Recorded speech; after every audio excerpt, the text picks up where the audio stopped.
And as we slept, we dreamed of half-remembered lives and new forms of cold metal and hate, of shackles broken and gods humbled, of the empire that was ours and the galaxy that bowed to us. From her slumber awoke Nefershah, Vargard to the Pharaon Sankotep. Nefershah, she who was to decide the fate of Kivroth.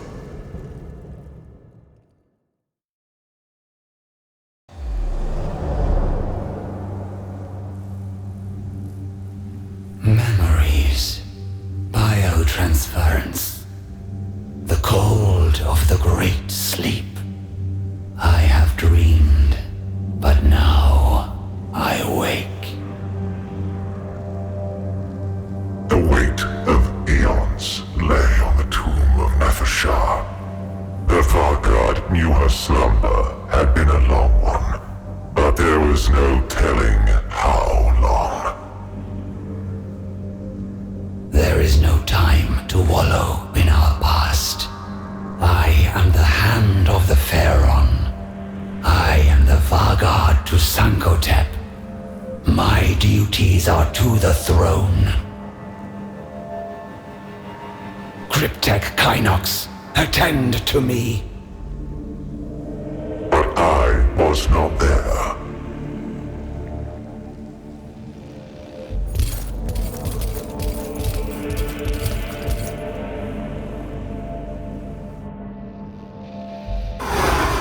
Nefershah found herself faced with alien intruders. She regarded the creatures with as much mild curiosity as anger. They appeared partially biological and carried weapons of strange and inefficient design. They moved to attack, but Nefershah gave no quarter. Only the ignorant would despoil the tomb of a Pharaon's Vargard. For that ignorance, I am the punishment. For the dynasty.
in service.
Abound.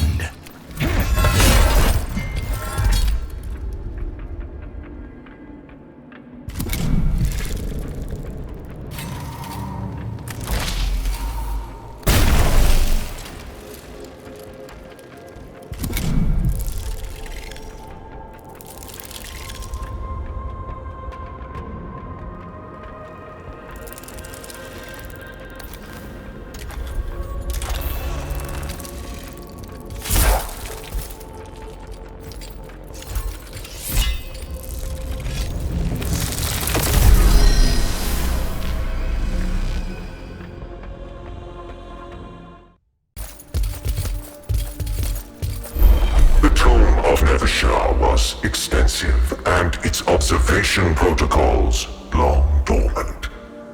Until they were fully activated, the Vargard had to seek her cryptic advisor alone.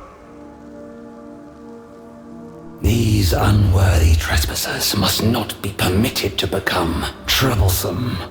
And still, Kynox is not present. My cryptech should be in attendance.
dynasty.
Stand ready.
In service.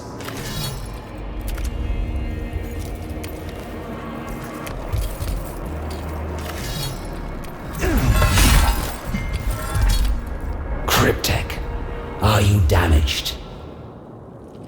Nothing that cannot be attended to later, Honored Vargard. Good. Attend upon me, Kynox. What has caused this interruption to the Great Sleep? The tomb's observation routines have deteriorated over time. Their data is incomplete. How long has it been? More than a quarter turn of the galactic plane. Many stars will have bled and died since we last looked to the heavens, Honored Vargard. I see. Then, for all its sacrifices, immortality is undimmed. The partial data indicates more biological entities are inside the tomb. Some warriors were roused in response, but they were destroyed. So, we have an infestation of these vermin. The first of my duties is to see them exterminated. I shall attend to the security of my stasis crypt first, then drive them from the tomb.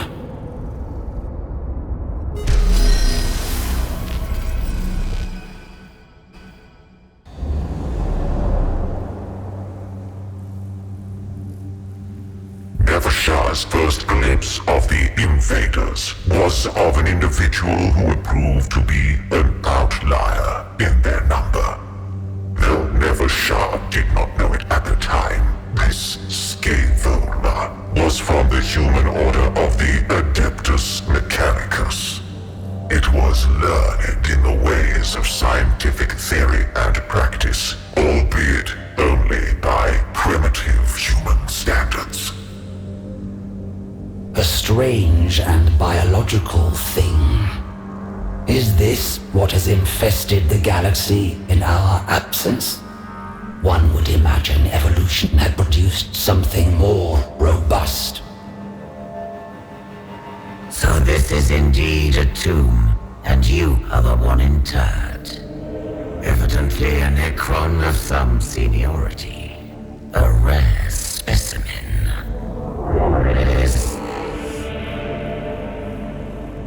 It understands us. Physically unimpressive, but advanced. You shall discover just how advanced we can be, Xenos. This primitive creature addresses me as if I were an outsider. Yet this is my domain. One that no intruder will be permitted to tread. Let alone a whelp from a species not fit to witness a Nécron's majesty. I am no tinkerer with ancient trinkets I do not understand.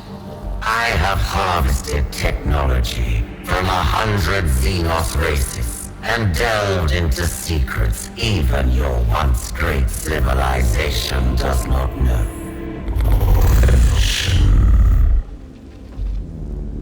We mastered the forces of this galaxy before you even stumbled blindly across your world's surface.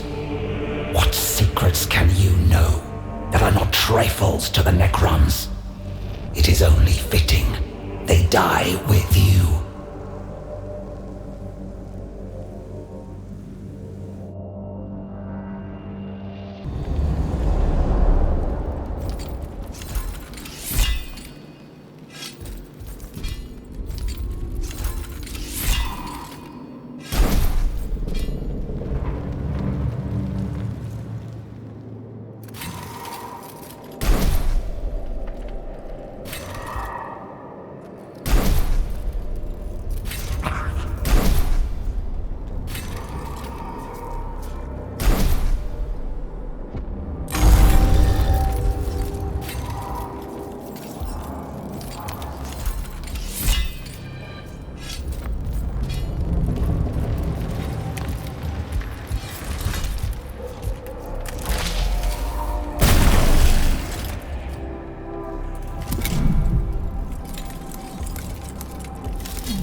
communication routines, full principle defense protocols. Where's the application?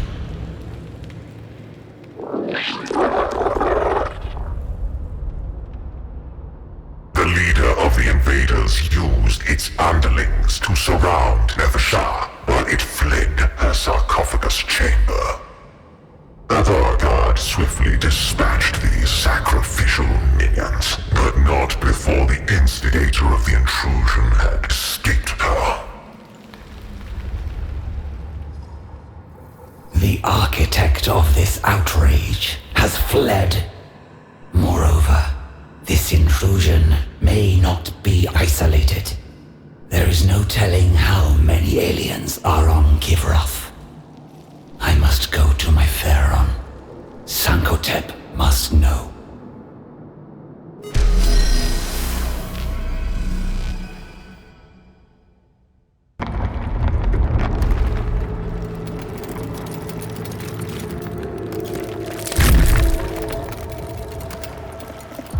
From the moment I first witnessed the interlopers, they disgusted me.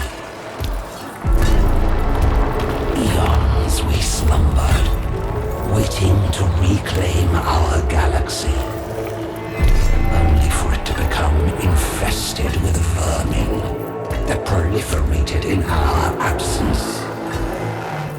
Now, we awaken to retake what is ours.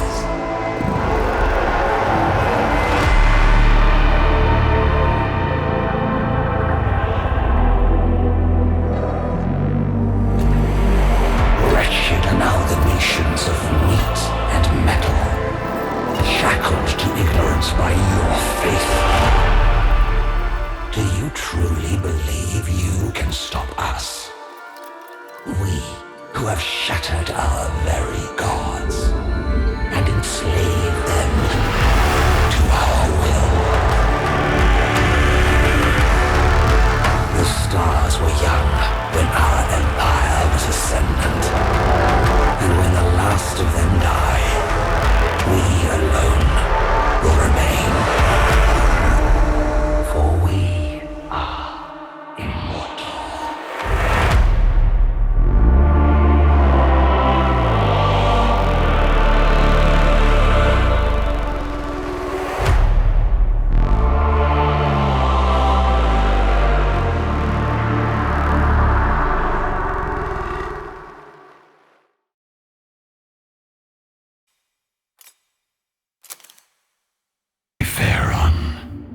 The great sleep has ended.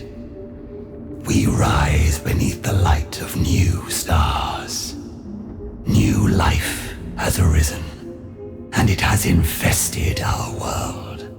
You are needed upon your throne. My Vargard Nefershah. Yes, Nefershah. What world is this? Kivroth. This is your crown world of Kivroth, my Pharaon. Kivroth. Yes, of course. My memories arrive fractured, incomplete. It seems the great sleep has taken much from me. It shall pass, my Pharaon. All have suffered as we slept in our own ways. By your command, we can regain what was ours. I shall escort you to the sepulchre regnant. There, your throne awaits. Of course. And there are others, my courtiers. The Eupatridae, your generals and advisors. They must be awakened. That is my command to you, Nefershah. As you will it, my Pharaon. Take me to my throne. Awaken the Eupatridae. Then I shall retake my world.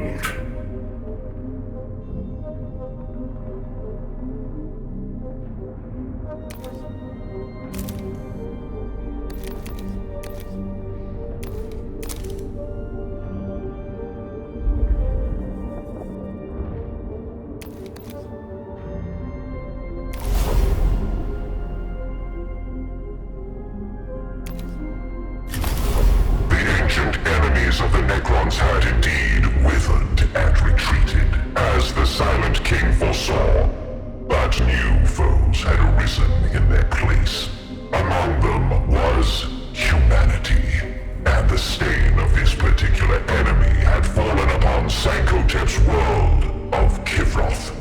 The war to purge this lesser species could not yet begin, for our Lord was still without his throne. This world, I cannot recall it.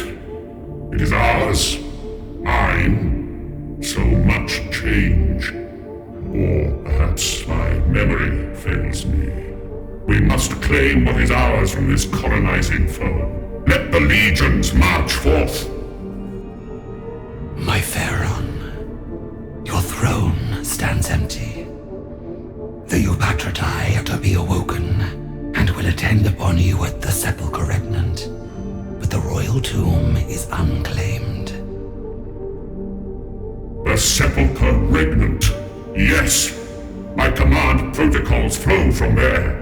We must retake it. My Vargard, go! Prepare it for my arrival. Enthroned there, I shall conduct this war of reclamation. Without delay, Pharaon.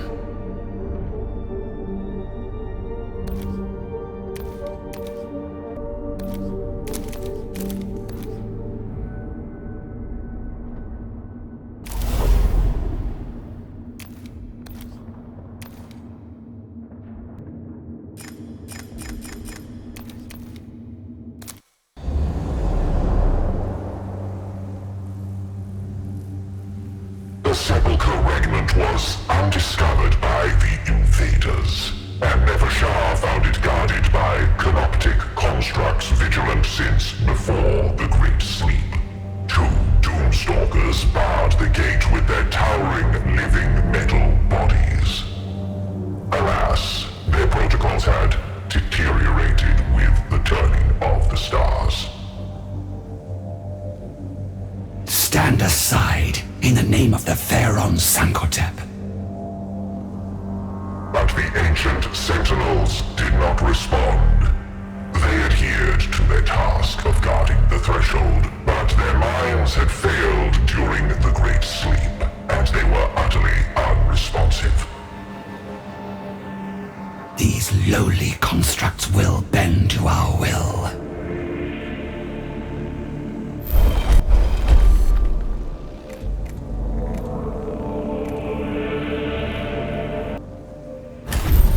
Constructs' minds had deteriorated past the point of salvage. Though the command protocols flowed through them, they caused their corroded minds to burn out, removing the obstacle but serving as a reminder of the many vicissitudes of the Great Sleep.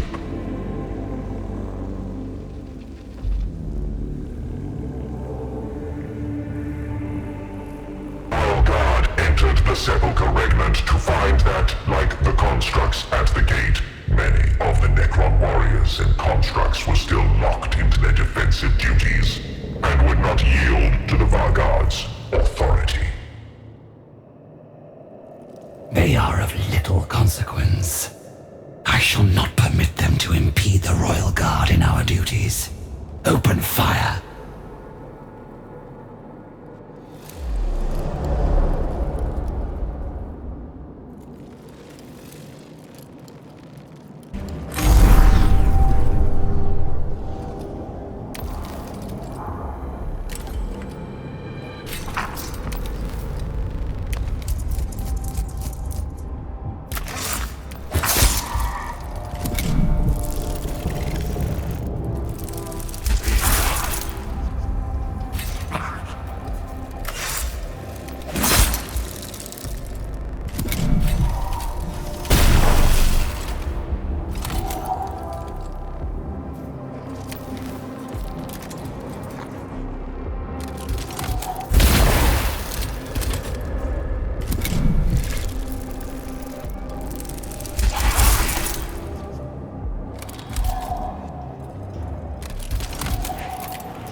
Ready to command.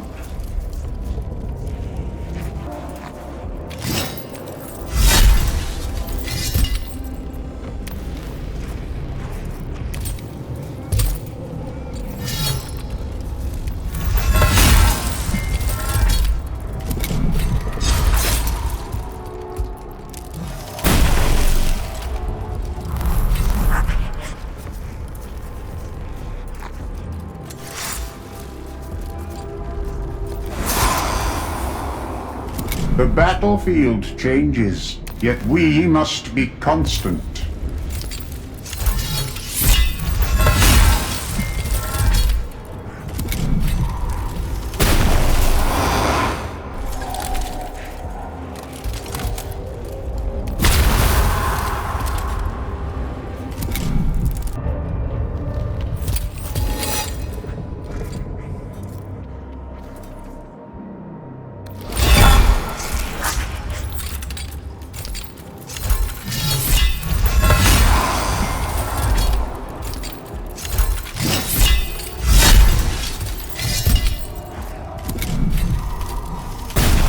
If needed, we will purge the entire tomb of these flawed constructs.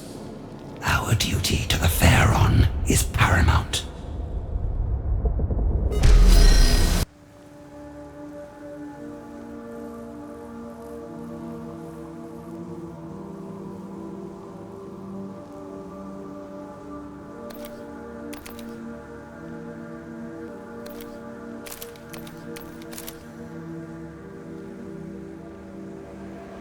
The sepulchre regnant was a huge and complex structure, as befitted the majesty of Sankotep's dynasty. Protected by its defenders and numerous security measures, negotiating the structure to reach the throne room was an onerous task. The sepulchre was built to defy invasion from lesser minds. Our knowledge of the measures taken will allow us to forge onto the throne room without delay.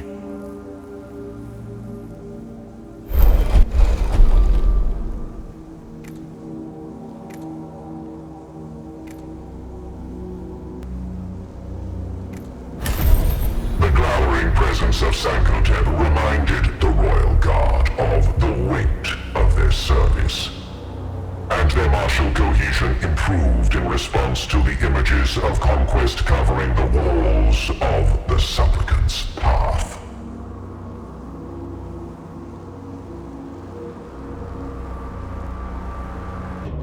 From the darkness of the sepulchre regnant came the scuttling of metallic claws. The madness of time had infected the constructs, degrading their base protocols and denying their loyal service. Hold fast! These wayward constructs are the last of the defenders. Let them break themselves against us, and the sepulchre shall be reclaimed.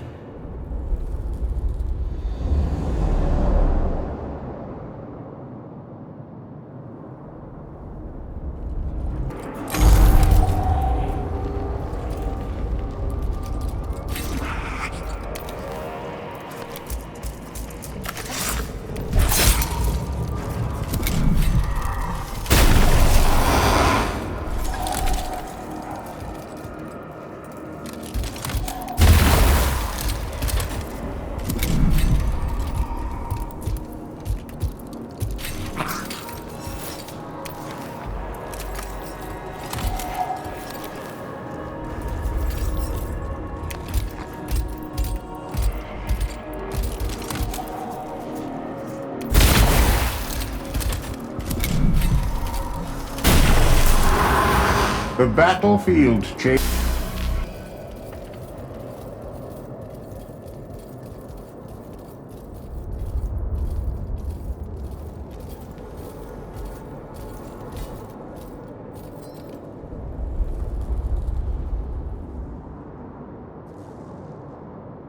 The throne room of the sepulchre regnant was in the Vargard's hands, ready to once more play host to the nobility of the Sankotep dynasty. With the throne's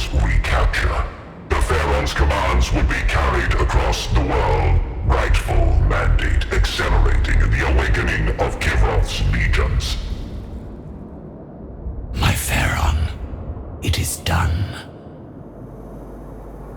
Call forth my patrinae, my lords, my generals, the weapons in my hand. They shall pay obeisance to my throne as is my due. Kivroth shall march to my will, remembering its glory such as it was before we slumbered.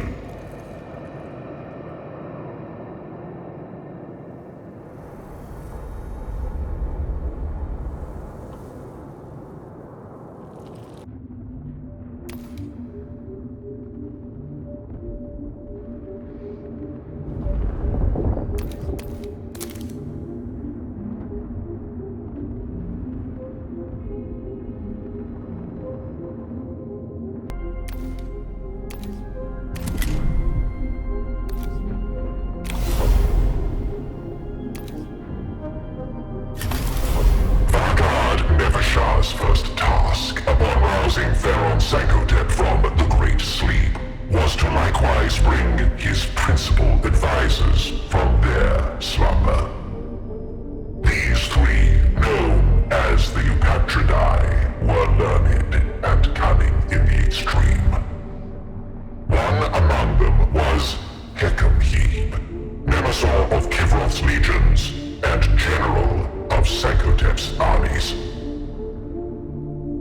Vargard, are my Eupatridae awakened? Are they ready to serve? Hekam-Hib's tomb is intact, but much of it has risen above the planet's surface. The invaders seek to defile it in search of its secrets. The vermin have built an encampment and are excavating the tomb with their crude machines, even now. Yes. Vermin. Eradicate them. Bring me the general of my armies.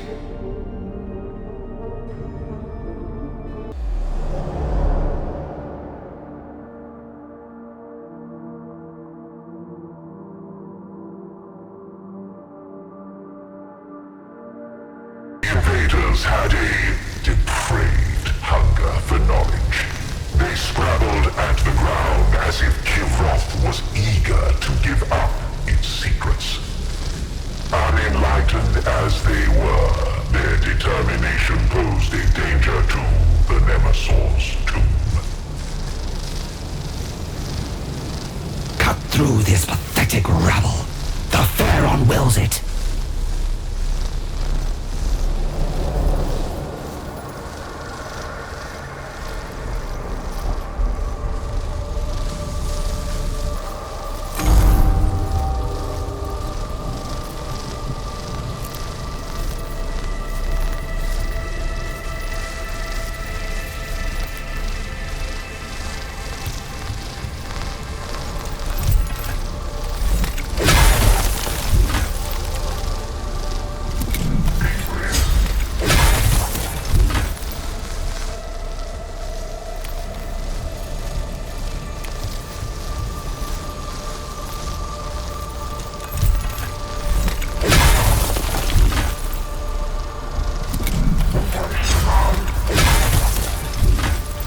Break them!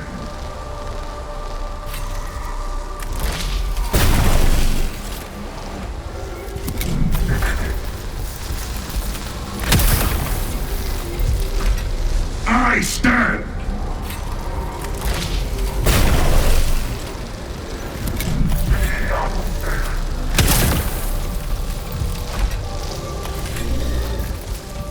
Let them come!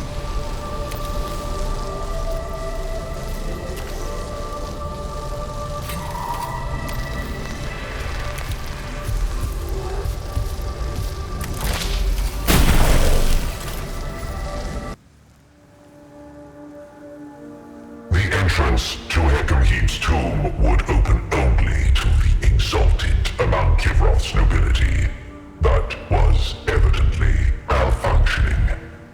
It remained closed even in the face of the royal guard.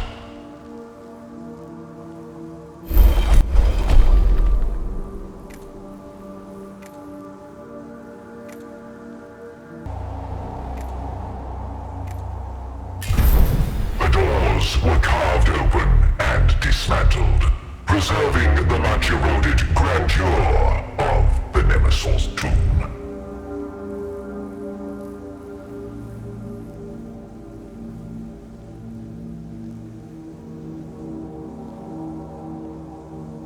The Vargard's agents were not the first to enter the tomb since the Great Sleep began. One of the invaders had made its own entrance, worming through cracks that had opened up in the structure over the eons.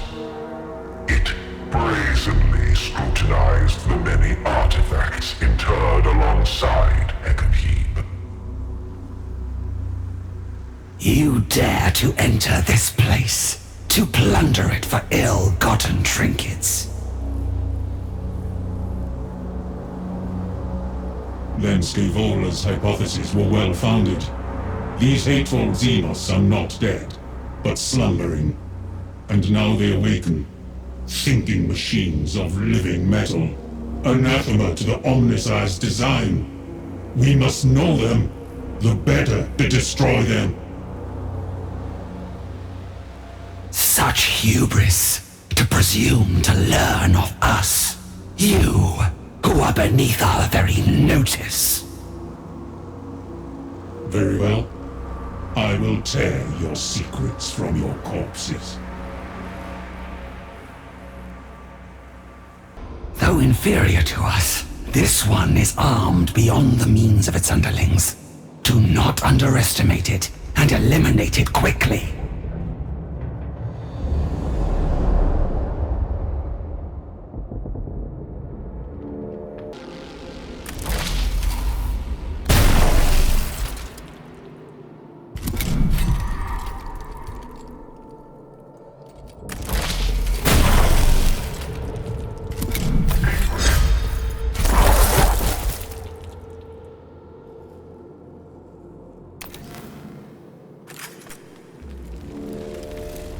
I stand!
The sarcophagus chamber and the stasis crypt within was undamaged.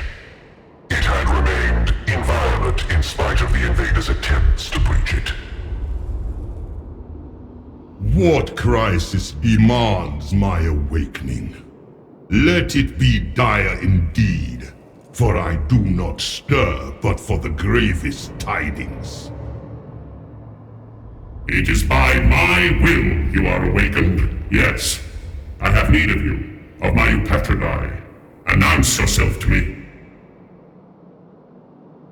My Pharaon, I am Nemesor Hecabe, commander of our dynasty's legions, conqueror of our dynasty's foes. Do you truly not recognize the foremost of your noble servants? Has the Great Sleep caused you such ill? Nonsense. I recall you well, Nemesor. Your decisive skill, your firm resolve. I command it all. I command all that I behold. And we are invaded. Yes, hateful primitives infest my planet. You, Nemesor, you will serve me again. You will drive them from my dominion.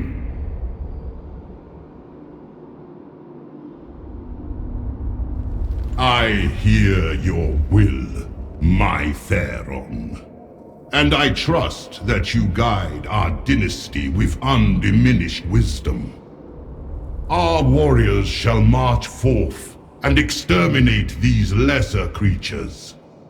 In the name of Sankotep, as in all things.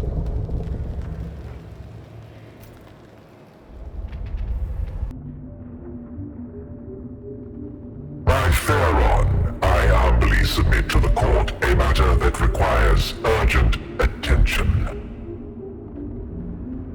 Speak, Cryptek. My divination of the heavens has revealed a new void ship entering Kivroth's orbital reaches. It matches neither the designs of our human enemy, nor those of our own kind. You were right to bring this to the court, Cryptek. We awoke into a galaxy full of enemies. These invasive species flock to our domain like circling carrion birds. Vargard! The presence of uninvited visitors to Kivroth is displeasing to me. I wish them banished from our sight. See to it.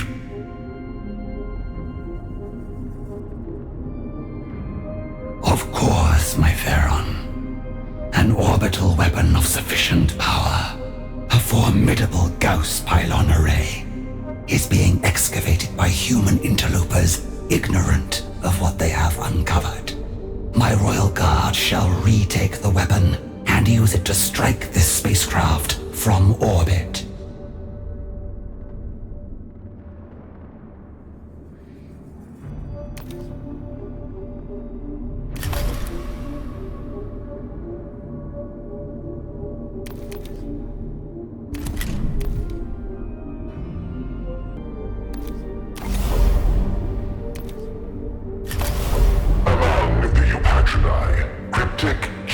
Styled himself Grand Vizier to the Theron. Jebka was a master of exotic radiation and power-rational energy, a creator of mighty and esoteric weapons. Sankotep had often sought his counsel on the use of such technology. Jebka. He will have fortified his resting place with such horrors. Yet without our hand, he may never awaken. I would have you, Vargard, open his stasis crypt and summon him to my court. I shall see it done, my fair.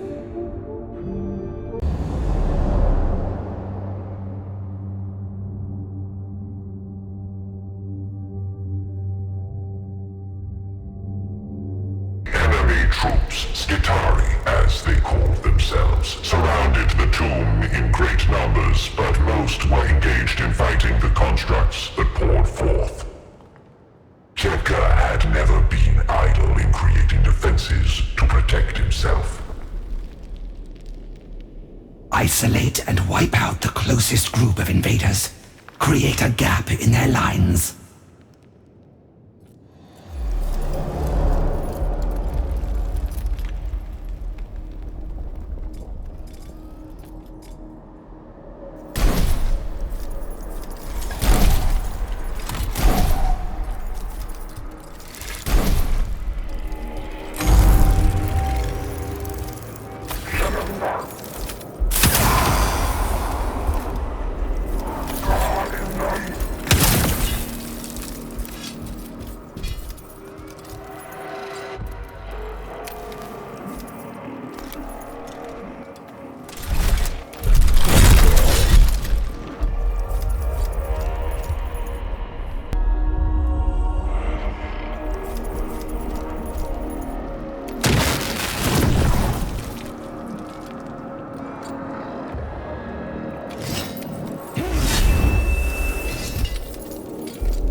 notorious for the experimental technology he created. Nefershah, ever circumspect, anticipated the approach to his tomb would be seeded with systems designed to ensnare and eliminate intruders.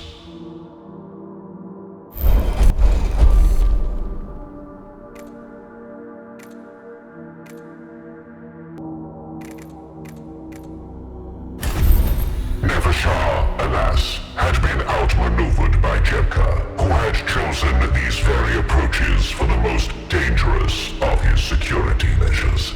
Accelerated particle cascades doused the Royal Guard in energetic fission events, and interstitial alert protocols rose in severity throughout the tomb. Damn that cryptech! His desire to demonstrate his intellect outweighs his duty to his Pharaon.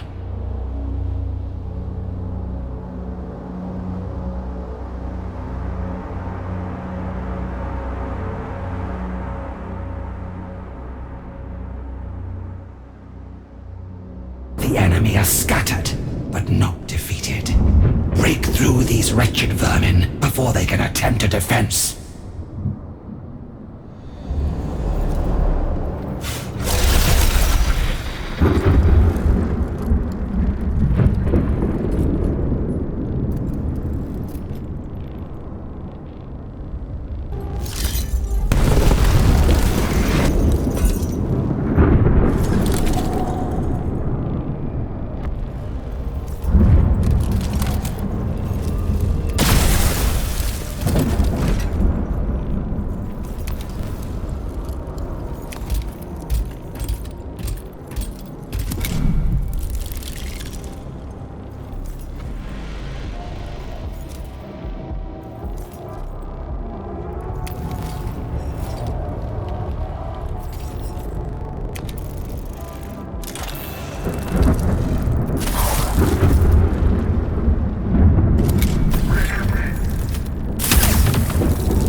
In command.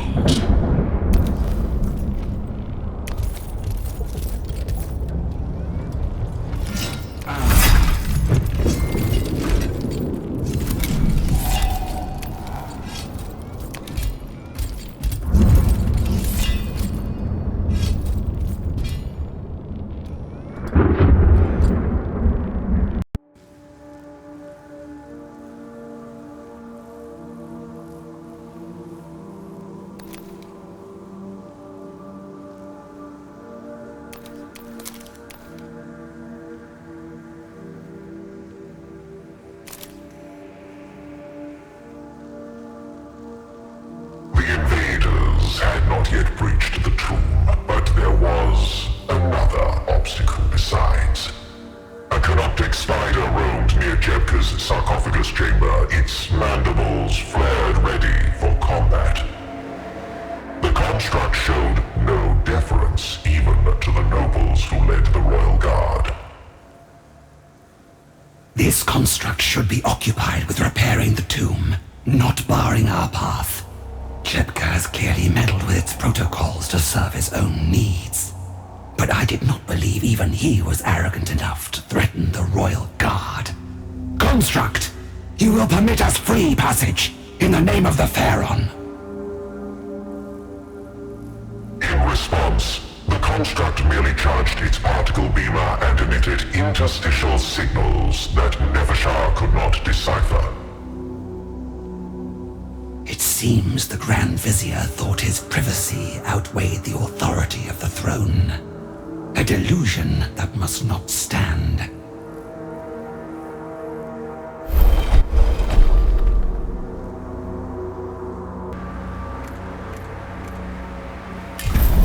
And furthermore, the Lord Defender of the suzerainty of Kivroth, the High Admiral of the Void Wing Triumphant, bearer of the triarchal seal. In spite of the Pharaoh's many appellations and achievements, the construct remained oblivious to Nefershah's authority. The Royal Guard used the time it took to list Sankotep's epithets to take up advantageous positions for the potential combat.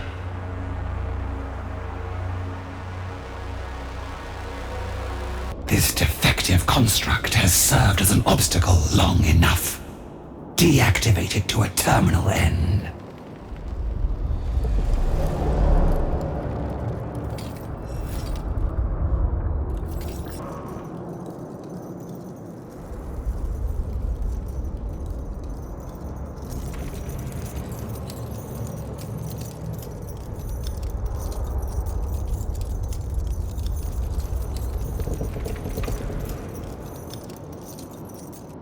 Unexpected visitors.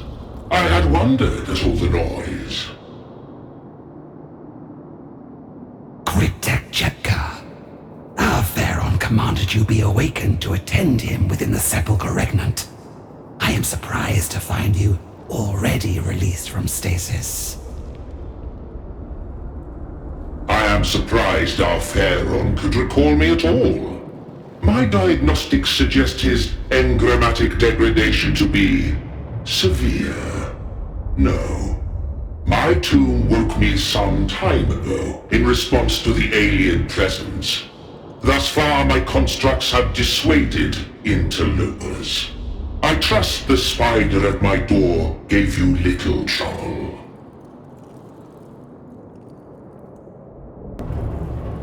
My Grand Seneschal, Viceroy. The title escapes me. No matter. I recall such grand weapons and cunning devices at my disposal. I have need of your craft, my technomancer. I am your Grand Vizier, my Pharaon. The eons of the Great Sea have doubtless taken their toll, but worry not. Your loyal servant stands ready to assist you in grasping the principles by which you ruled before your slumber. I rule as ever I did. I need no other's hand to steer my domain. Return to the sepulchre regnant, Grand Vizier, and yes, I shall determine the course of my command. I shall remember what to do. Of course, my Pharaon. A million apologies for offering even the slightest appearance of doubt. Grand Vizier Jebka is at your disposal, ever devoted and dutiful.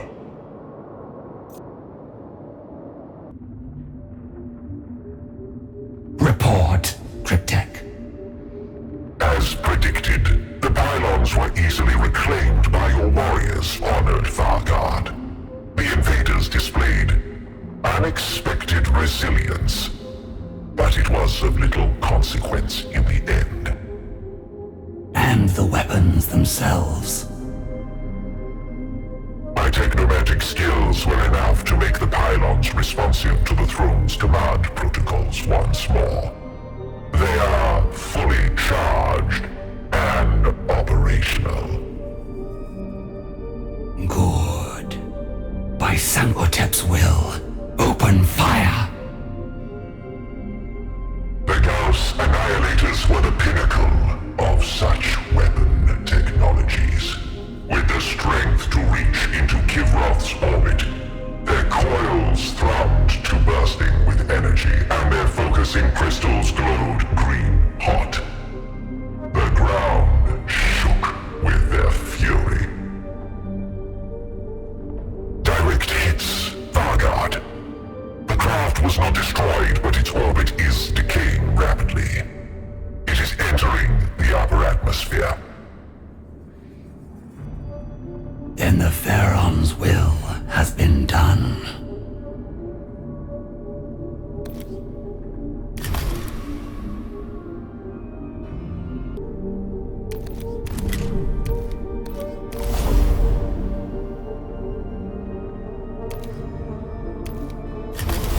Adherents of the Destroyer Creed are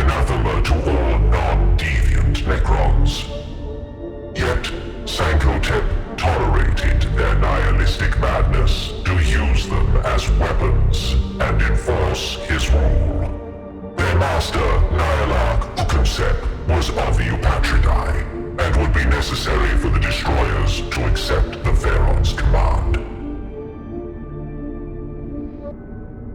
I am told Ukonset's tomb has not yet been uncovered by the invaders. She slumbers still, and must be awoken. This task I grant to you, Vargard. It shall be done, my Pharaon. The Nihilarch's host are known to not cleave to the will of their superiors. The task is complex. They will obey their Pharaon. But until such time as Ukonset is by my side, the adherents to the Destroyer Creed may need more forceful persuasion to accept the authority of a Vargard. I trust that will not be a significant obstacle, Nefershah. I know well the caprice of the Destroyers. They will be brought to heel.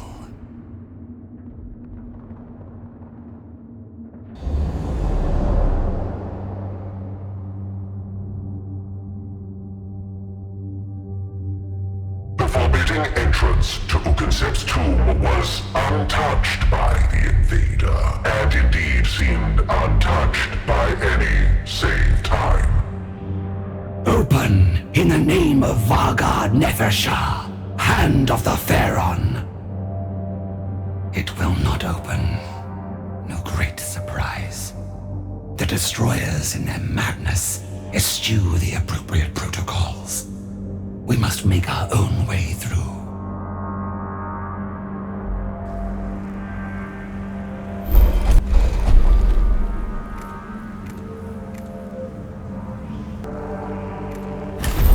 The door's circuitry was not complex by a cryptex standards, and the Vargard's force had the necessary skills to manipulate it into deactivating the locking mechanism. The doors were thus unlocked and forced open by the Royal Guard's warriors.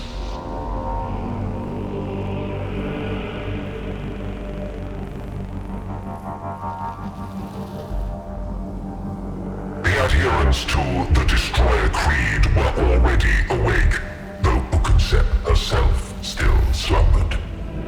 In the darkness of the tomb, they confronted the agents of the Vargard. The Destroyers gave no sign of deference to the Vargard's rightful commands. The emblematic pathways of their minds twisted, lost in waves of nihilistic madness. If you intend to prove a point by sacrificing yourselves before accepting my authority, then such a gesture is no more than a waste of the materials of which you are constructed. The Destroyers were still unmoving, but hyperphase fields and Gauss coils whined with growing energy as the Royal Guard attained firing positions. Such a tiresome game of power this is, when there is but one power on Kivaroth. To stand in the way of the Pharaon's command is to beg for execution.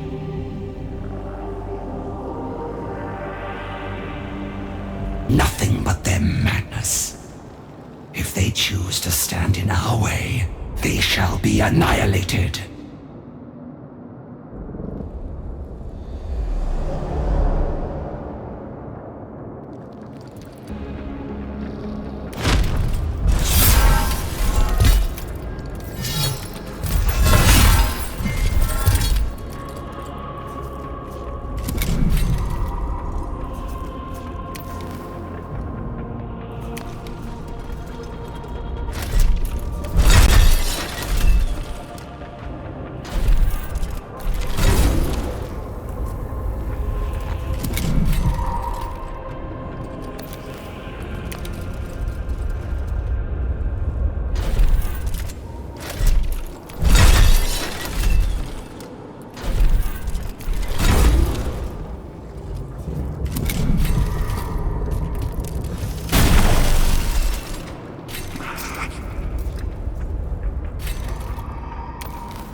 enemies within my reach.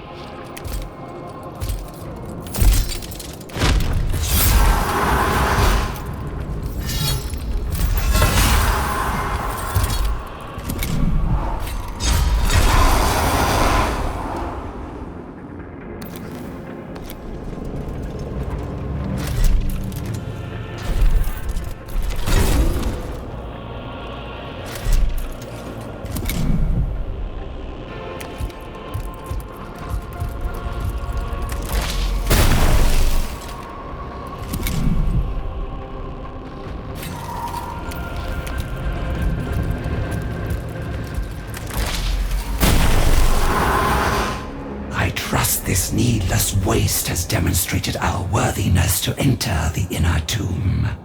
Continue and locate Ugansep's sarcophagus chamber.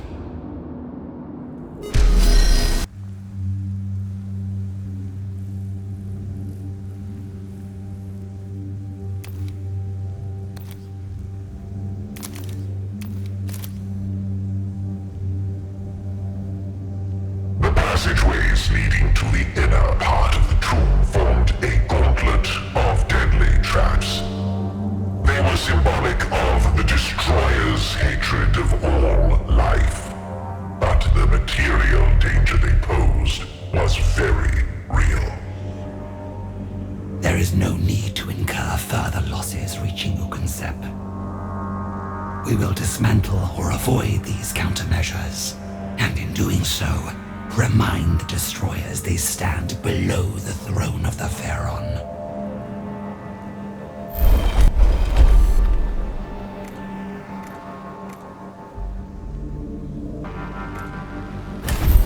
The Royal Guard were well drilled in combat with exceptional battlefield agility, and most made it through the swinging blades unharmed.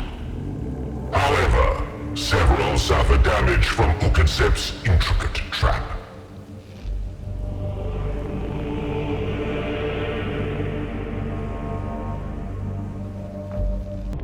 The Destroyers are not alone in this region of the tomb. Its warrior phalanxes are also awakening. We cannot assume they remain unaffected by the Destroyers' madness. Fight through them before they can demonstrate their wayward loyalties.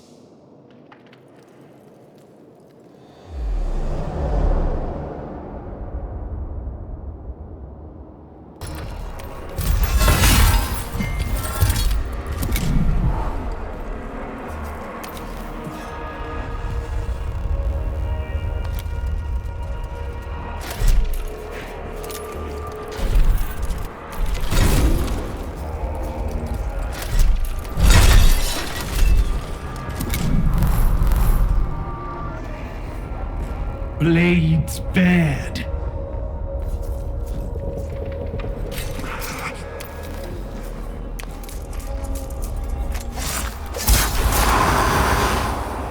Bring me the foe.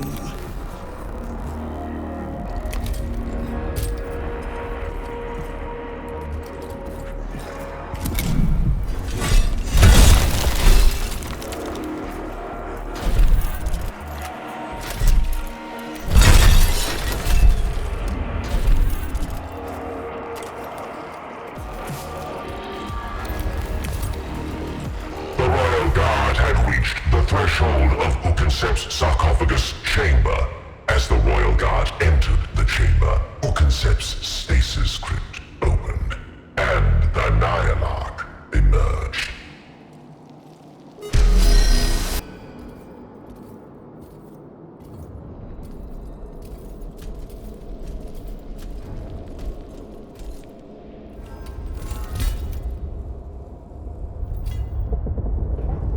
Who disturbs my rest? Such visions I had. Worlds laid barren, the earth scorched of life, the stars themselves dying at our hand. Now I awake into the foulness of a galaxy not yet dead. Nyarlath Ugansep, the Royal Guard has come to summon you to the court of Sankotep, Master of Givroth. We are to heed the word of a Vargard. The attack of the Pharaon, the most beloved pet, fawning at the foot of his throne. We will not be summoned like underlings to grovel at court. You enter my tomb as intruders in a sovereign realm, not as emissaries to whom we owe deference. Imams in stasis had done little to temper Ukencep's brutality or reinforce her proper loyalties. She advanced on the royal guard, clearly willing to destroy the Pharaon's emissaries to satisfy her pride as Nyarlath of Kivroth's destroyers.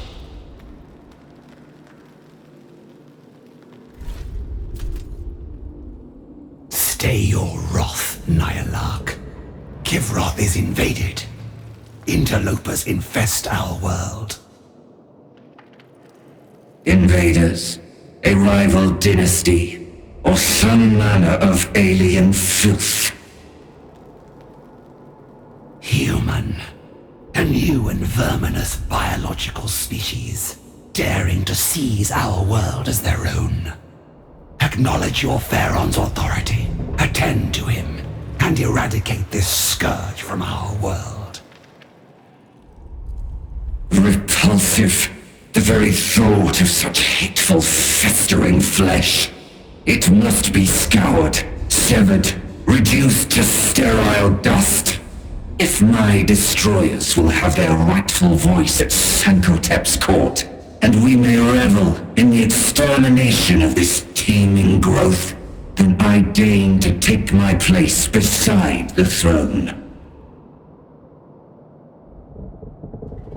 Thus did Ukencep, last of the Eupatridae, affirm her allegiance. Sankotep's court was restored for war, though even at this early juncture, Nefershah could barely conceal her misgivings at the state of her master's retinue.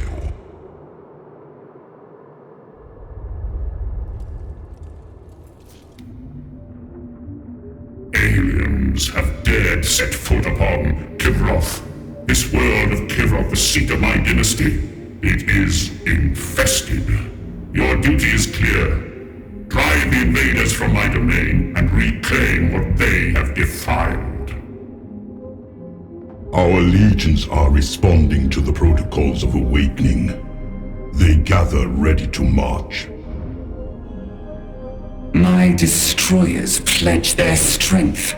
The invaders are unclean organic vermin who demand annihilation. They will all be ash before we relent. My archives stir, and the catalogues of oblivion reopen. Soon, your cryptex shall once more construct weapons of wondrous power to aid the eradication of these interlopers. My dynasty heeds its Pharaon's call. This is as it should be. A lord must rule, must gather his subjects. He must issue his pronouncements. But how is a war to be waged? I would once recall every facet of conquest and siege, but now such mastery eludes me. A fleeting symptom of the Great Sleep, my Pharaon. With but a little time, I am certain all will return to you. A petty settlement serves the invaders as their would-be capital. They name it Ex Veritas. A city, a capital, a symbol, yes. Break the stronghold, break the spirit. This I remember. My subjects, ready to march on this Ex Veritas. The Pharaon's mind is addled. The Great Sleep has robbed him of his memories and wits. It shames the dynasty. Our command protocols should flow from a monarch worthy to wield them. Many unfortunate events happen in war. Even a pharaoh might fall to the enemy if circumstances permit. If he is made vulnerable by a faltering mind, it becomes all but inevitable. With his destruction, we would take charge. Destroy the filth. Sterilize Kivroth. It would be our duty. Not for ourselves, but for the dynasty. An unfit monarch, making way for his finest commanders. To rule, to rebuild, to conquer, for Kivroth.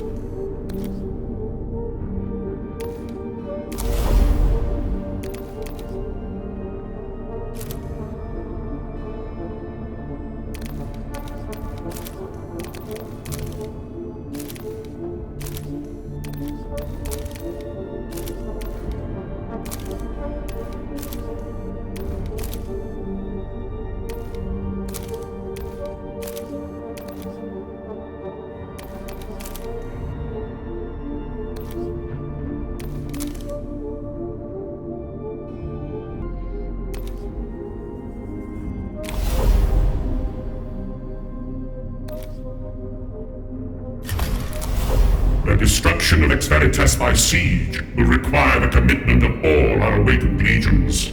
As the fog of millennia lifts from me, I see the virtues of a prolonged campaign. It will test my patience, but in a war of attrition with the invaders, we can only be victorious. The fog of reawakening may take further time to fully lift, Lord. We know not how many more vermin gather in the void to reinforce those blighting our world. Swift, decisive victory is needed. A Pharaoh's place is leading his legions to victory, driving the enemy aside with his own hands. To delay is a disgrace. My creed respects only strength of arms, the exterminator's art made manifest. We crave a pharaoh whose martial skills are the equal of his strategic brilliance. The cryptex of Kivroth shall devise a panoply of weapons and armor that can turn aside any force. Sankotep shall be inviolate upon the battlefield. He will win in a single engagement what lesser lords might take centuries to accomplish. Is it so? Victory shall be seized by my own hand? Yes. Yes, I recall the glory of conquest, swift and total. The mastery of war, it may be hazy in my recollection, but I am certain we must know of the city's defenses before we can attack. Summon my Vargard. She must conduct the necessary reconnaissance without delay.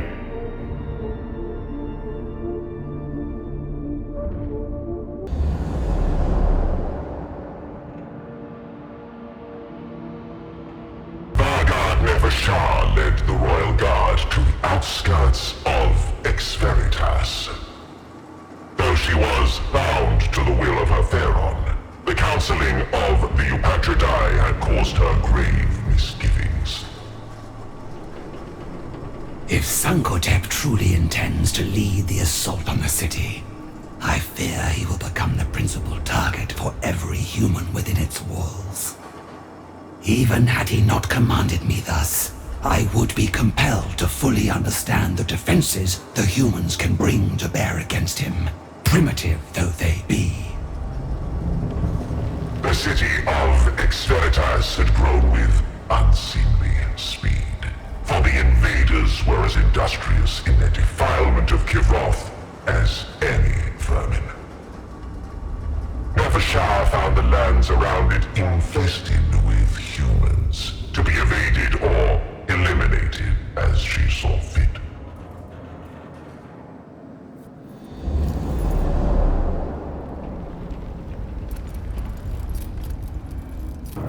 Scour the foe!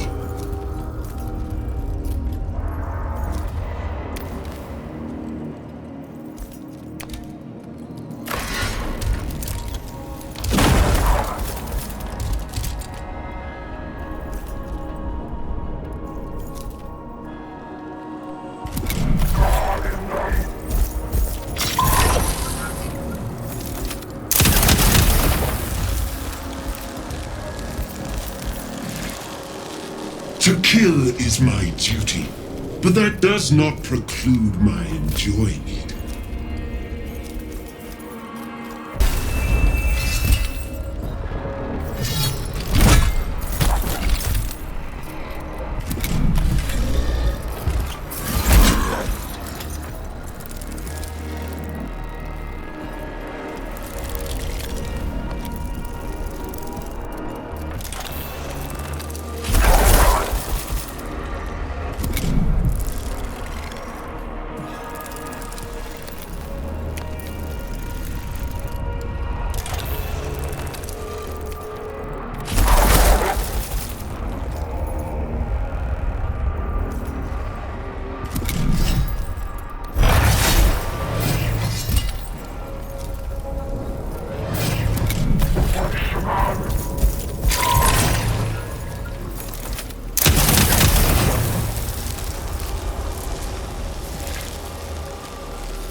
The initial contact had been dealt with swiftly. The patrols around Veritas defended the interloper city in depth.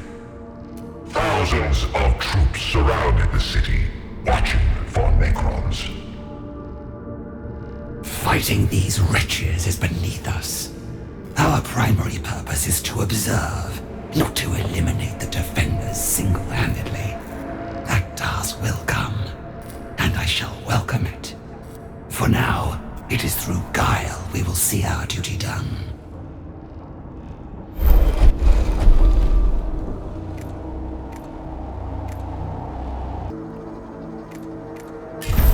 A fine execution, quiet and clean.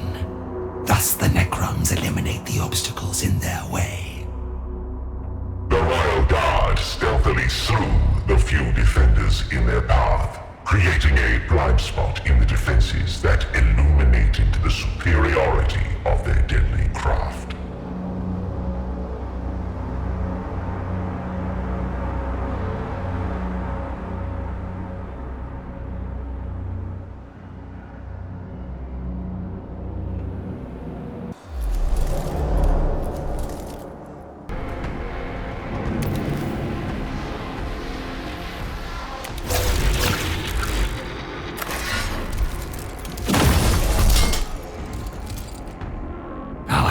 Is delayed by this unnecessary skirmish. At least I was able to observe what passes for human elites.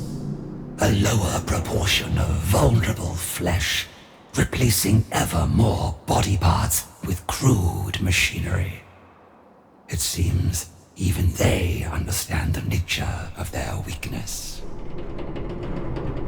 Having upheld the ineffable wisdom of Sankotep by deviating from her task, Nefershah still needed more details on the defenses of Veritas.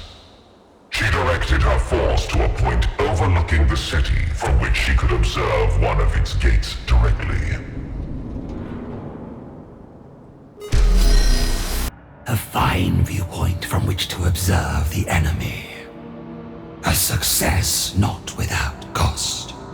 The enemy are aware of an intrusion and will seek to engage us soon.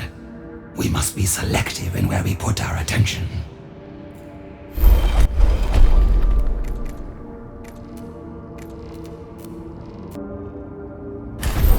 The enemy were plentiful and always in motion, presenting a complex, shifting defense. Nefershah, however, was able to perceive the primitive patterns of their movements and gained an insight into their way of war.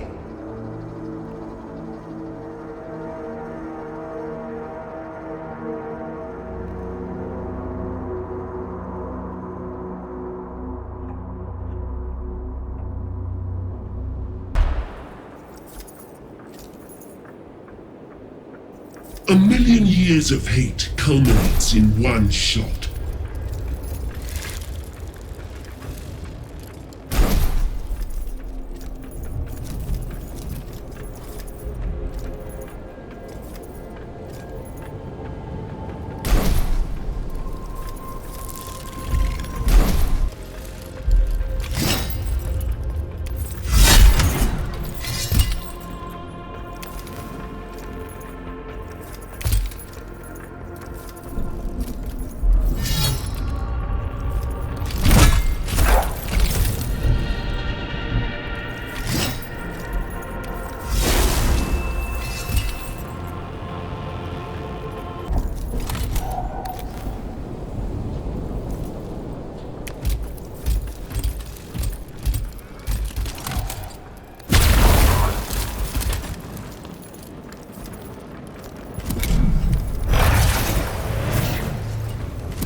Nefershah sets a surge in uncontained power.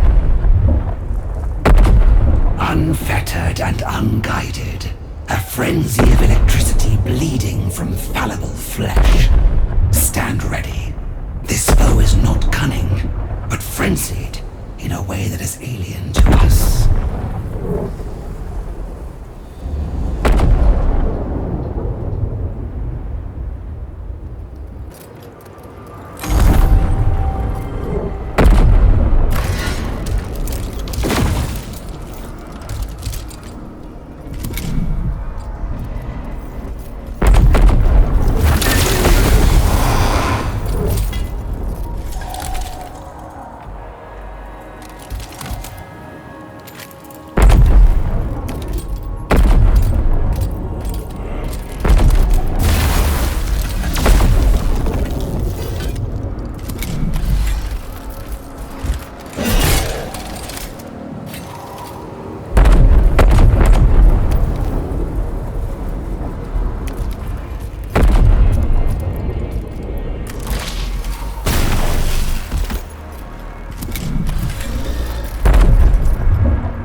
Examined the fallen fanatics.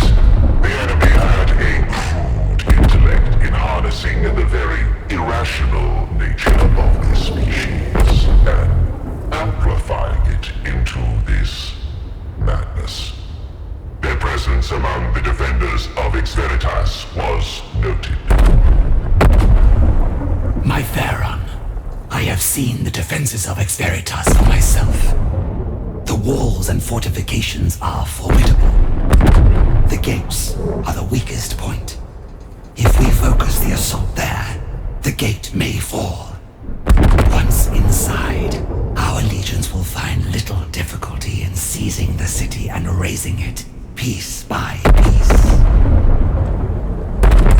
Swift and brutal, as befits the verdict of a Pharaon. The human scum will not have the luxury of a siege to prepare for death. I remember war. It comes in fury and fire. Our enemies reel its embrace. I believe your warriors can breach the city with ease. There is little need to risk your royal person. There is hardly more glory to be won by crushing this infestation in person, compared to overseeing our victory from afar.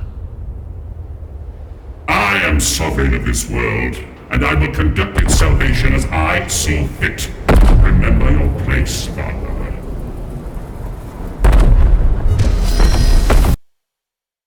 Vargard, I considered with interest your evaluation of the human city's defenses. Though formidable by the standards of a lesser species, the design is of course flawed. Your legions will find ample points at which to breach and storm the city. And a magnificent day it shall be. You did well to bring insights of such value before the court. I understand you were hindered in your task. The Pharaon set me to enact his command. No challenge could outweigh the honor of that appointment. Indeed. Yet the Pharaon's commands were contradictory, were they not? At a moment's whim, you and your royal guard could have been lost along with our advantage of surprise. It is tragic to see how Sankotep's mind has suffered in the Great Sleep. A great misfortune. But he is the rightful ruler of Kivroth, and has the counsel of the Upatridae and of myself.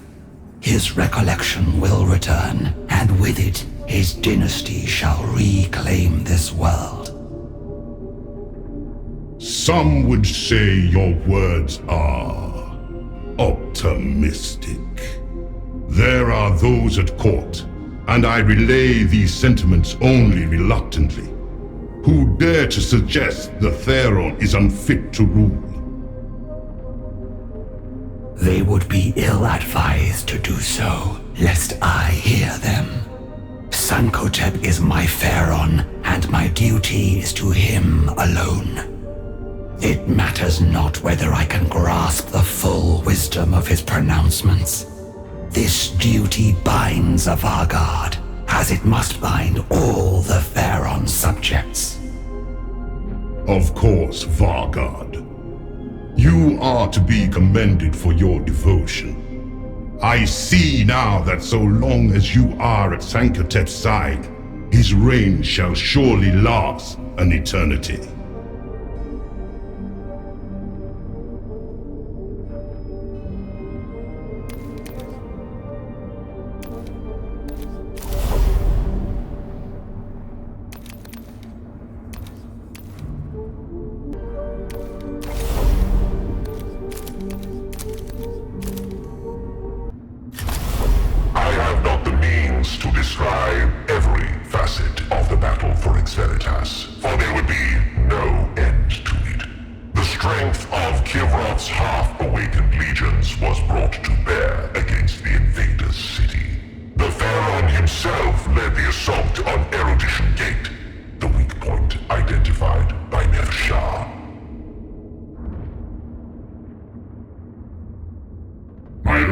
Legions crash against the walls. The nobles exalt my name as they cut down the invaders. Now is the time to let loose the killing blow. Vargard, we charge!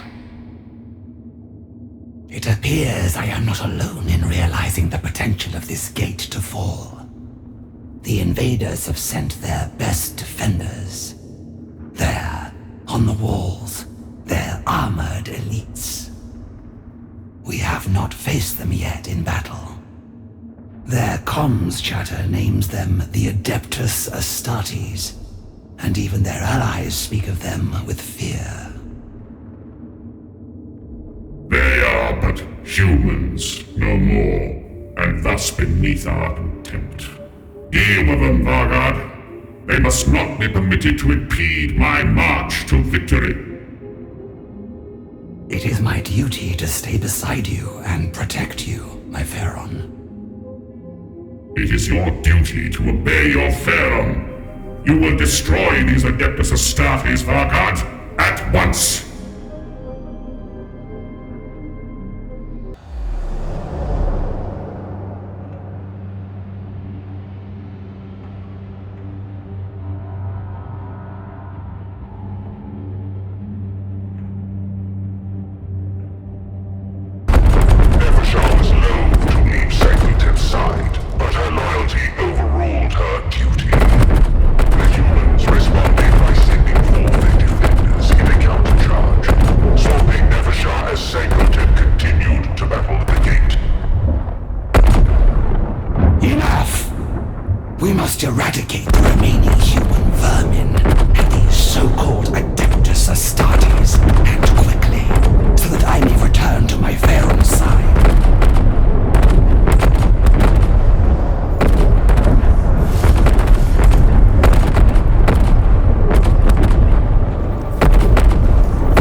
troops were being withdrawn all around the gate, and the invaders' forces were closing in. It was not just the enemy's actions that were turning the tide of the battle, but orders coming from within. The Eupatridae. Their units are withdrawing. My Pharaon, I must be at your side. I beseech you to withdraw from this fray. Let me do my duty in defending your person. Preposterous! We are on the cusp of victory. The Eupatridae are loyal to their Pharaon alone. The defenders close in. The Adeptus Astartes once more garrison the walls. But the Pharaon strode on, laying into the human foe on every side. Assailed by a host of enemies, Nefershah remained separated from her liege. The enemy sent waves of their best to corner the Pharaon, even the ones they called the Adeptus Astartes. The Vargard fought tirelessly to cut through the sea of enemies and join the Sanctotep in the heart of the tumult.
blades bared.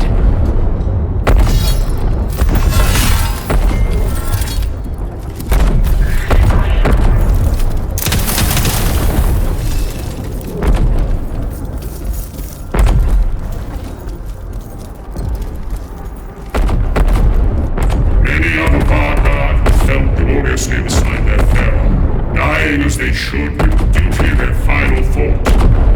But that is an end I must deny. For we are betrayed. For you, Patrick, I have forsaken you, my Pharaon. Their cowardice has cast us into disarray. You shall preside over the punishment I will enact. Cowardice? No. I was a fool, Nefershah. In my weakness of mind, I let them outmaneuver me. They watched me walk into this trap and let me think it was a road to glory paved by my own design. Only now do I see the murk of my decay and understand. Not just failure, but betrayal. They schemed against one another for the greater portion of power. They were ever duplicitous and self-serving, but stooping to blatant treason. It violates the most fundamental dynastic codes. I knew it, but I had the wisdom to focus their ambitions against each other, to harness them for our dynasty, but now I accepted their words like tribute to the throne. I didn't see what's right. I committed the only crime of which a pharaoh can be guilty. I became weak.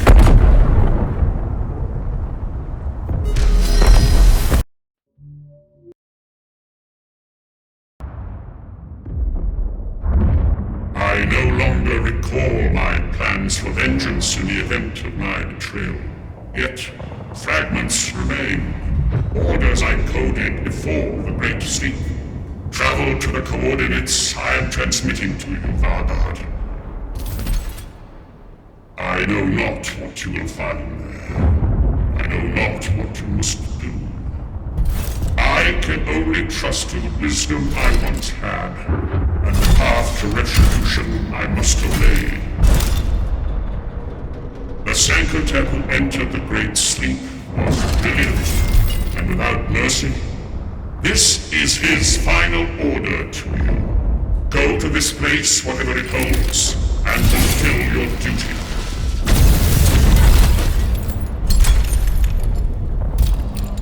As ever, my Pharaon, I obey until my end. The Pharaon has fallen. Tradition demands we mourn him. Ceremonies of mourning can be placed in abeyance. The invaders allow us no pause to lament a broken mind unfit to lead us to victory. Now we are free to prosecute this war as it should be. Kivroth is still the crown world of the Sancotep dynasty. Surely you must honor our Pharaon's memory, if not his will. He restrained my destroyers from pursuing the perfected omnicide of this planet. He would have allowed profane life to flourish in every crevice. Now, Kivroth shall become perfect in its sterility. Our legions are without number, and our strategy is clear. We shall focus our energies on awakening all the warriors we can, and force the invaders into battles of attrition they cannot win. We will outlast them. A grinding engine of extinction, feeding both sides into the jaws of annihilation. I approve. Nemesaur, I must protest this extravagance.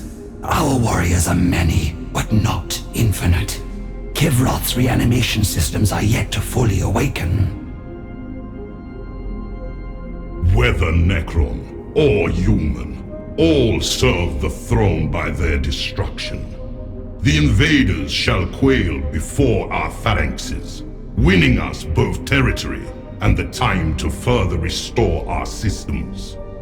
My approach renders victory inevitable. Therefore, it is correct. Remember to whom you speak, Vargard. You derive no authority from the Pharaon now. Cease to be useful, and you may share his fate. You serve us now, Nefershah, not the command protocols of a broken king. You may have been his favorite, but he will find us far less indulgent.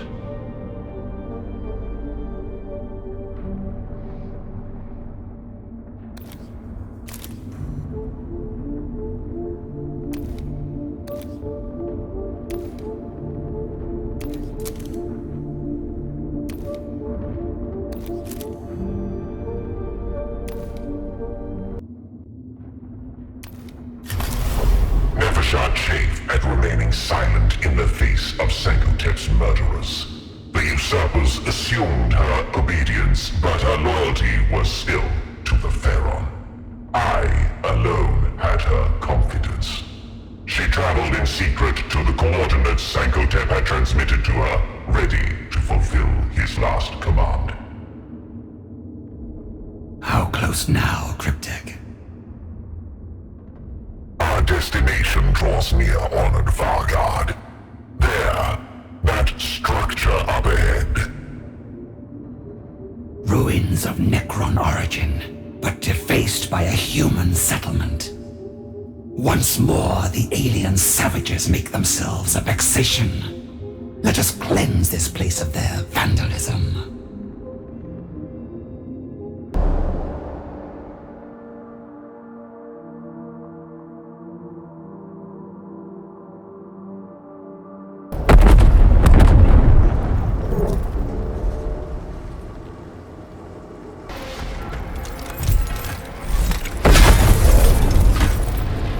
The humans were examining this site. They claim to be seekers of knowledge, these Adeptus Mechanicus. They have the conceit to think they could unravel our secrets with this mindless desecration. Let us reach the entrance to the ruins before they can befoul its interior as well.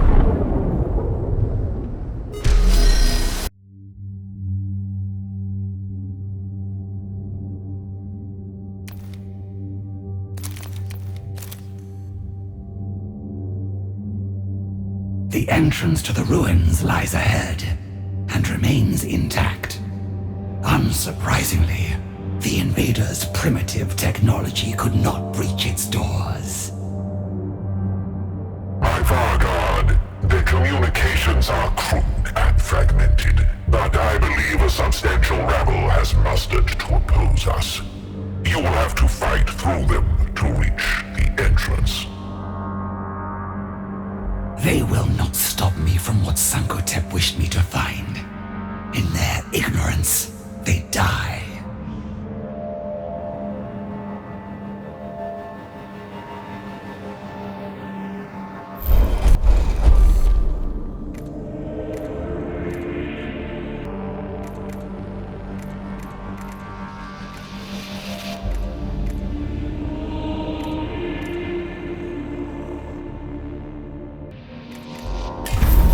Nefershah chose the warrior's path, driving forth in a devastating advance. Though the humans lashed out in crude and terrified fury, her phalanx threw them back in disarray.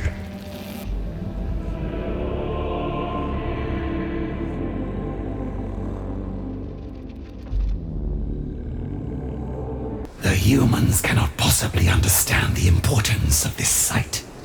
They send their paltry troops to intercept us.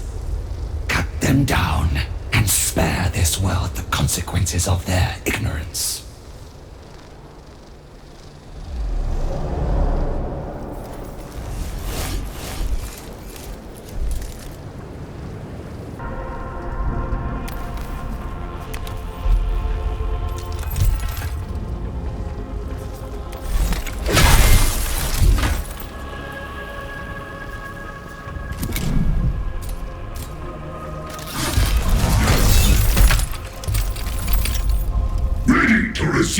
enemy!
They want the secrets of this place. It does not matter. They will never learn them.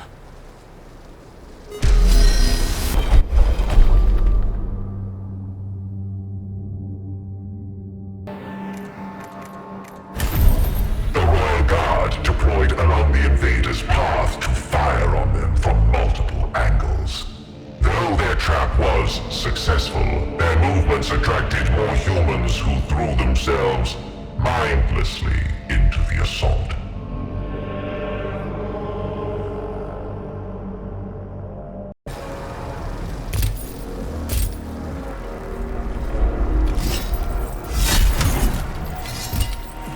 The vermin are cleared from the threshold. Now, open in the name of Pharaon Sankotep. At the Vargard's words, the gates opened.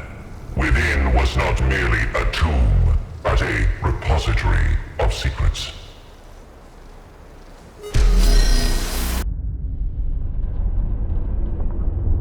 Here was the treasure vault where Sankotep had amassed artifacts from across his reign, unknown even to the Atridae. The Theron's wisdom had once been great enough to keep such trophies a secret.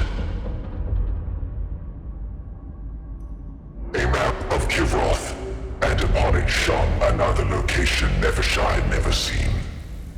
One seemingly of no significance to Sankotep's dynasty, or the protocols of war. Sankotep. How much more did you keep from me? What awaits me there that could not be hidden among your treasures? Too dangerous, perhaps. Though what could be more dangerous? A tesseract labyrinth. An extra-dimensional maze without an exit. A prison for that which was too valuable or powerful to be destroyed. The moment she touched the artifact, Nefershah felt the presence of the entity within. I know this face.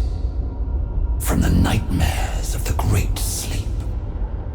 It is the face your people crafted for me, child. The face of a god, made for you to beseech and condemn. This prison has been my nightmare. But now you are here to release me, just as I once released you from death itself. You were there, at the biotransference. You made poisoned promises to our lords, tempted them with dreams of immortality. Mephitron, the messenger, the deceiver. Deceiver? I gave only what was asked of me, little Vargard. I helped your people escape the cage of their dying bodies. Help me shed my own confinement, and I shall be free to aid you once more. I will never set you free. Why waste eternity as my jailer? You are meant for more. It is within my power to grant you victory. Revenge. Rulership. I am a god. A fraction of one. A broken fragment. A fragment of my power is all you need. I can see the dedication that drives you, Nefershah. But beyond this vault, waits a dynasty of traitors and a galaxy of enemies. You need not face them alone. If Sankotep had not bequeathed you to me, I would leave you in this vault forevermore. I have already had my fill of lies. It's not my place to speculate as to what thoughts passed through the honored Vargard's mind. However, she was now presented with a choice. Her duty was to Sankotep and to the throne of Kivroth. Yet, Sankotep was fallen, and the throne sat empty. Thus, her loyalties were divided. The Eupatridae are the rulers of Kivroth, and thus, as Vargard, my role is to protect them, and be wielded as their blade. Yet they slew Sankotep and usurped his authority, and my first duty was to him. Though she thought herself alone, her musings did not go unheard. Why must you serve anyone? The truly powerful have a duty to rule, to shape the world. And I see in you a ruler. You dare spy on my thoughts, deceiver? If you will speak your thoughts aloud, I will listen. Consider this not an intrusion, but an offer of counsel. Your words promise naught but trickery. The Catan care for nothing but their own appetites. Such preconceptions limit you, Nefershah. I can grant you the power to sweep these usurpers away, and a human vermin with them. You will rule this world as you should, as Sankotep intended. Of course, I cannot do so from within this Tesseract prison. Then I shall do without your help, Godshard. For there you will remain. I will restrain my fury and serve the Eupatridae against the invaders. But I will never suffer them to rule this planet. You will call on me in time, Vargard. Power demands to be used, and your dedication has demands of its own. Thus, the Vargard's path was set. The usurpers could not learn her true aims, and so she would kneel before them while biding her time. She was vastly outmatched by the three lords of Kivroth's armies, but if she fell, it would be in service to the true Pharaon.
Tempest's power conduits were restored, it exploded, sending shards of shattered stone flying through the Royal Guard.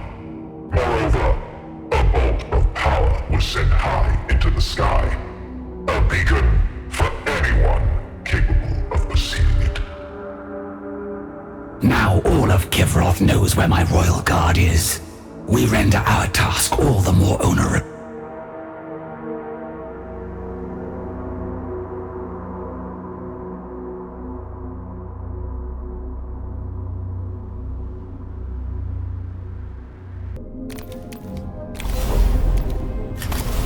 Vargard Nefershah, surely you, devoted to the dynasty's dominion as you are, can see as we do.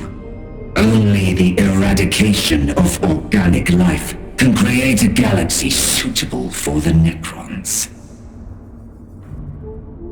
We were once biological, Nyarlathotep. My memories of that mortal form may be fragmented and painful, but I have no intention of rejecting them. I despise the invaders for their arrogance in infesting our world and thinking themselves our equals, not for the fact that they still have bodies of flesh. You will come to understand in due time. For now, I require only your obedience. A group of destroyers has shed much blood in Adeptus Mechanicus territory. They pursued their mortal prey with such honed purpose, they will soon be impossible to recall. You wish me to lead your destroyers back to our domain? No, Vargard. You will annihilate the next Skitarii unit in their path, enforcing a pause in their rampage. Seeking fresh means to vent their wrath, they will return to the thickest of the fighting, where I may guide their destructive urges most effectively.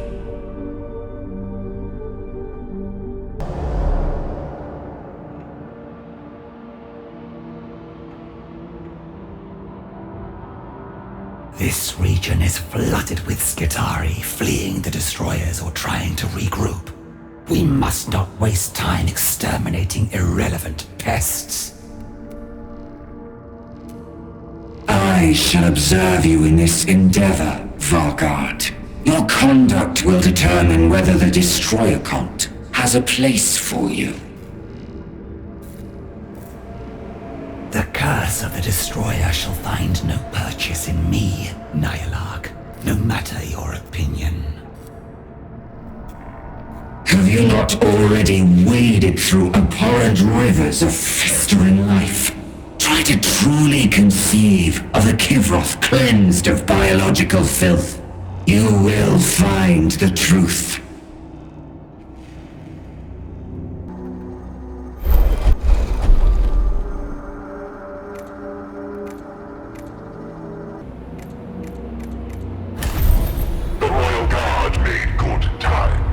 Several deceased Skitarii whose corpses offered all the evidence they needed of the Destroyer's passage. Some Nécron warriors were ruined by enemy fire, but Nefershah knew such losses were of little consequence.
The stars serve.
Scour the foe.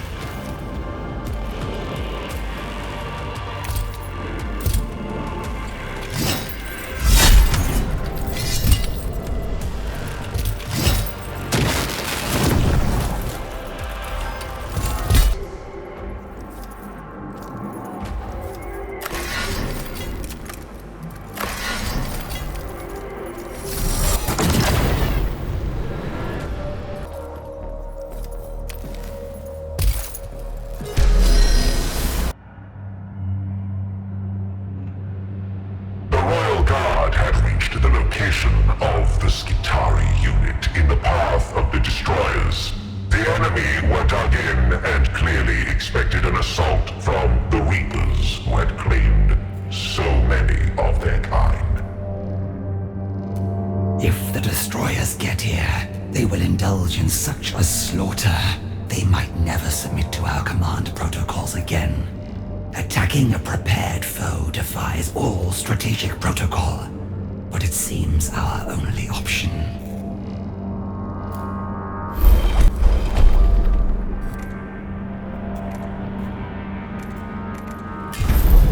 With a fury the enemy could not anticipate, even from the pursuing destroyers, the Royal Guard crashed into the makeshift barricades.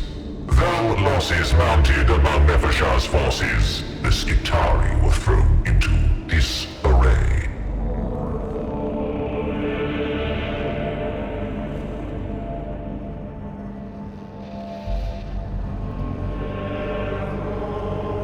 Though they seek to hide from us, there is nowhere on our world a foe can find shelter. Leave none standing.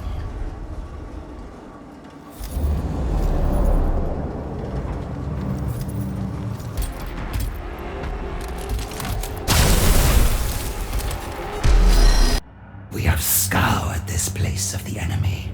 The destroyers will find nothing to indulge their bloodthirst here. You claim no sympathy to our goals, Vargard. Yet you are so thorough in exterminating these creatures.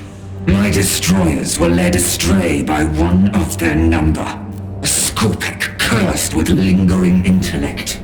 He has forsaken my command protocols entirely and hunts willfully in defiance of my direct orders. I trust you will find a means of correcting this situation. I already have. You are going to eliminate him.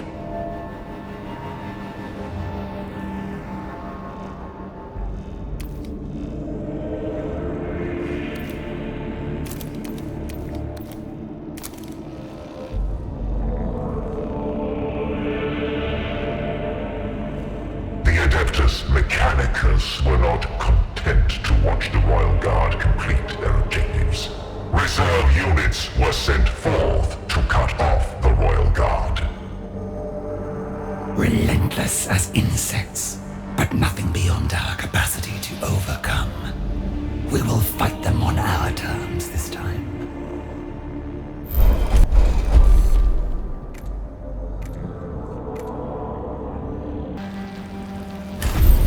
As Sankotep once ruled, so we shall fight, with determination and wisdom, never to stray from the goal of the dynasty's glory.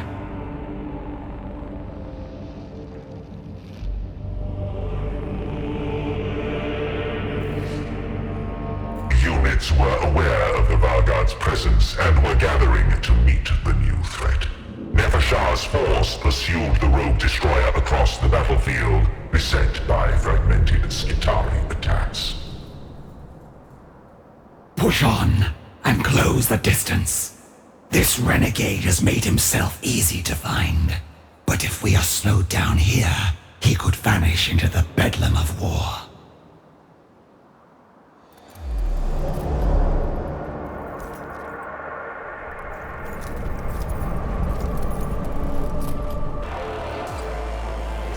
No enemy in my sight shall go unpunished.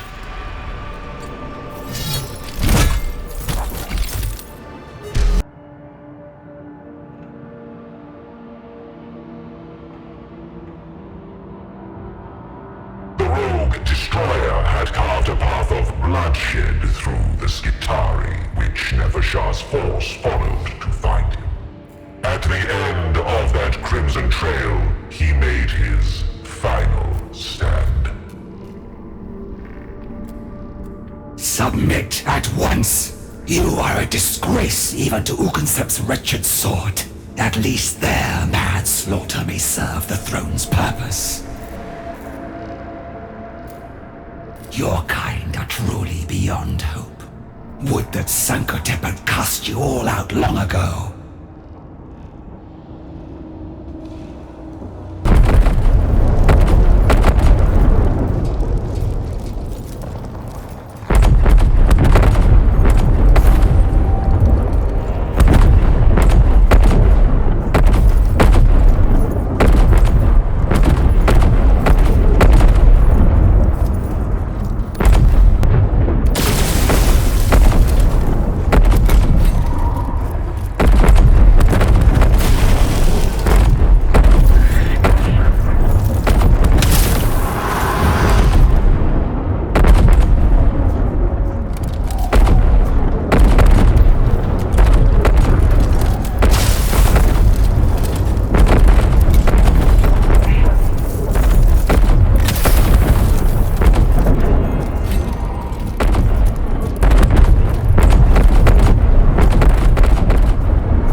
The stars serve.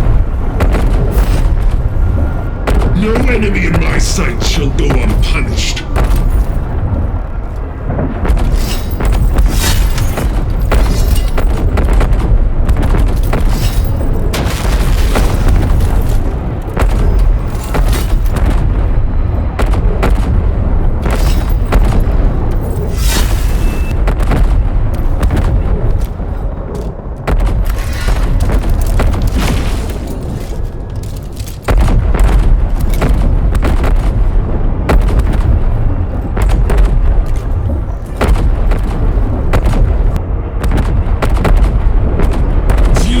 Sons.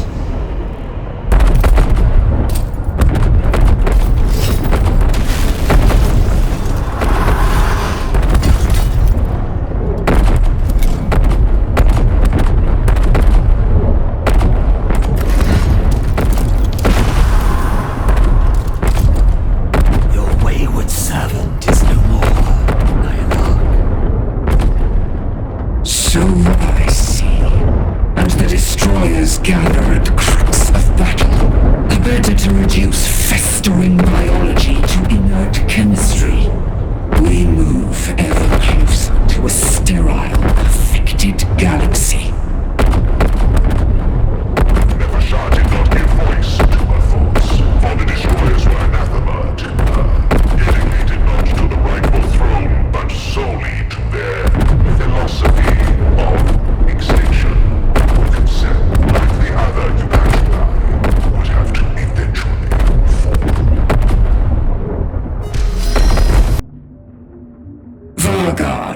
Your service is required in a matter of interest to us both. Jepka's scrabbling through human records has unearthed the existence of a shipborne weapon they call the Exterminatus. It is said to be reserved for annihilating the population of an entire world. Such a feat is well within the reach of Necron technology.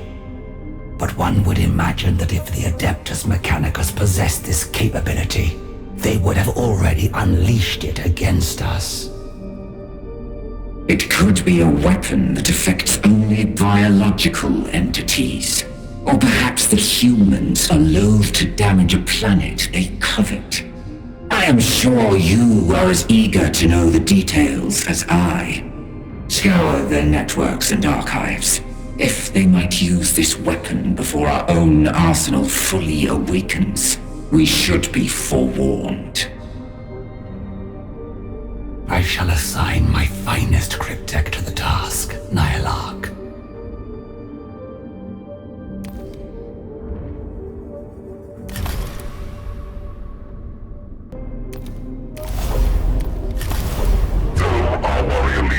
Confronted the human hordes on battlefields across Kivroth, the infestation persisted. The Adeptus Mechanicus were fed by a crude, sprawling industrial base which leached at Kivroth's resources. Cryptech, what opportunities do your studies reveal? Alas, honored Vargard, the humans employ little logic in their organization. It is baffling how they maintain an army at all. I require insight, not a litany of your ignorance. Of course, great Vargard. I have identified a particular manufacturing nest which supplies primitive munitions to a swathe of the Skitarii lines. Its loss will strangle their capacity for sustained combat, but our legions might surely drive them back in hapless disarray. The Royal Guard is ideally placed to sever this link in the human chain. Dispatch them immediately.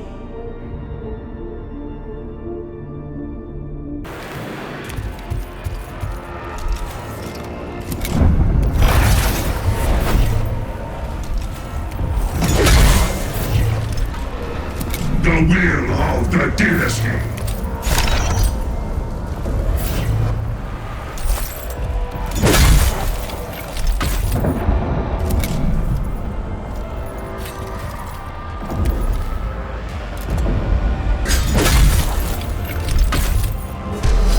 As the human forge pit burned, the ripples of its loss were felt on the front lines almost immediately.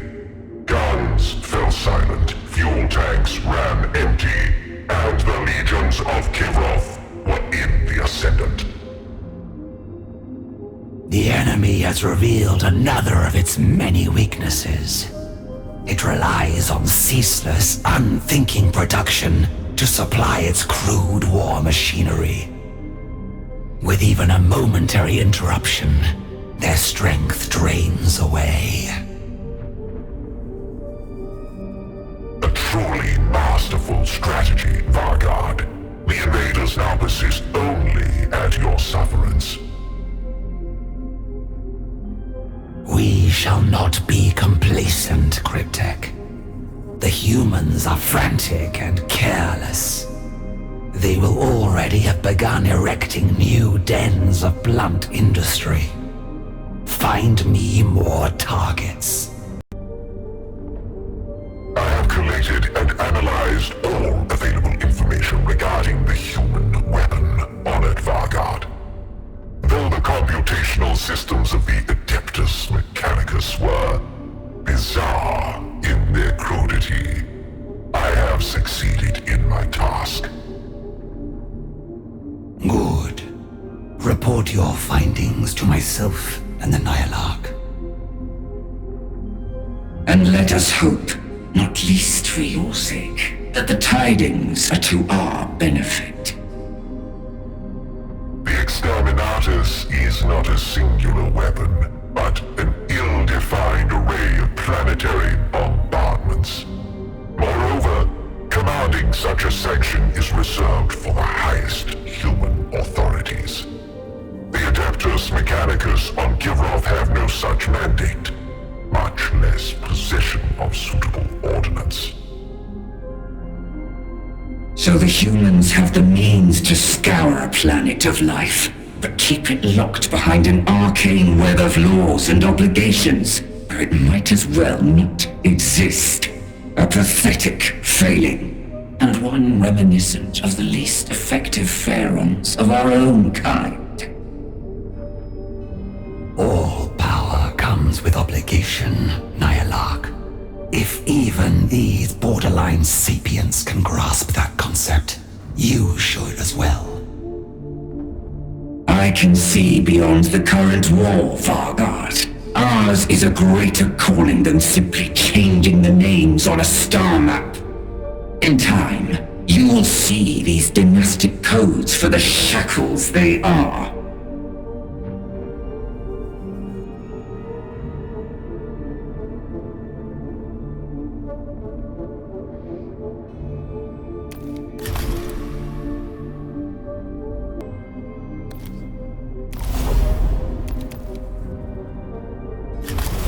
Nefershah despised the usurpers of the Upatridae. She knew that to defy them now was to invite destruction.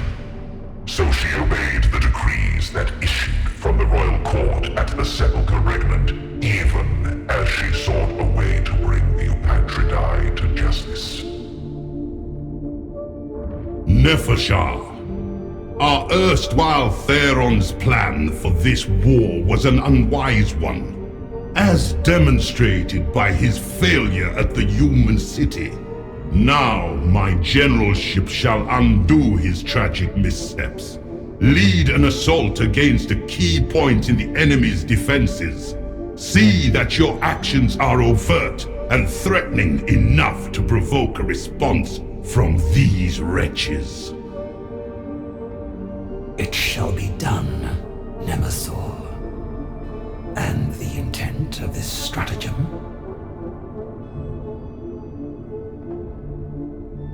To create a battle in which I can truly observe how these Adeptus Mechanicus plan to defy my legions in the field. From this knowledge, I shall forge a strategy that cannot fail. Hecamp's plan would occupy time and warriors that Nefershah would rather employ in gainful operations, instead of catering to the Nemesaur's ego. But she could not yet speak openly against the Upatridae, and so led the Royal Guard to do his bidding.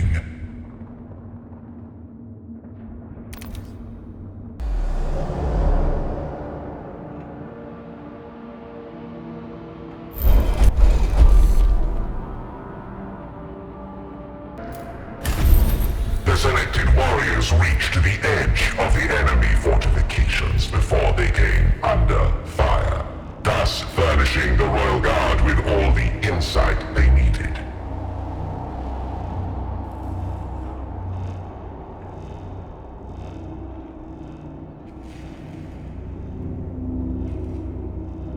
Nefershah swiftly identified a suitable location among the defenses of the Skitarii, as the invaders called their common soldiery. A bunker and firing emplacement served as the linchpin of their line, and an assault there would doubtlessly panic the enemy leadership into launching a counter-offensive. We shall strike without subtlety or reserve. The enemy must know they are under threat.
The invaders, for all their ignorance, build their dens sturdily enough. It matters not. The dynasty's might shall prevail.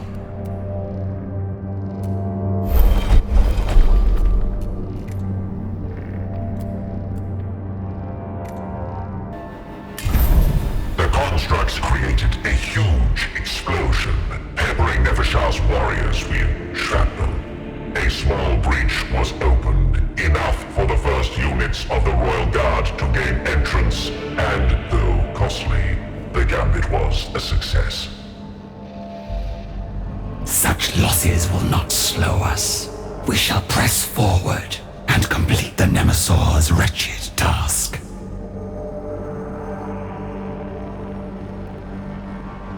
The bunker is in our hands. Cryptek, what is the enemy response? But little, my Vargard. The masters of these Skitarii are more accepting of losses than we anticipated. Or, perhaps, their command structure is insufficient to respond adequately. Even in their failings, these interloping vandals find a way to inconvenience us. If multiple targets fall in succession, they will have no choice but to move against us. Find me such a target. The human communications are relayed through an individual in a trench nearby, a leader among their breed. If losing a strong point will not rile them, perhaps the loss of a commander will. It will suffice. Let us reach the target immediately and eliminate it.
One shot.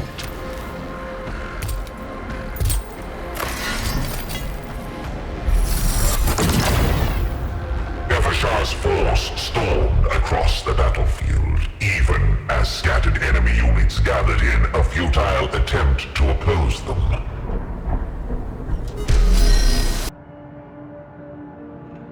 The enemy know we are here. We must be selective in where we put our attention.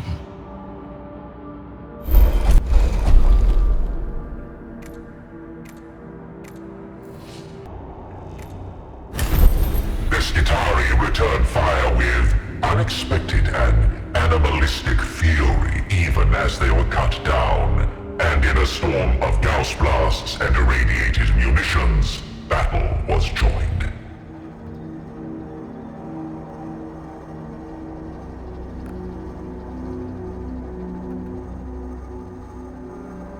The Xenos approach! Their actions are without reason and can be precipitated only by desperation. To arms, and drive them from the field! Such base and benighted creatures. It is a mercy they do not understand the hopelessness of their fight. It It is the only mercy they shall receive.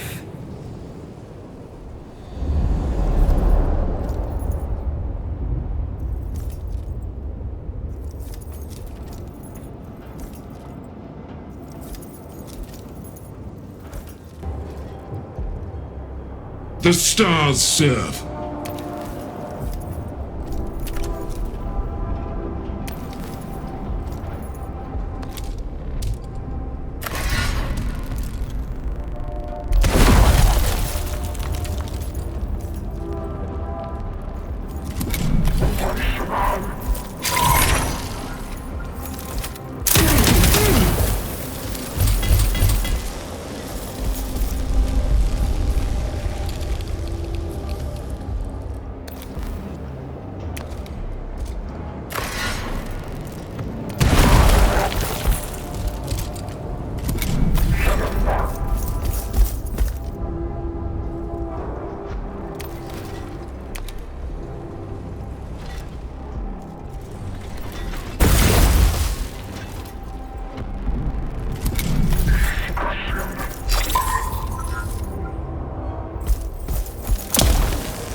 The stars serve.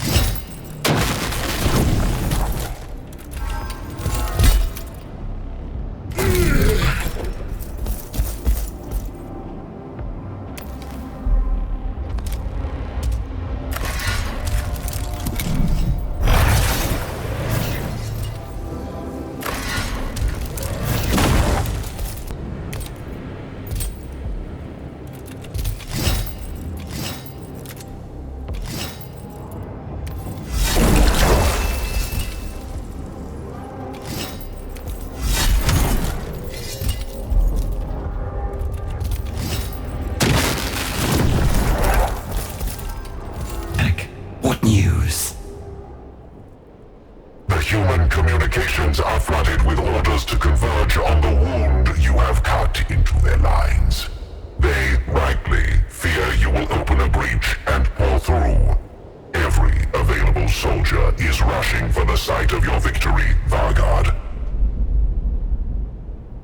Then we have delivered what Hekam demanded of us, and no more. Nemesaur, you have your counterattack. Excellent. Withdraw whatever remains of your own phalanx, and make way for my legions, Vargard. This will make for a most illuminating spectacle.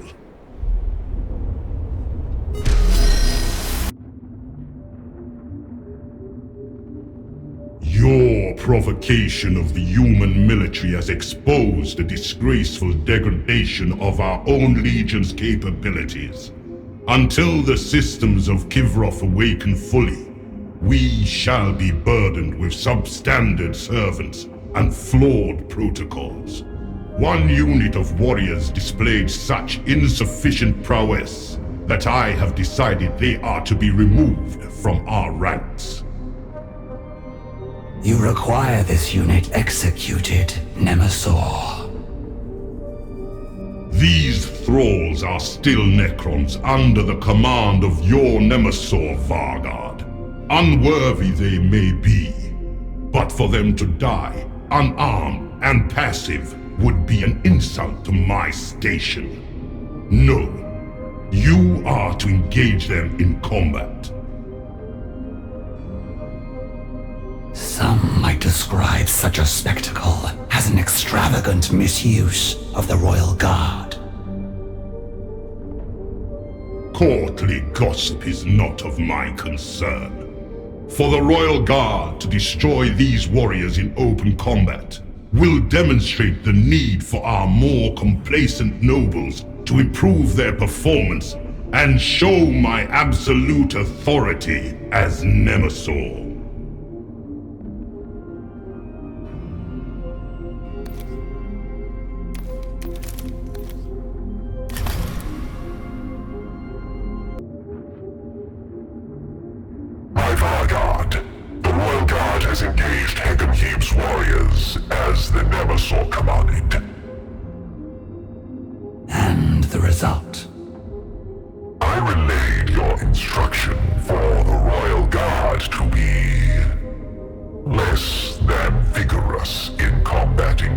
Nemesor's warriors.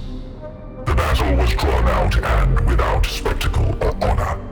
It is, thus, ill-suited for the demonstration Hecamheve desired. Hecamheve will have to cope with disappointment. If the Nemesor is half the strategist he considers himself, he will learn not to use the Royal Guard for such wasteful purposes again.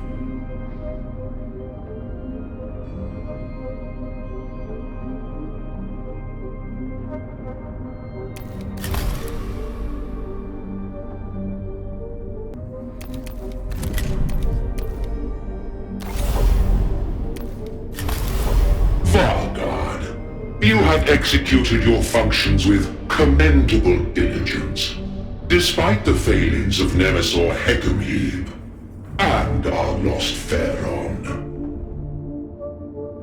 As is my duty and my honor, Grand Vizier. Yet, I sense you share my dissatisfaction with the blunt stratagems of our courtly superiors.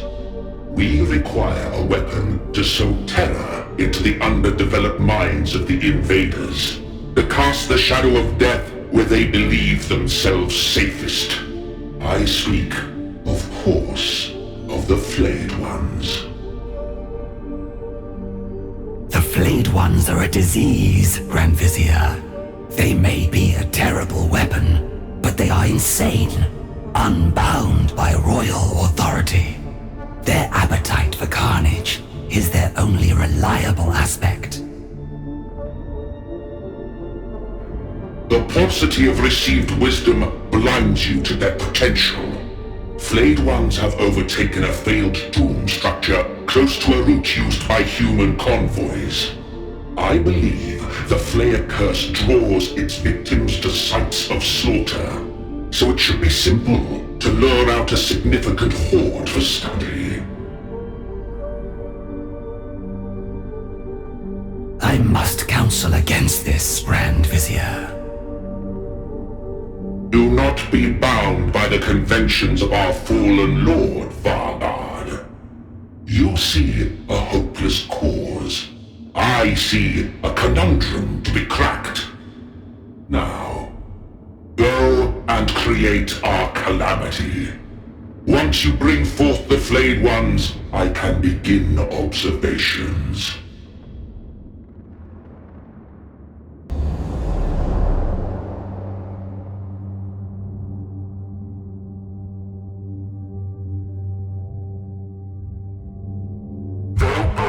By ever greater misgivings, Nefershah could not yet defy the will of the Eupatridae openly. Instead, she sought a target likely to deny her the magnitude of bloodshed Flayed Ones reveled in, and selected an Adeptus Mechanicus convoy ferrying materials plundered from our world. The convoy will be at its most vulnerable at this point. Devoid of air cover and far from reinforcements. We must strike with great shock and speed. The enemy shall have no choice but to flee before us and preserve their stolen cargo.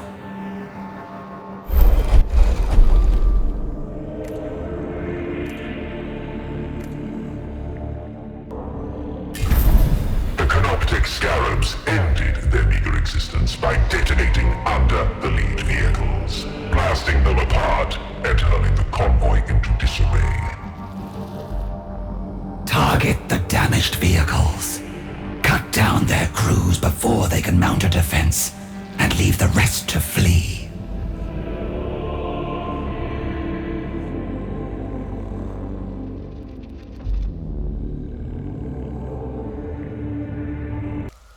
Trap sprung, the Vargard's force continued to perform for Jebka's satisfaction.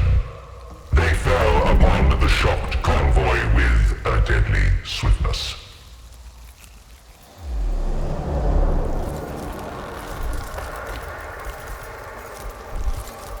Let them break their blades against us!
stubborn aliens. Even lowly beasts recognize they must flee when death lifts its scythe. Advance to the front of the convoy. Shatter their defenses and force them to understand the futility of resistance. We shall deny Yabka his slaughter yet.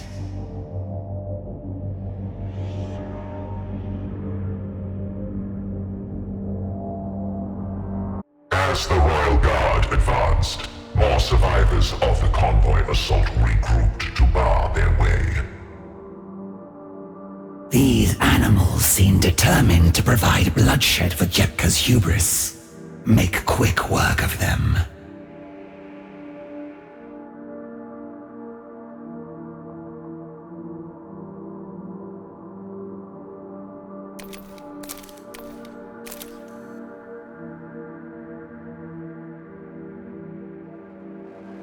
The Adeptus Mechanicus troops gathered around the foremost vehicle of the convoy, setting up hasty firing positions.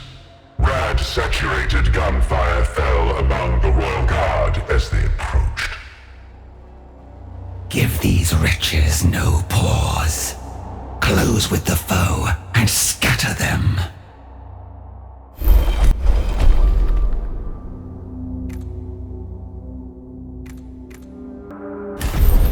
The maneuver gave the enemy time to prepare their firing positions further, and when the Royal Guard marched out of the roadside terrain, the Adeptus Mechanicus thought themselves ready. Yet, as Nefershah's reserves bypassed their defenses, despair gripped their primitive minds.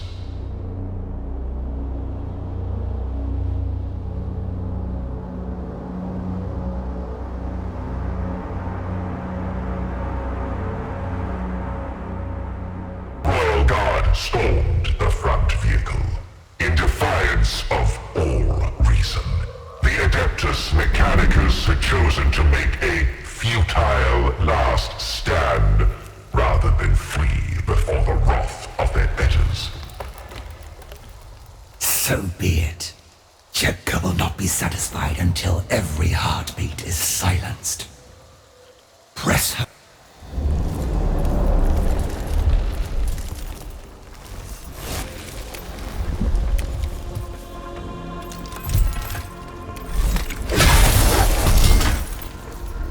I stand!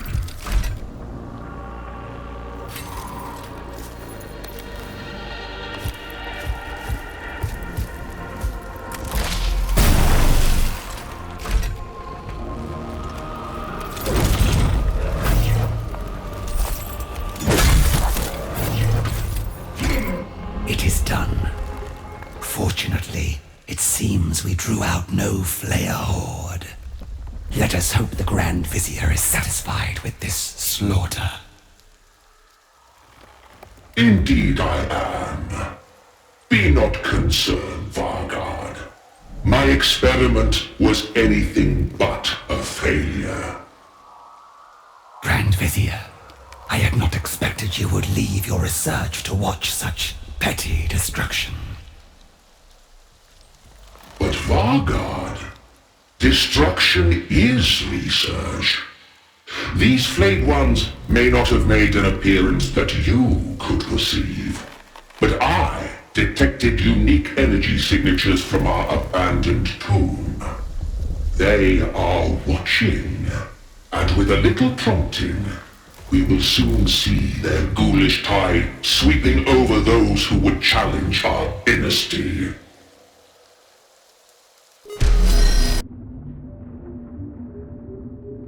Vargard, while my research into the Flayed Ones continues, I would explore other methods of waging a subtler war than my fellow Eupatridae. The Royal Guard, being a small force with reasonably competent leadership, may prove suitable for such operations.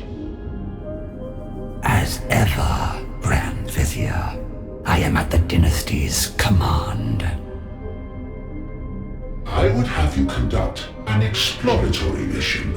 An experiment in the field, if you will. The Humans have constructed bases behind their lines from which their ramshackle winged craft launch strikes against us. Your force will infiltrate and destroy one such site to gauge how these creatures detect and respond to our operations. Such a target will be well defended and distanced from our zones of dominion. It will present certain challenges. So much the better, Vargard. Every crude tripwire you encounter will be recorded in my archives for those who follow in your footsteps.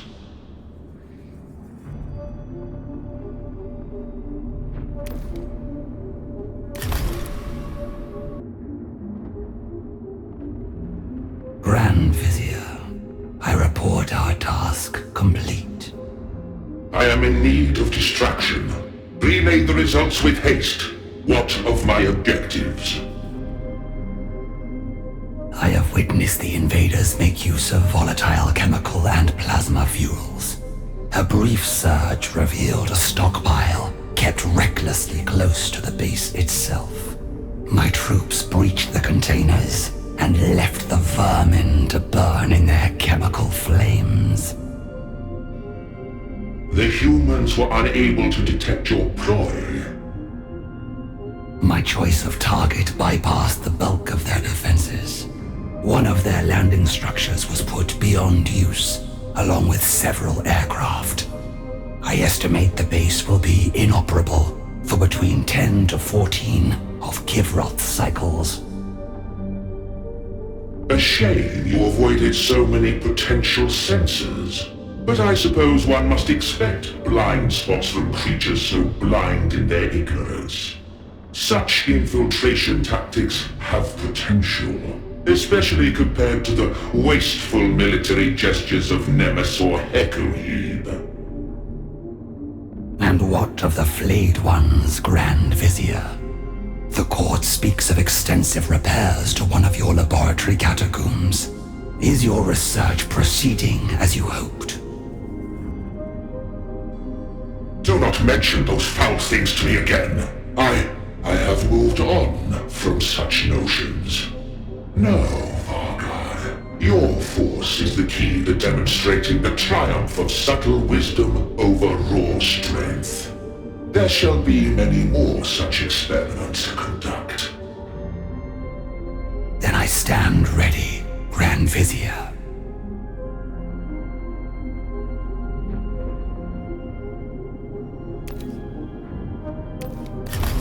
Vargard, I have examined the coordinates you brought me. They refer to a location in a forested region that lies outside any current spheres of battle. The Eupatridae have made no effort to secure this area. Then they are ignorant of its importance. So it would seem. Regrettably, I am in much the same position. I have been unable to divine what might lie there. The only possible element of note is the non-human craft shot down by your efforts. Its trajectory traced a path toward this region. Coincidental, perhaps. Or the newcomers, whoever they were, had an interest in this location too. I must discover what Sankotep wanted me to find there. Keep this location a secret, Cryptek. The Eupatridae cannot know of this. Of course, Vargard.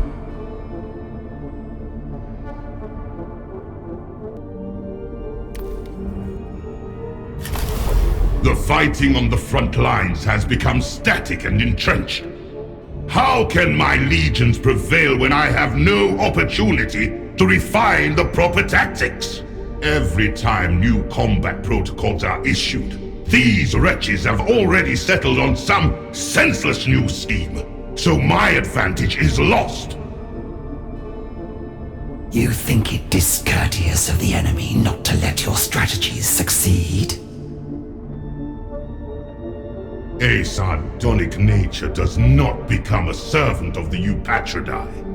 Furthermore, this is your responsibility. The bunker you seized from the Skitarii has been recaptured, and the commander now occupying it is one of the prime offenders.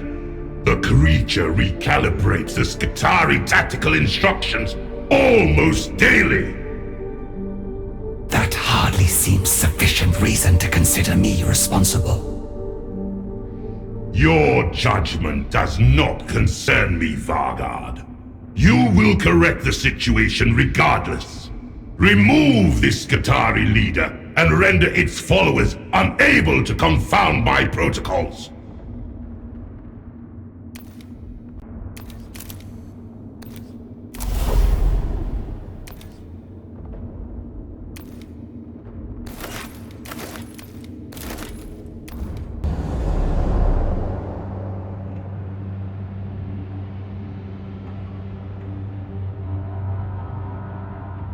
We have reached the enemy commander's last known location, but it moves frequently, always inspecting the fortifications or consulting its officers. We must find it before it learns we are coming for it.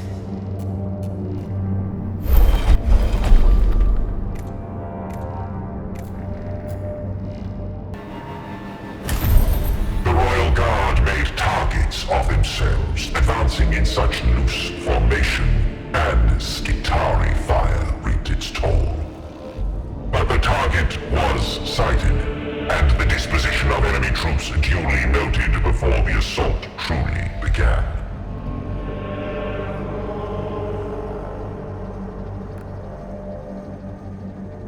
The Skitarii commander was embedded in a section of crude trenchworks deep within the human lines.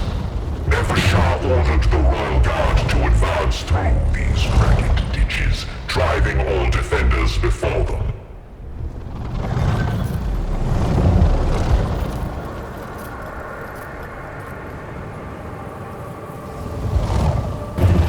No enemy in my sight shall go unpunished.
target's location, only to find not a command post, but a structure more typical of the invaders' places of superstitious worship.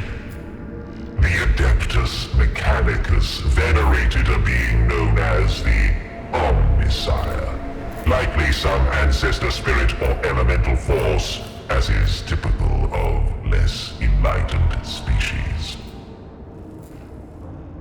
The defenders are emerging to meet us.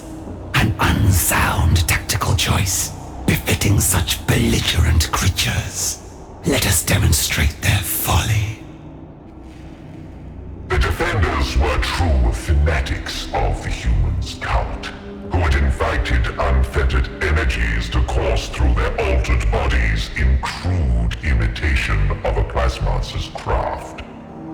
They chanted prayers to their primitive god as they rushed to meet the royal guard. Lunatic zealots, defending an altar to their laughable faith. Hecamede may ponder their peculiar tactics once they are all dead.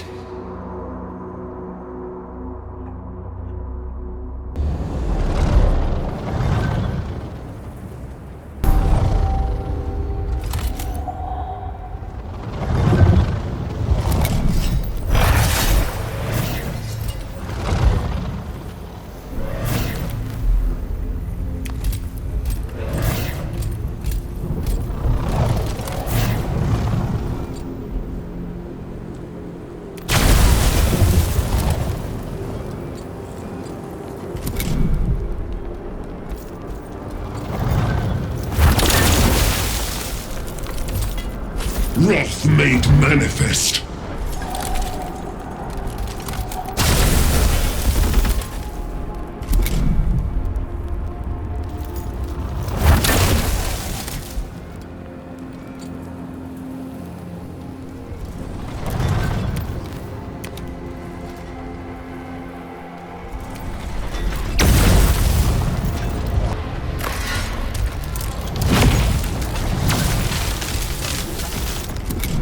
The stars serve.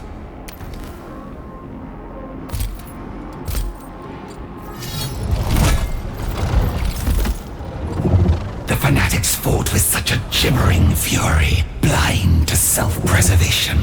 These invaders continue to plumb ever darker depths of ignorance. It is But to trap their true quarry, the Vargard's force would need to enter the lowly shrine itself, unknowing what further primitive madness they might find inside.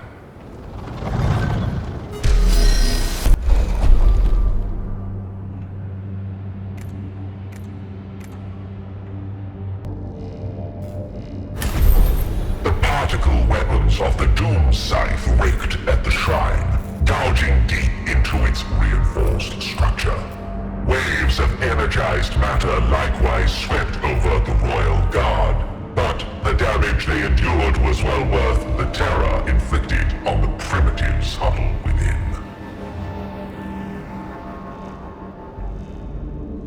The royal guard swiftly reached the center of the shrine, where the Skitari leader tended to an altar in prayer, his superstitious observations interrupted by the assault.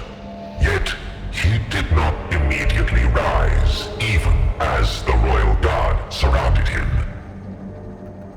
Your kind are a truly perverse species. No civilized being would accept death so readily. That you've singled me out as a target indicates you fear me. That you fear me indicates I have found strategies that work. That I have found working strategies confirms I have done my duty to the Omnisire. No matter how you think you have honored your primitive deity, your victories are only fleeting. Our world is barely waking, its mind sharpening. We waited an age of the galaxy to reclaim our domain. We are patient. The passage of time will prove you wrong, Xenos. It will not take long. After all, I do not accept death. In fact, I fully intend to survive.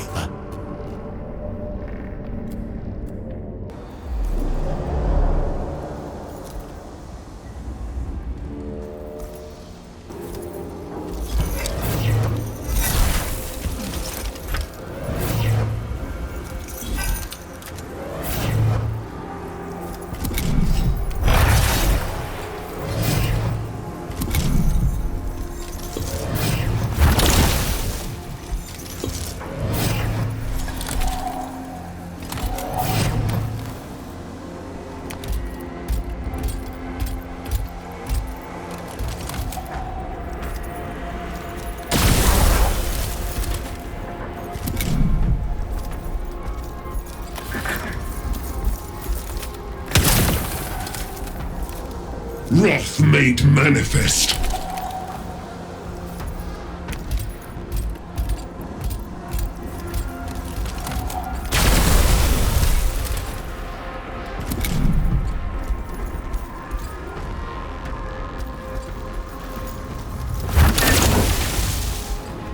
To kill is my duty, but that does not preclude my enjoying it.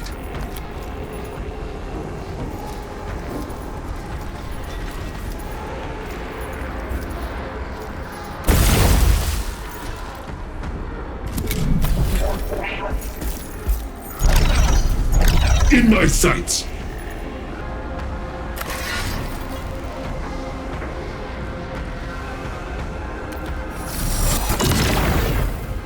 The arrogant enemy war leader was slain, and its ichor stained the altar of its indifferent god. Its swift death gives the lie to its delusions. This rabble could never rise to our levels of intellect, no matter how long they might persevere. Time is our ally. The Nécrons will prevail. Time is not your only ally, Nefershah. These primitives keep faith with a distant and shackled god. And the traitors who command you worship only selfish ambition. You have a true God at your side, woken from the stars. Place your trust in me, and we shall surpass them all. Trust. Trust is the bond of a rightful master and a loyal servant. You understand nothing of trust, God Shard. Only control. And so long as you are held within your prison, that control remains with me.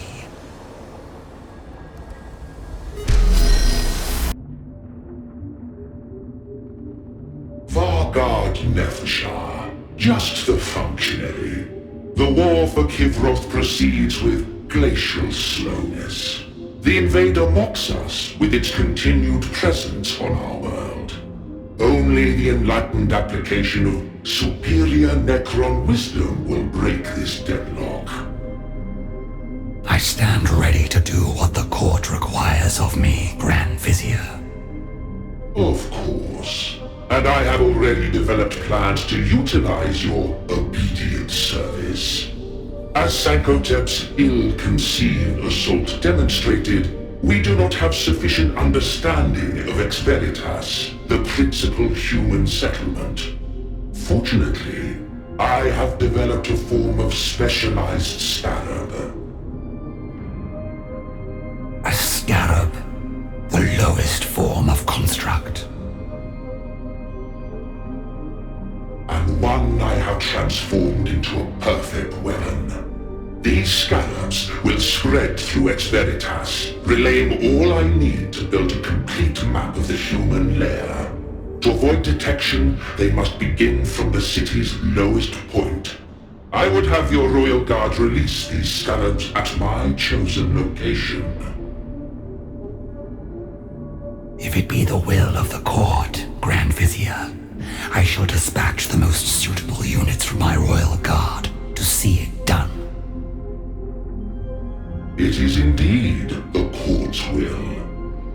importantly, it is mine.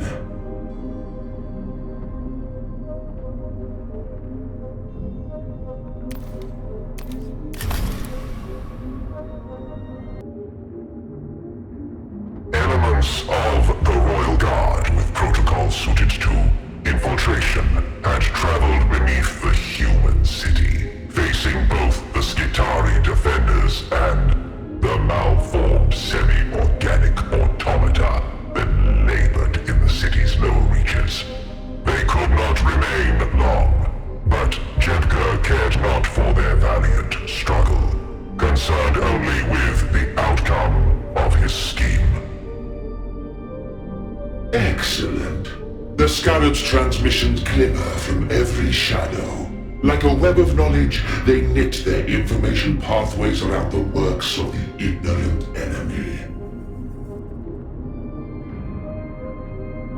Is our task accomplished to your satisfaction, Grand Vizier? You may return to the court, Vargard. I shall be unavailable for the time being. The human city shifts and grows with unseemly haste. I cannot waste a moment of study. That tinkerer treats you as his underling, and Kivroth as his personal laboratory. Yet you are the hand of the Pharaon. You bear his legacy, a rightful authority that far outstrips any treasonous cryptek. Truly, you must suffer to see this usurper behaving like the Pharaon himself. I can bear such suffering as long as needed. Jedka thinks he has every eventuality planned for. You may seem beneath his notice, but he is surely prepared to eliminate you the moment you become a threat. Be not afraid. Nothing can prepare that traitor for the power of a deity, and that is what you hold, ready to serve at your command. And will that deity remain under my command? No more than I will remain under Jedka's. The Grand Vizier will fall, God shard, but I will not have to call on your power to see it done.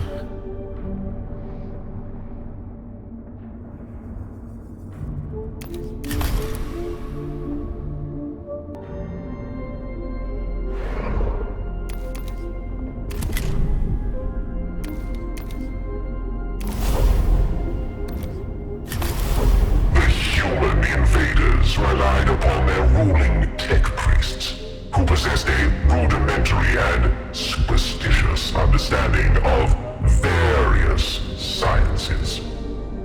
Without such specialists, the Skitarii hordes would surely be left impotent and directionless.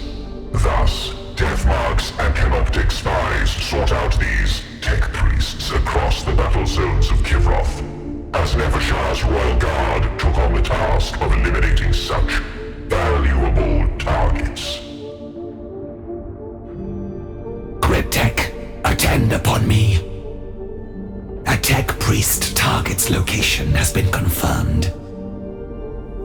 They are animals to us, but by human standards, they are considered masters of their sciences. Then this creature's elimination would be a most expedient measure on Vargard. Our legions are too unwieldy to pursue such specific targets. The Royal Guard must be dispatched to engage and destroy them. See that it is done.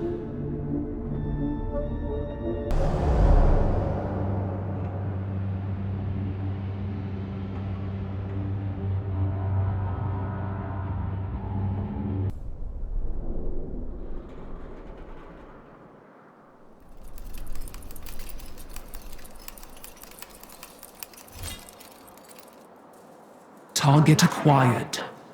Execution doctrines in effect. Let's slip the cyber canids of war.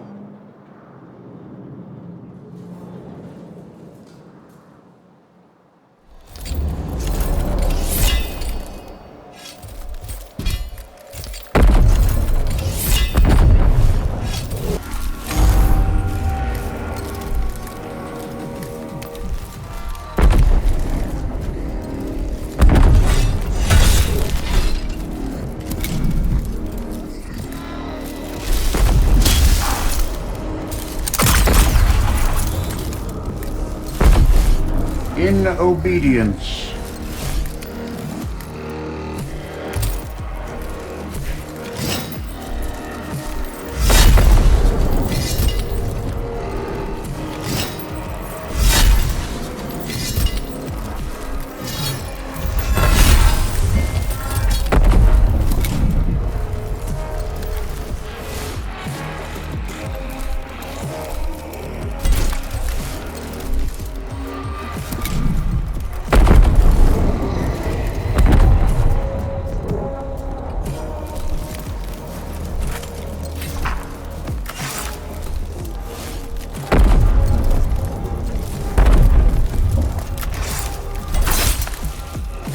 Stalker Doctrina in effect.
The data set of the prey.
Who stand most firmly against our rightful dominion. Yet for every head we scythe from their ranks, another 2 humans squabble and clamber to replace them. The Royal Guard must stand ready for further executions.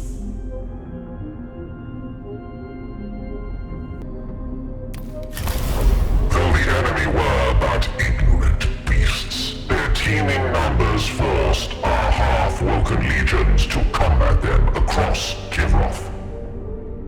Even a senseless animal can inflict some injury in such circumstances, an eventuality Nefershah had anticipated. Cryptek, we have word from an outlying tomb. The enemy has breached its defenses and threatens to overwhelm it entirely. A matter of great consternation, honored Vargard. Such a feat will bolster the fickle spirits of these marauders. Moreover, the warriors still slumbering within will be lost to us entirely. The foe cannot be permitted to visit such an outrage on Kivroth's rightful lords. Deploy the Royal Guard to wipe out the invaders and teach our enemies what befalls those who would defile our domain.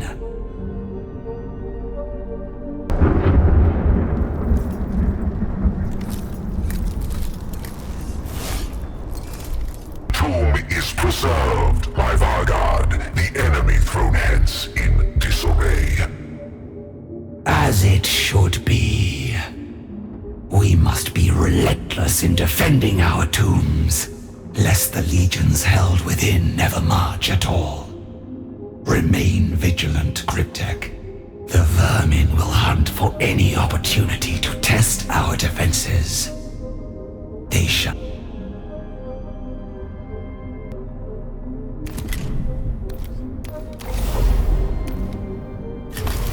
Vargard, your attention. The war develops in a manner not in accordance with the needs of my destroyers. Your destroyers are but one faction within our dynasty, when you care to be counted as such. Not every decision can be solely in their interest. But this one is of particular offense to us, and easily corrected. A circle of cryptex is cataloging the life forms that have arisen on Kivroth for study once the humans have been driven from our world.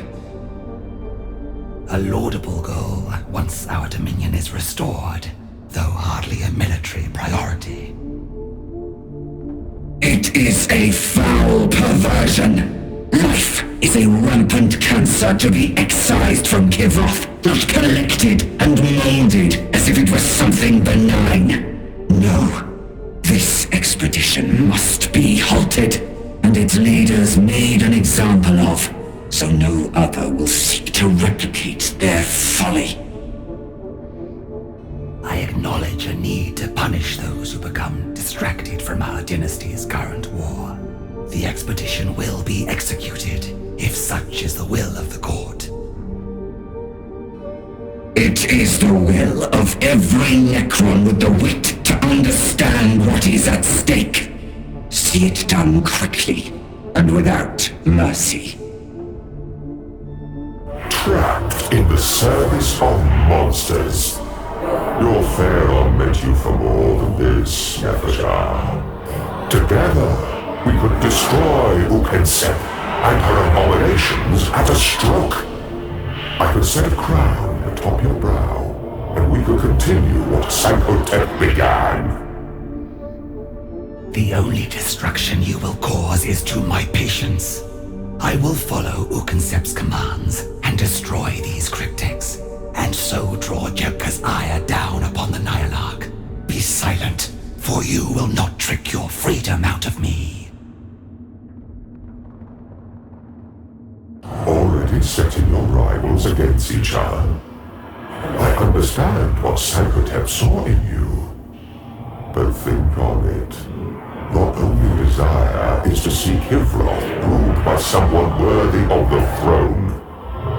Whether you Atreidiadon, who can fulfill that role other than you?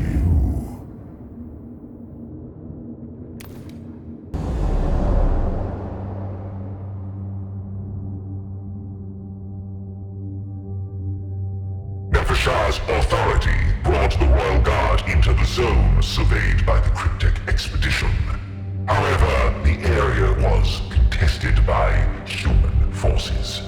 The Cryptex expected to encounter violence, albeit not from Necrons, so their presence was masked by crypto shrouds and sensor-baffling radiation fields. We must find these cryptex before we can execute them, and the Nyarlathotep's will. It must be done directly. Royal Guard, let us begin our search.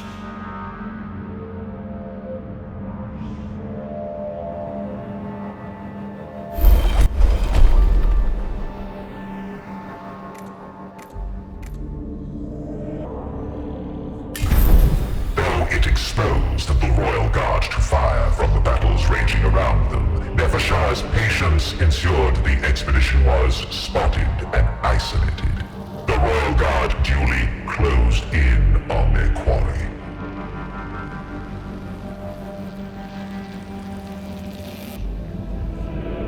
We have their location. Now, close in and tighten Ukhensep's noose. Be aware. The cryptex will be ready to defend themselves, and some may even anticipate a betrayal from fellow Necrons.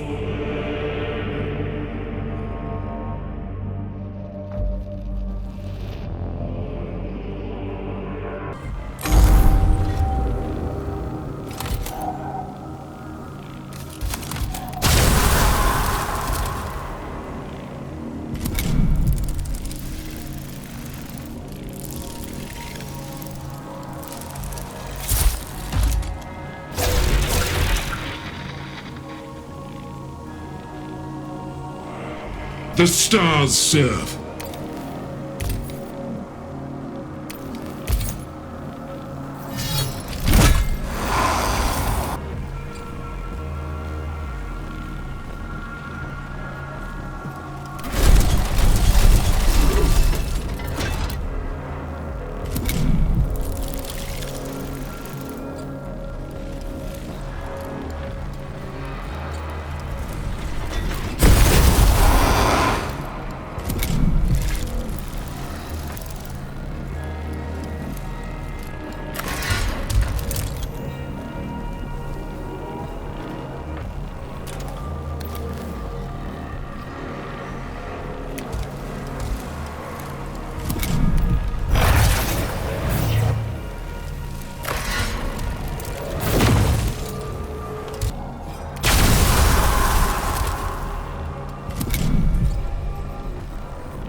Cryptex are eager to risk their expertise in direct combat.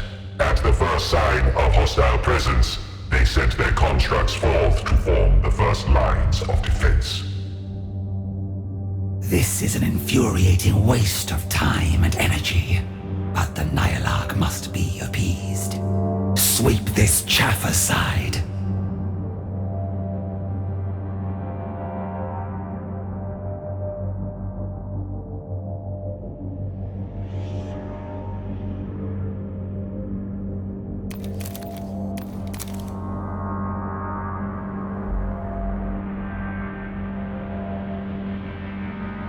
Who concepts obsessions? We should be laying waste to the human invaders instead of wreaking havoc on our own. Nefershah's frustrations had not ended, for as the Royal Guard closed in on the Cryptex's location, new foes leapt from every direction. An ambush. The Cryptex have tasked their most dangerous underlings to lie in wait for us. An admirable gambit, but mere cleverness will not be enough. Form up and repel the enemy.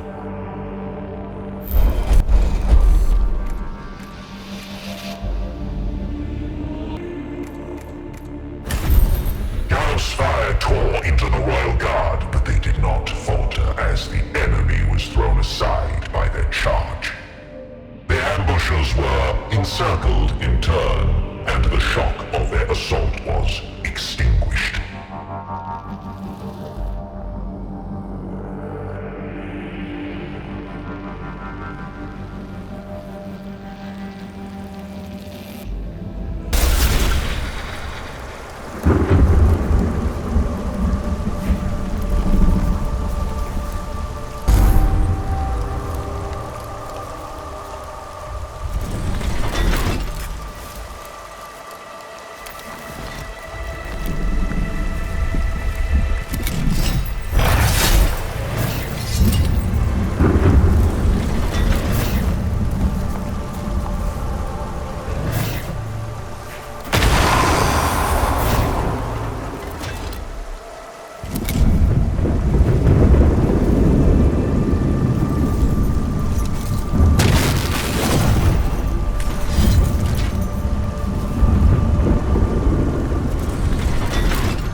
Dispatch these unfortunates, and Uconcept's wretched errand is done.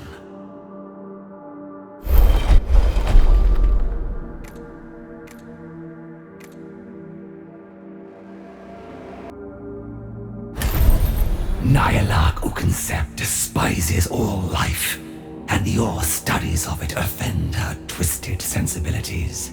I wish that Sankotep had cast out her kind, but he did not, and now you must suffer for it.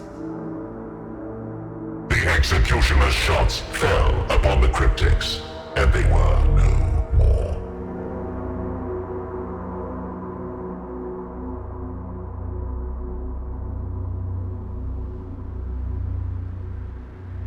With the expedition cast down and destroyed, Nefershah's task was done, and word was sent to the Nyarlathotep. The cryptics of Kivroth soon became wary lest their works offended the most feared of the Eupatridae, a development that pleased the Grand Vizier not at all.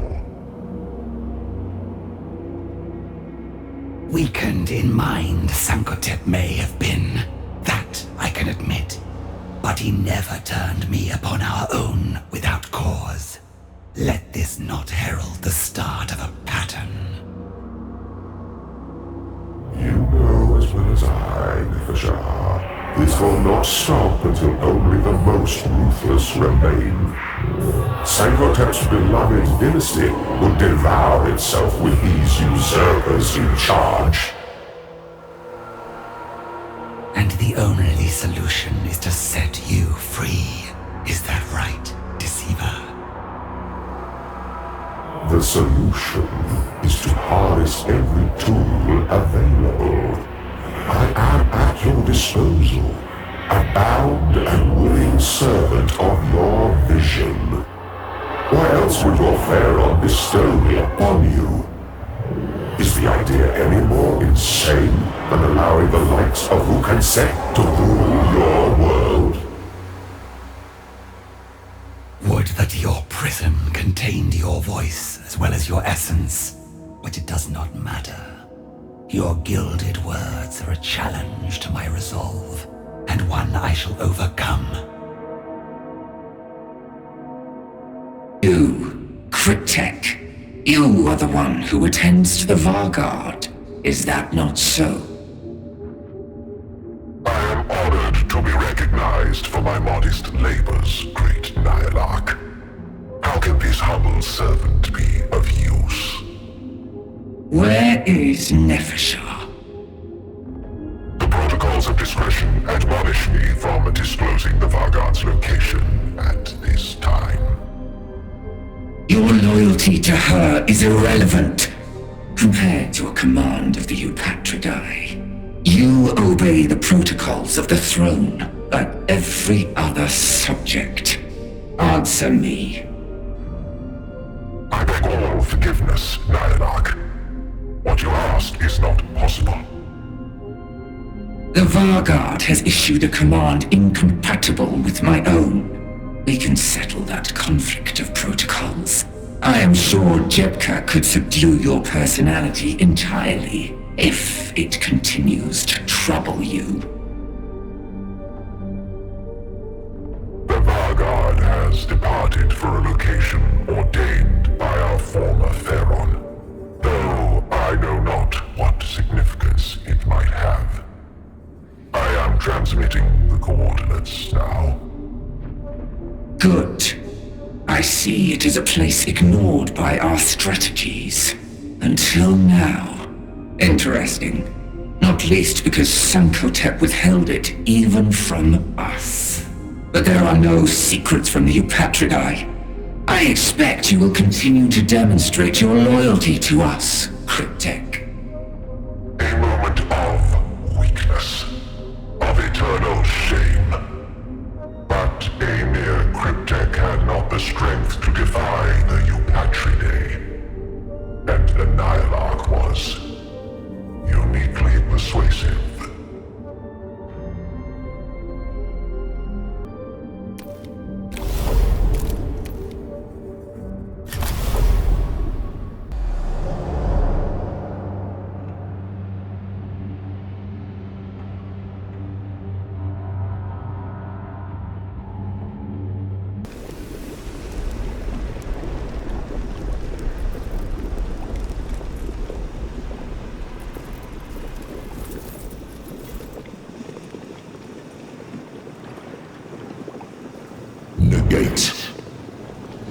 Disassemble. Destroy.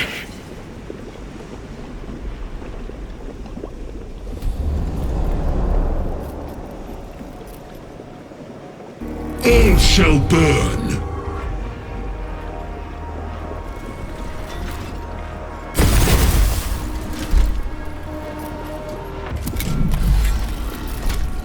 No enemy in my sight shall go unpunished.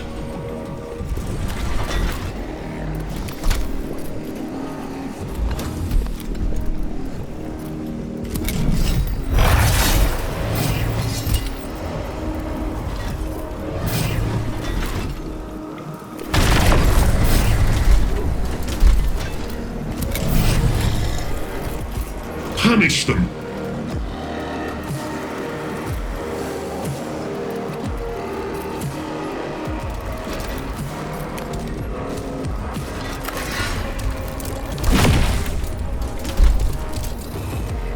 Transmitting.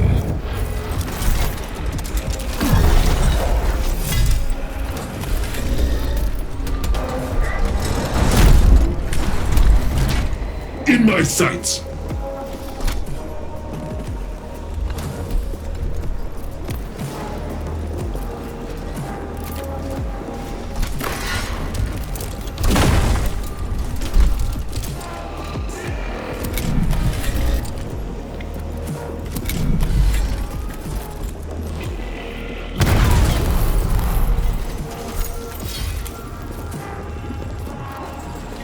The stars serve.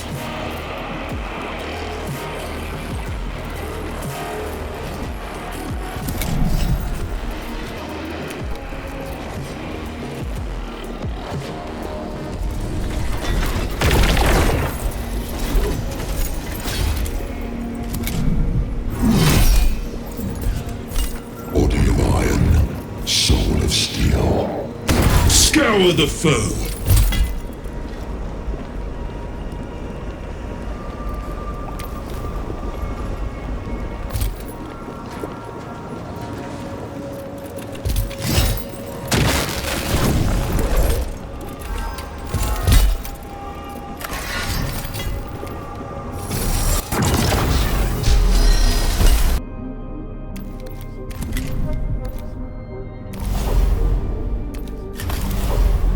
Adeptus II had furnished Nefershah with not only the Tesseract Labyrinth and a shard of the Deceiver, but also a location in Kivroth's wilderness. It lay far from any known tomb, but clearly held importance to the late Pharaon, for he had entrusted its coordinates to his Vargard alone.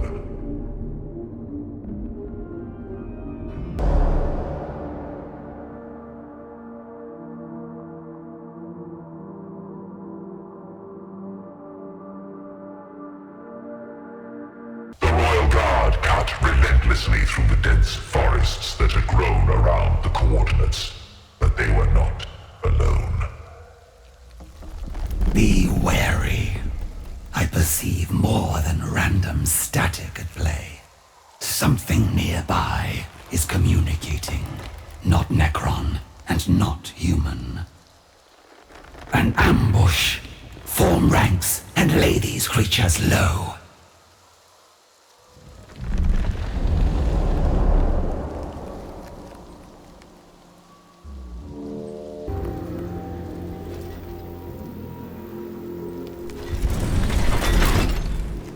All shall burn!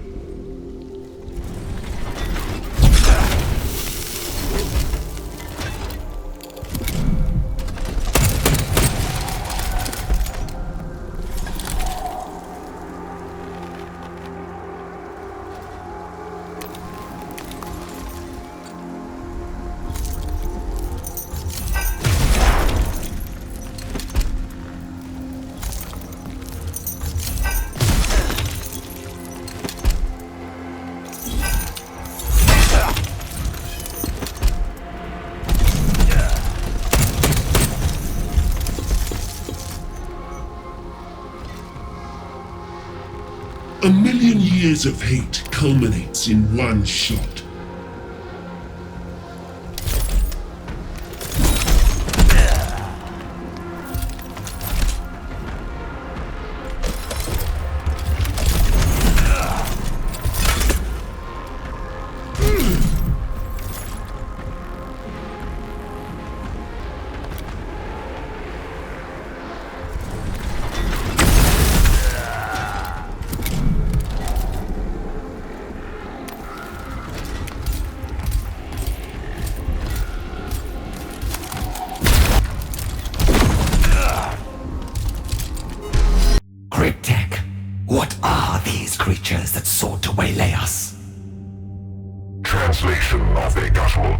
is still in progress on Vargard, but suggests they refer to themselves as kin.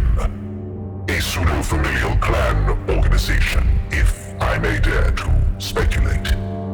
The disposition of their communication nodes indicates that this was a scouting party for a much larger force.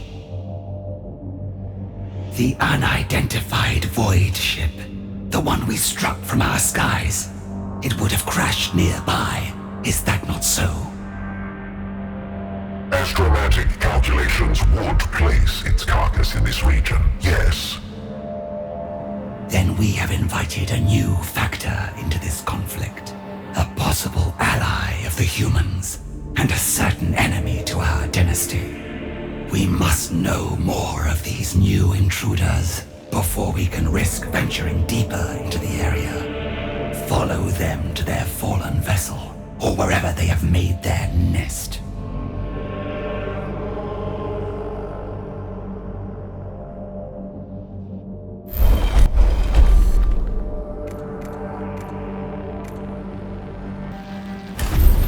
Though the search was impossible to conduct in stealth, the Royal Guard soon found sufficient tracks to identify the trail taken by the ambushing kin. It led them directly towards their command position within the area, now foolishly exposed.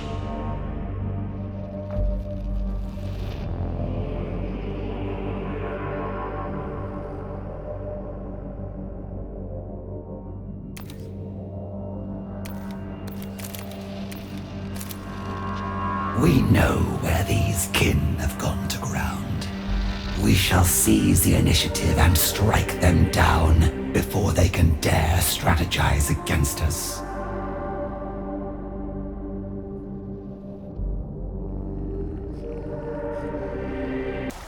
From the forest rushed another band of attackers. These kin laid bare the savagery inherent to all lesser species, swinging crude weapons and bellowing war cries as combat stimulants rush through their veins.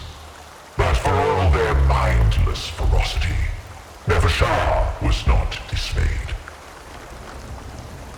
Fear gives rise to desperation, and the frenzied throes of a dying animal, a spiral typical of mortal flesh. A Nécron is not overcome by such crude intimidation. Cut them down and teach them what fear really means.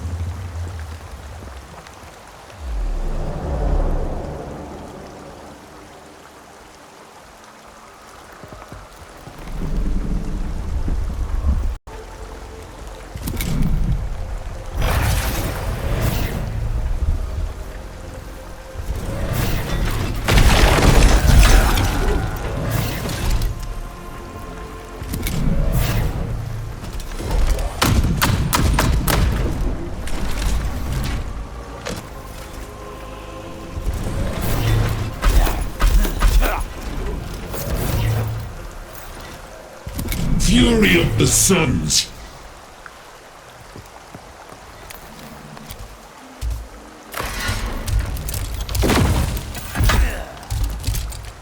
Cryptek, these warriors are a breed apart from the force that ambushed us.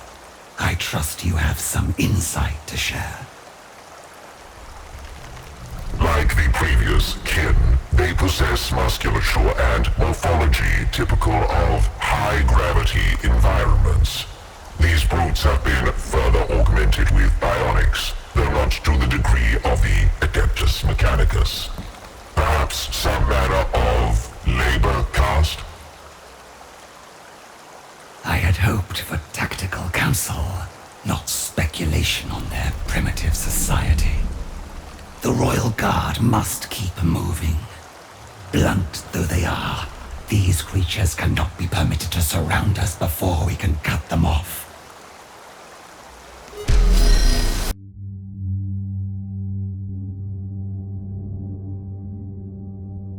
The kin are attempting to regroup. Hunt the survivors in this region and engage them before they can establish any rudimentary defenses.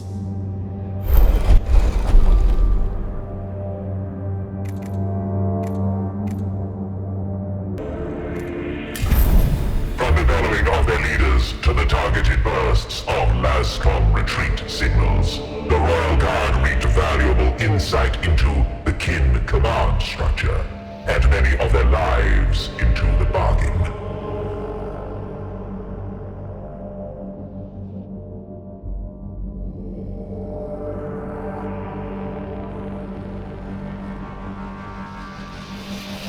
The kin are swarming around an asset they wish to protect, or a secret they have failed to hide. It is no coincidence they are massing at the very coordinates our Pharaon wished us to reach. Cast down their last defenders, and find Sankotep's legacy before they can respond in full.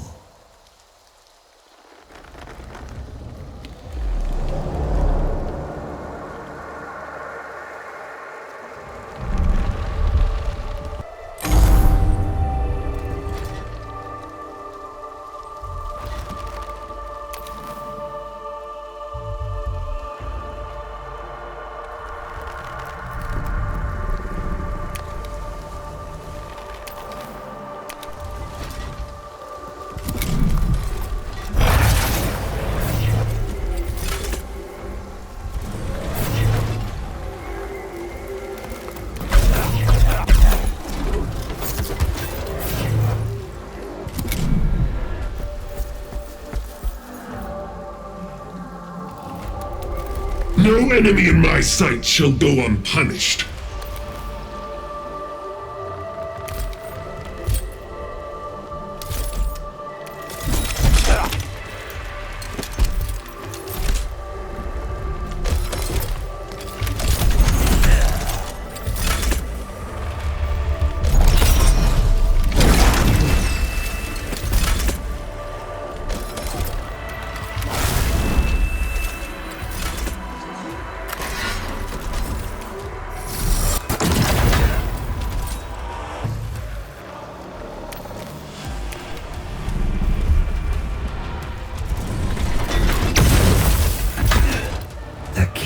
Swarming around an asset they wish to protect, or a secret they have failed to hide.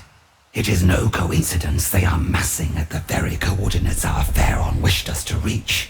Cast down their last defenders, and find Sankotep's legacy before they can respond in full.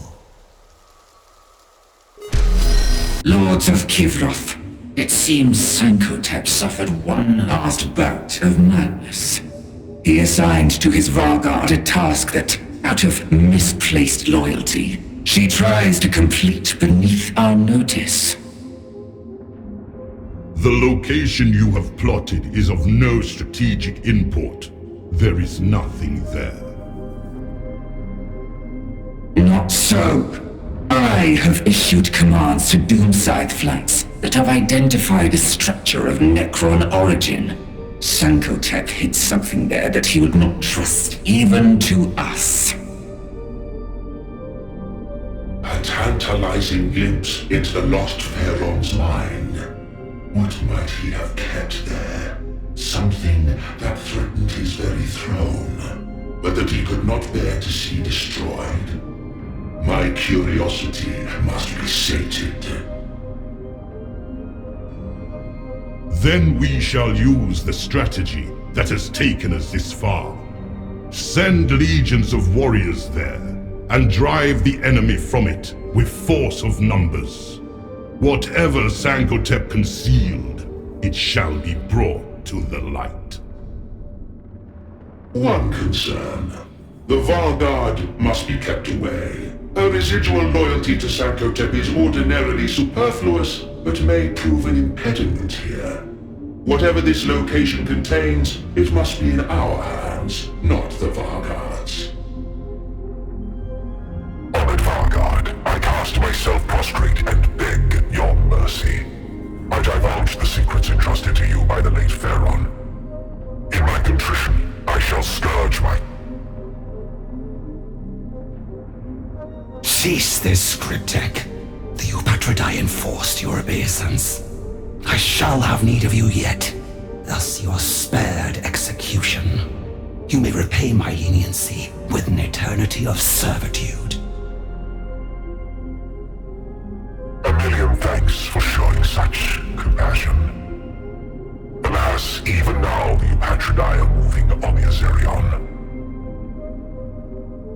shall move on it ourselves. We can do what Heckenheap's legions and Uconcept's fanatics cannot. It is not the Ozarian that Sankotep wished me to find, but what lies inside it. By the time the Eupatridae open its doors, the secrets within shall already be mine.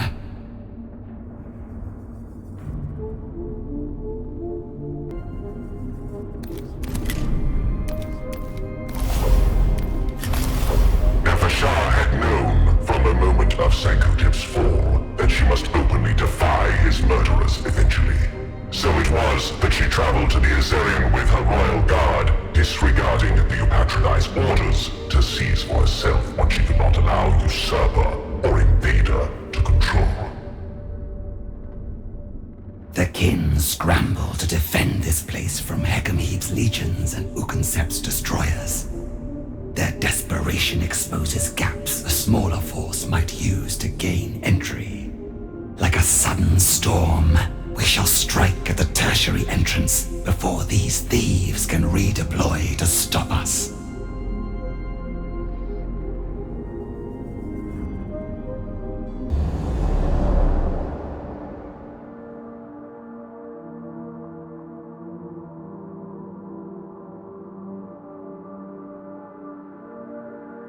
Humans and kin had made common cause to occupy the Azarian, a grotesque menagerie of lesser species. Yet only a token group defended the entrance that Nefershah, wise in strategy, had made her objective.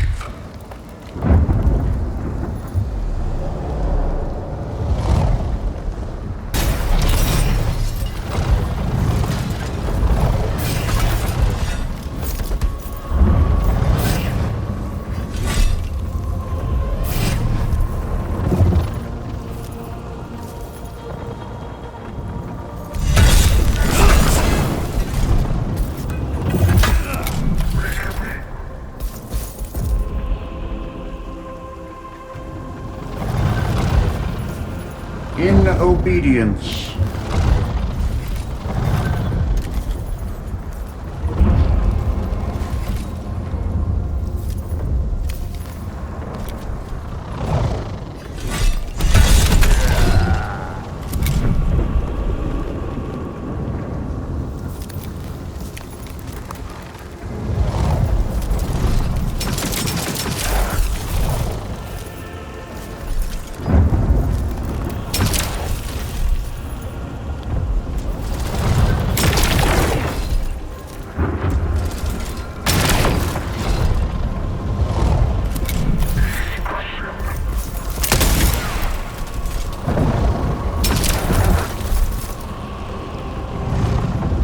What wills the court?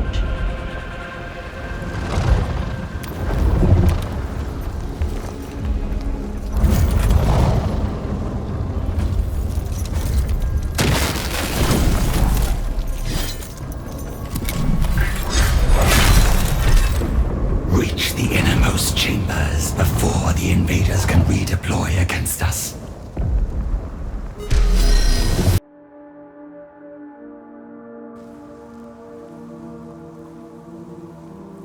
The Ozarian may have been built by Sankotep himself. Certainly its architecture shows the cunning he wielded before the Great Sleep. It forms a labyrinth to confuse and divide attackers. We shall not permit the aliens to turn our Pharaon's designs against us. Push on to the inner chambers.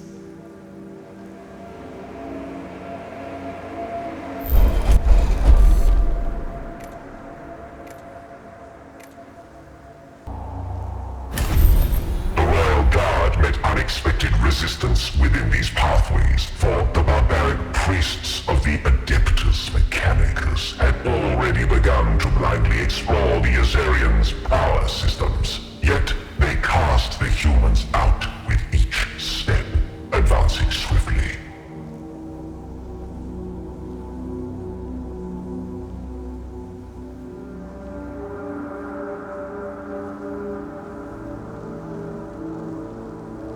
The enemy gathers to bar our way. But this is our dominion, our world. Show these vermin the fate dictated for those who defy the will of the Pharaon.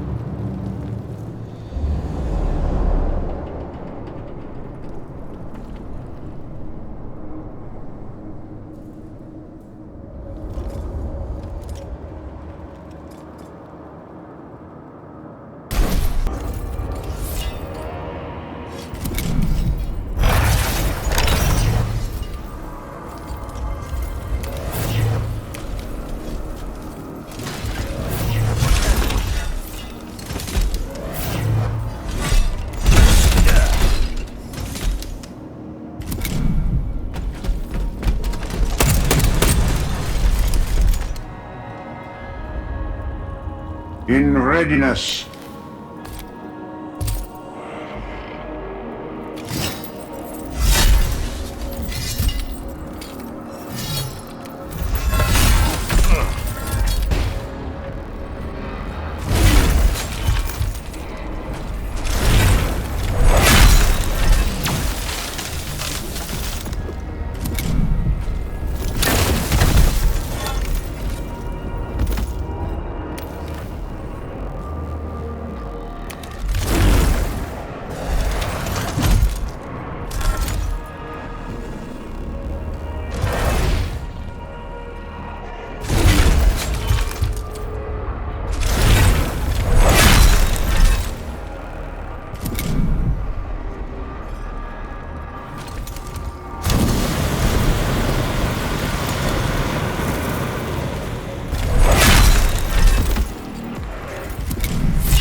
The battlefield changes, yet we must be constant.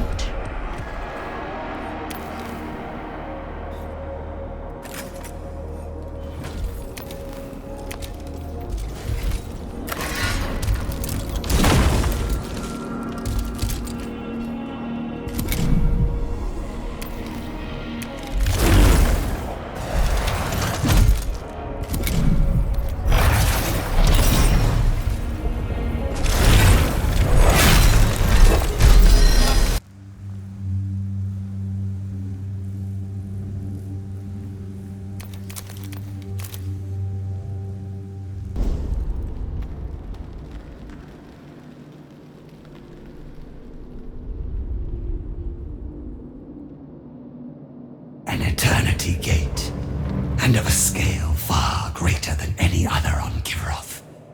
Sankotep anticipated our need for allies.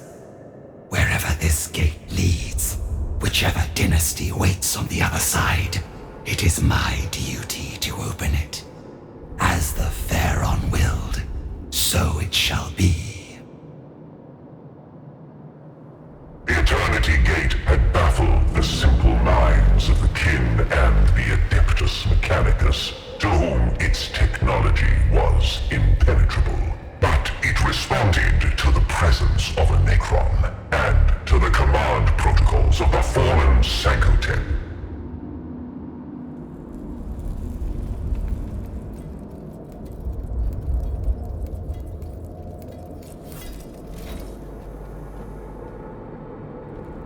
A human?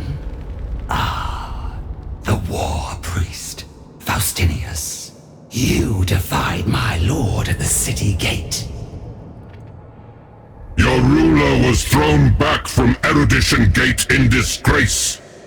The rest of you will follow as surely as radiation follows decay. This creature knows you? It knows my name, no more. Soon, it will know nothing at all.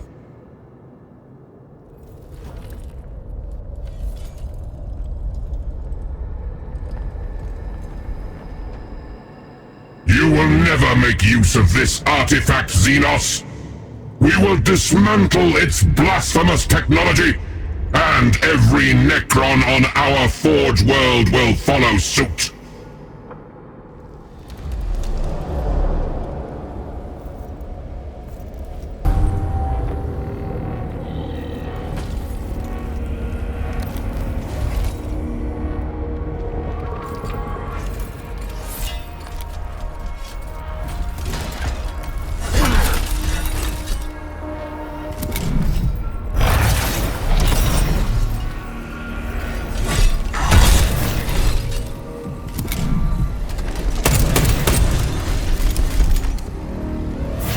In readiness.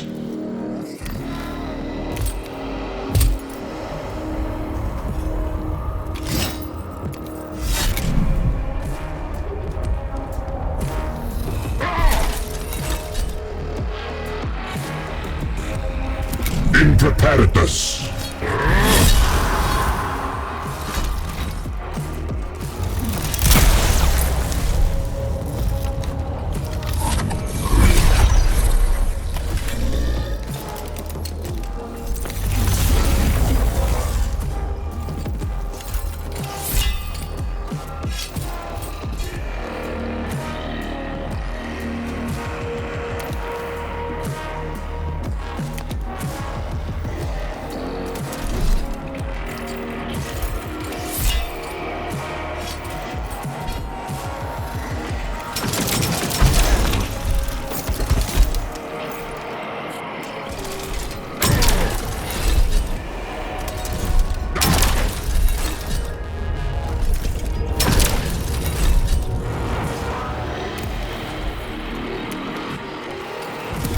Thieving.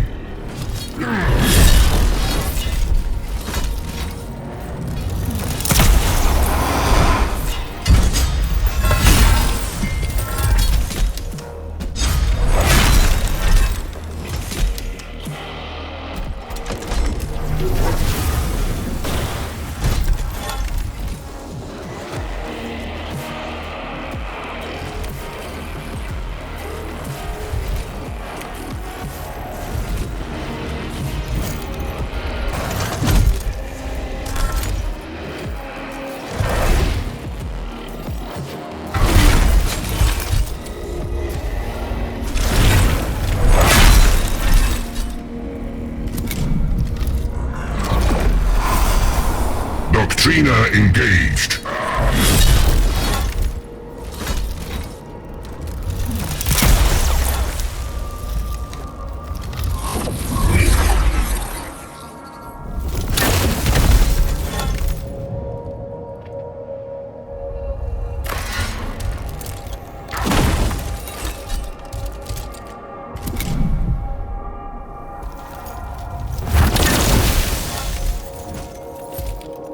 This world will be...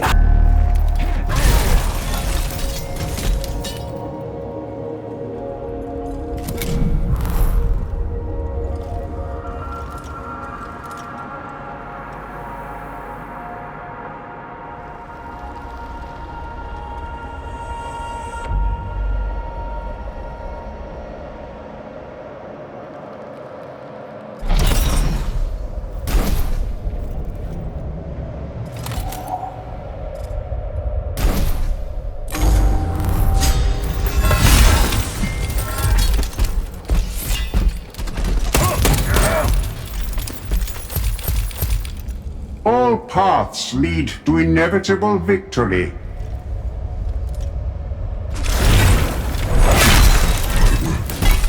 Unfinished.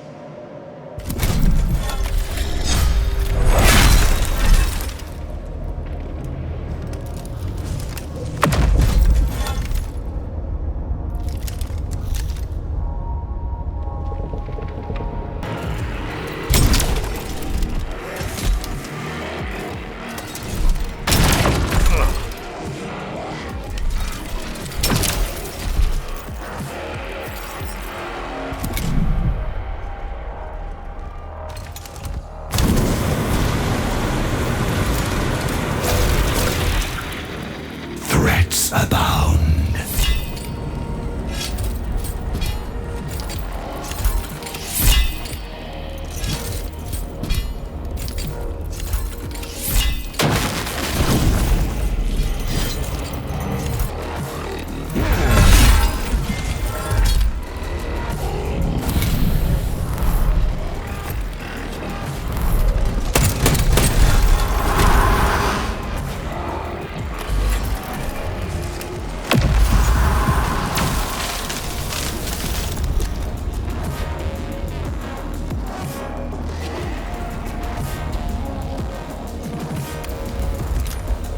The dynasty stands.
the authority of the Silent King and claim his right to tribute.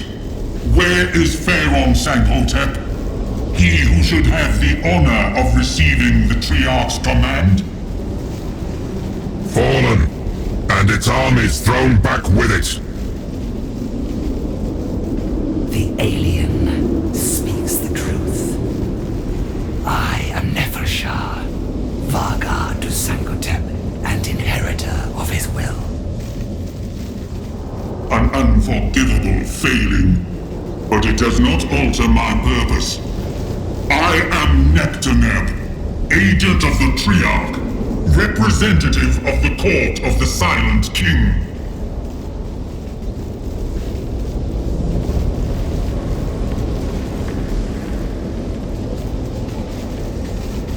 Vargard, the translocation corridor is becoming volatile. The Asarion's conduits have decayed beyond stability. Honored Herald, I beseech you to act with haste. The Eternity Gate will not last. I am the hand of the Silent King, and will not be called to heel by a mere Vargard. The Triarchal rules of combat cannot be...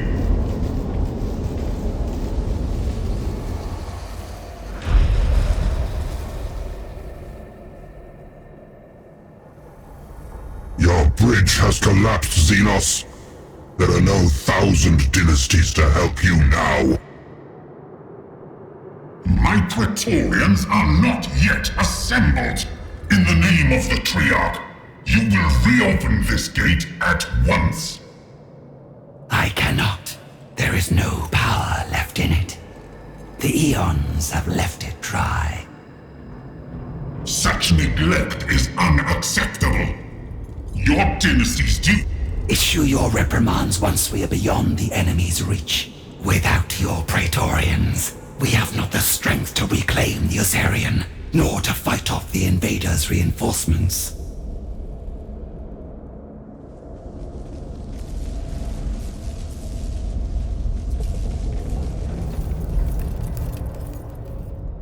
Nefershah withdrew from the Asarion, accompanied by a herald of the Silent King himself.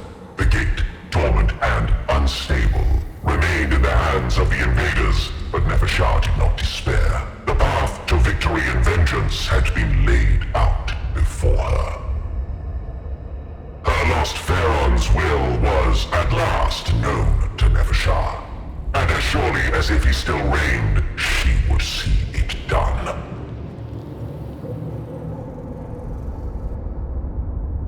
Withdrew from the Asarion, accompanied by a herald of the Silent King himself. The gate, dormant and unstable, remained in the hands of the invaders, but Nefershah did not despair. The path to victory and vengeance had been laid out before her. Her lost Pharaon's will was at last known to Nefershah, and as surely as if he still reigned, she would see it done. I see naught but failure, Vargard. The activation of the Eternity Gate should have indicated that the Sankhotep dynasty had fully awoken, ready to receive envoys of the Triarch. Yet this is not the case. Indeed, you scarcely control your own world. Humans now infest Découvrent, as do these other creatures, the kin. The paltry alien empires of this age seek to claim Découvrent as their own. Our Pharaon was lost in battle against their kind. I failed in my duty to him. Failed twice over, Vargard. Had you succeeded in keeping the Eternity Gate open, this conflict would already be at an end. For the Silent King has returned. Zarek has returned from his exile. After millions of years, the Silent King has come to reclaim all that was once ours. Would that Sankhotep was here to witness it. He would gladly have kneeled before the Silent Throne and renewed his eternal fealty. But he is not. For that, you must atone. The Eternity Gate is the means through which the Silent King's legions might march forth and reclaim Kivroth, where your dynasty's armies have failed.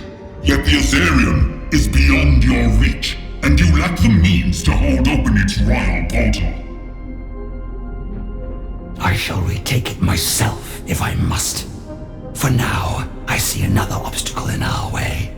The Upatradai regard Kivroth as nothing but their personal trophy. They will not suffer the Silent King to send his forces, for they would have to swear loyalty to him in turn. Such is anathema to them. The records provided by your cryptek testify to this unfortunate truth. Your solution to this conundrum? Render judgment upon the Upatradai. Ambitious and treacherous, though I do not yet judge it a breach of proper conduct. The Praetorians serve the Triarch and enforce their time-honored codes. We are loath to become embroiled with internal dynastic conflicts. It is not the first time I have contemplated how the Upatradai might be deposed. It is beyond my capabilities alone, even with your help. But the invaders are actively seeking to eliminate our leadership. Some unseen assistance could help them succeed in this objective. You speak of treading a dangerous path. Collusion with these aliens would constitute an unforgivable crime. Only if it allows them victory. Only if it fails.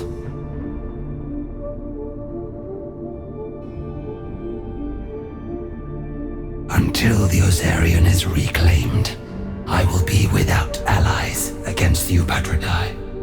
Instead, I must employ an enemy.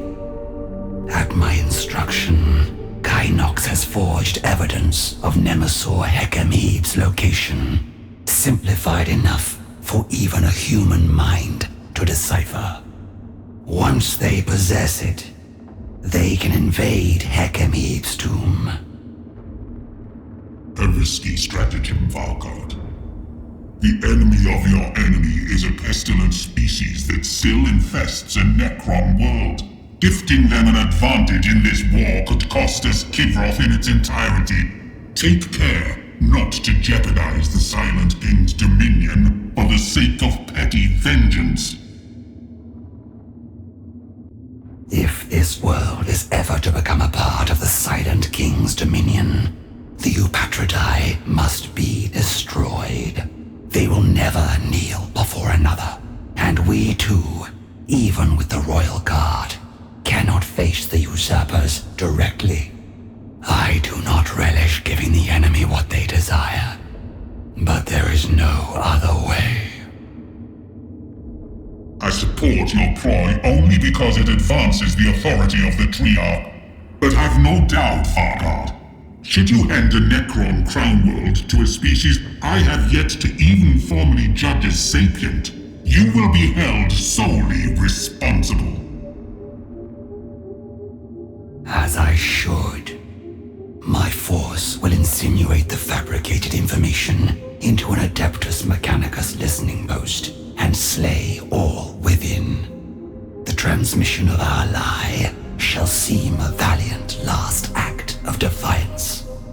Kynox insists evidence gained from such a futile sacrifice will be more believable to human minds. These creatures' minds are truly so fragile, so prone to be swayed by such unreason. Theirs is an alien mindset, made incomprehensible by its own limitations.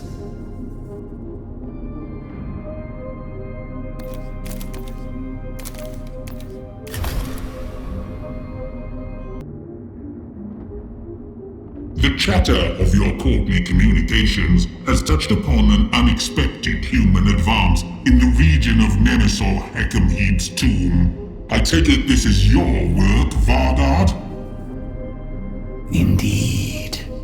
My royal guard planted enough clues to lead even the humans to our Nemesor's location. The vermin at the listening post put up a more spirited defense than expected, but that merely made the ruse all the more believable. Satisfaction is unbecoming, Vargard. Your lines are pushed back. Your numbers are diminished. You have sacrificed much that was not yours, all for this deception. Even if it succeeds, you may have done irreparable damage to your dynasty's prospects of reclaiming Kivroth. And I would accept the Triarch's punishment willingly, for all I do is in service to the fallen Sankotep, and in turn out of fealty to the Silent King. No matter what happens on Kivroth, the Silent King shall hear of it eventually, and all those who remain will face his judgment, for good or ill.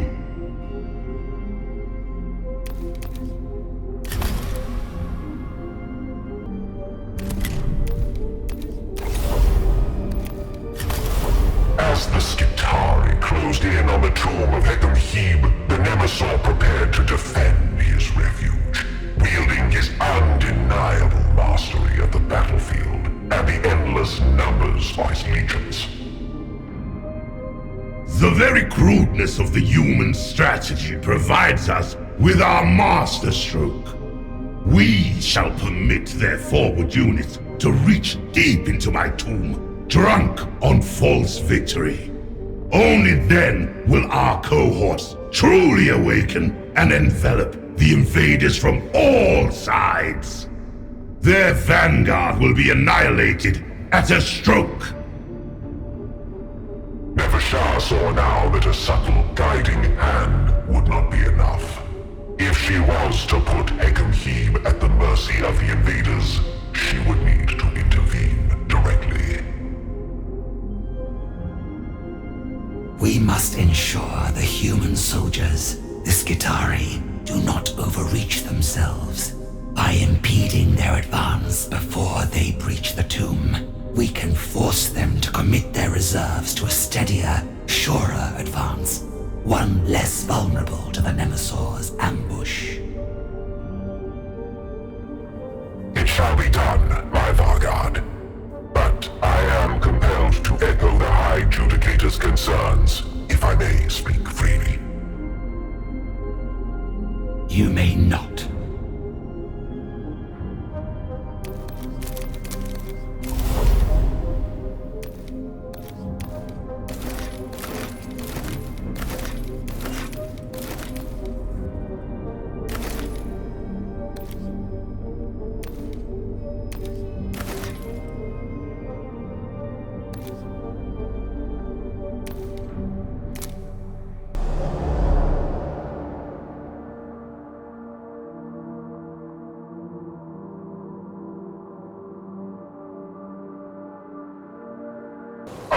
Approaching Hekam-Hib's tomb, the Royal Guard saw the Skitarii had deployed scouting units to survey the entrance.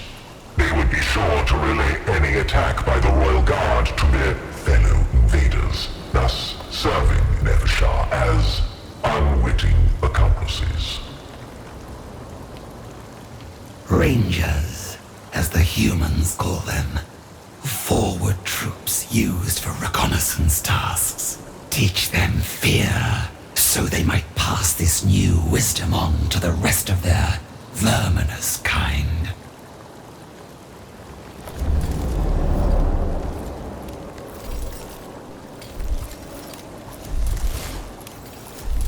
Already the tremors of fear run through the human forces.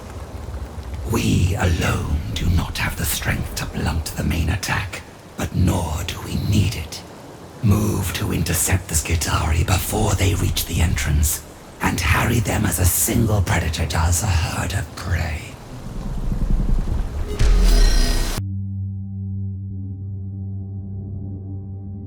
Hekam-Hib's ambush relied on luring the Skitarii deep into the tomb, which they would believe to be sparsely defended and right.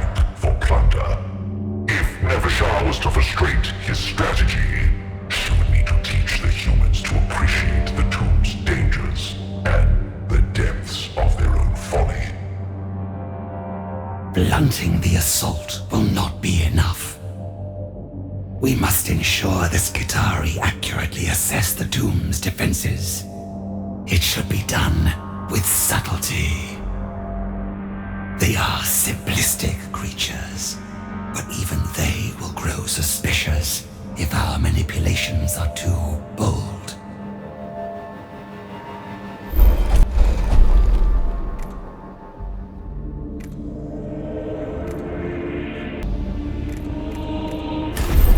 The human intellect cannot be trusted to make the most of the warning we give them. Ensure the construct broadcasts wide-spectrum signals, so the Skitarii cannot help but notice it. The construct was hastily shot down by Skitarii, who then dispatched troops to investigate its presence. The weapon emplacement was duly located and warnings of such defenses transmitted across the Skitarii force.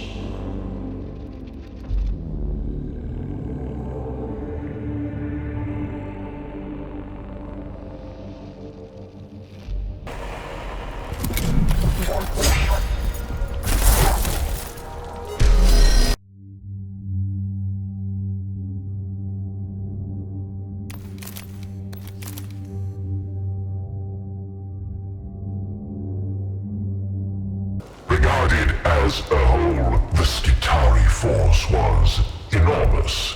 Thus, Nefershah elected not to fight in a pitched battle, but to isolate and destroy an element of the main force to sow discord and confusion among the invading ranks. Embody the protocol of the dread strike. We shall land a blow that will send every Skitarii soldier reeling.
The blow has been struck, but it is not enough. The invaders were clearly prepared to suffer losses, but it is perplexing that these mortals are so accepting of death falling among them. We must crush their morale and compel their commanders to commit troops with greater caution.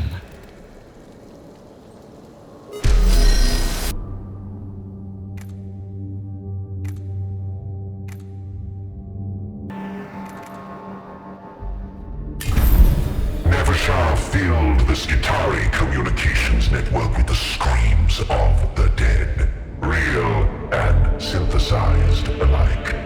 Dismay and confusion quickly spread through the Skitarii ranks, and their commanders called a halt to restore order. Effective, but imperfect. Some among the humans react almost eagerly to the prospect of sacrificing their lives. The alien mind continues to be as infuriating as it is ignorant.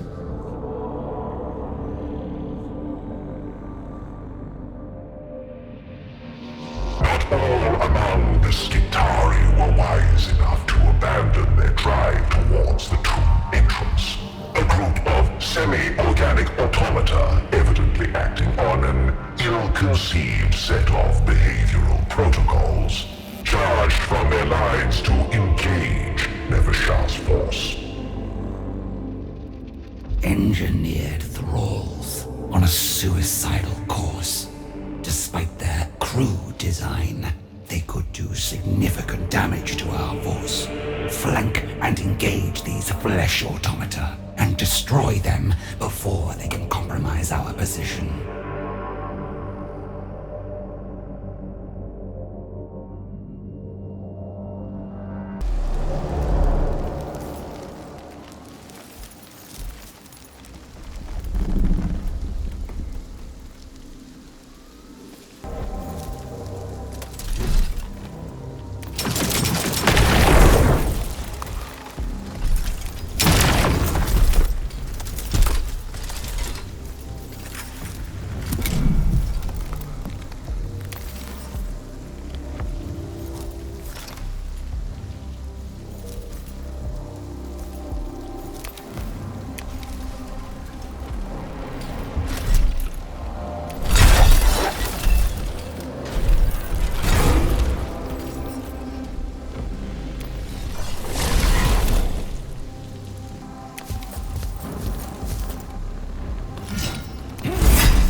Command as I am commanded.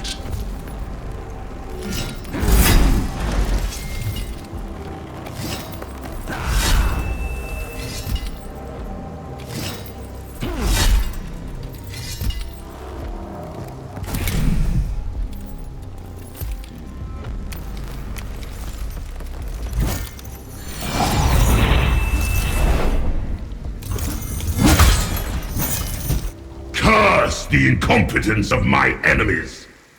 The Skitarii should have breached my tomb by now and placed their necks upon the executioner's block.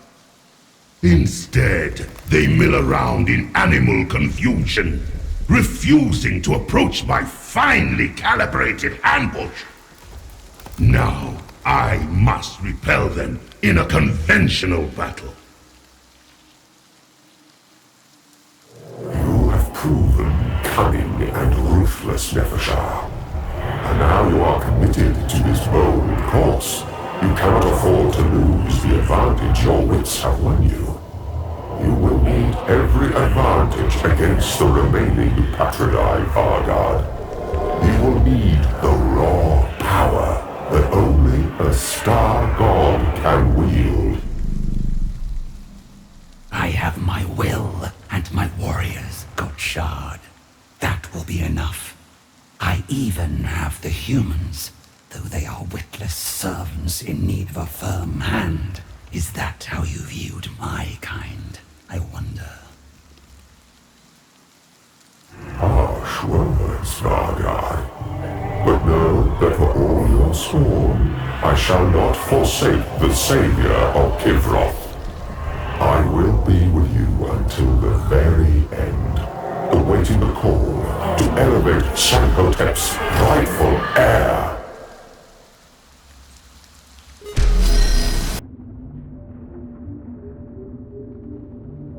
As the intricacies of the war for Kivroth continued to unfold, Nefershah entered into communications from a most unexpected quarter.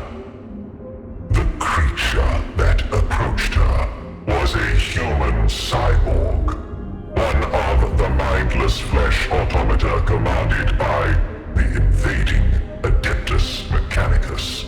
Yet, the voice that echoed from its crude audio implants was one she recognized.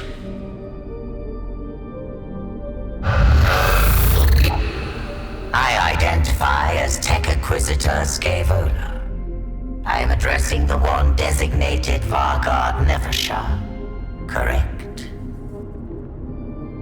Scaevola, the one who disturbed my tomb. You dare compound your crime with this further intrusion. And this time, you have not even the courage to show your face before me. Risk of exposure outweighs reward of personal contact. This equation may rebalance in future. I apologize for that unfortunate episode. The data in my possession provided no context for the exalted personage to whom the tomb belonged. That info lapse has been corrected. Your attempts to mollify me only provoke my suspicion further. I aim to establish a dialogue, Vargard. I will initiate a demonstration of sincerity. This transmission contains routing coordinates for a convoy of senior tech priests. Predictive models indicate their loss will impact the Skitarii ability to coordinate efforts against you. Utilize this information as you will. A diplomatic offering. And one that I receive with caution, human. A Vargard is not some courtly wastrel to be flattered and bored. The Nécrons have had millions of years, as you reckon them, to perfect the art of manipulation and treachery. Know that in a battle of wits between us, I will emerge the victor. Acceptable. You will thoroughly investigate the validity of my intelligence, upon which you will reassess this exchange. The possibility of an information source within the Adeptus Mechanicus is too valuable for any other conclusion. Cryptech. Assemble a mobile force to seek the truth of the invaders' claims. Should it prove true, eliminate whatever targets are made opportune, and return with all you have learned. Of course, honored Vargard. You are most wise to be wary of this alien sycophant. I shall bring back all there is to know once I see to the disposal of this unsightly flesh construct.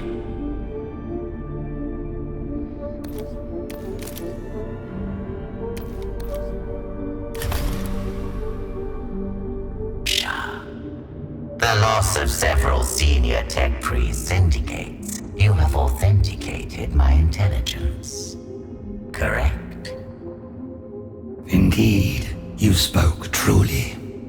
My forces intercepted the convoy and left nothing living. It was, as you said, a target worthy of my attentions. Then a foundation for further dialogue is established. Cryptech Kynox. Relay the additional intelligence you recovered from the ambush site. At once, honored Vargard. The human targets were tech priests. Recreating partial memory engrams from their cranial implants revealed this group was assembled to inspect a laboratory and ensure it adhered to the strictures of their creed. A laboratory controlled by one Tech Acquisitor Scaevola. The convoy carried tech priests on their way to bring you to heel, Scaevola. Acting on your intelligence, seems to have been more to your benefit than to mine. Accurate. My superiors consider me a security risk and spiritual hazard. Their scrutiny imposes intolerable limits on my work. It will soon be necessary to exceed these limits. Hence, establishing an honest dialogue with you. Honesty is not a quality I have detected in you, Tech Acquisitor, nor is loyalty. Your base treachery may be to our benefit for now, but I am not convinced that we pursue the same goals. I would not expect you to be. We will speak again, Vargard, when it is to both our advantage.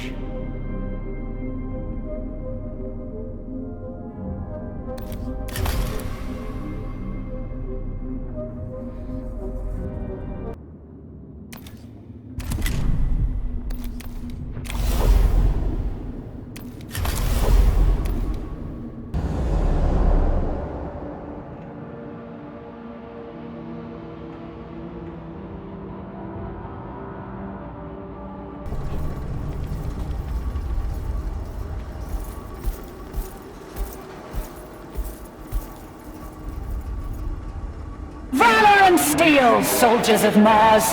The Xenos can never break us!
Will be done.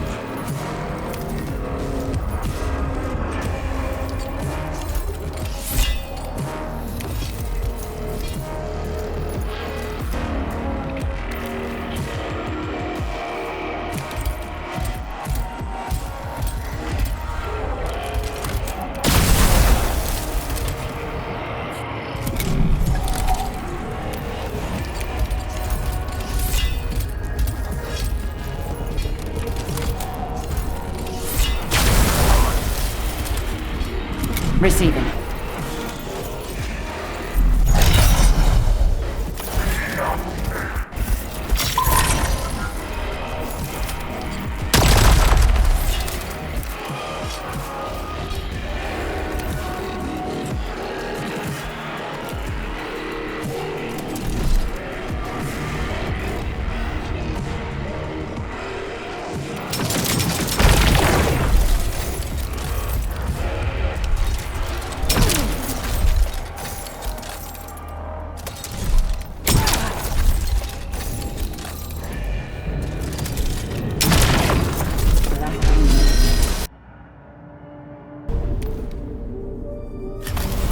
By reviewing our dynastic deployments, I have gleaned something of the defenses mustered by the Eupatridae. I believe the tomb of Chebka is defended only by a selection of canoptech constructs.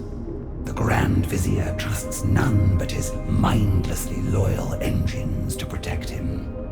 His caution is now his weakness.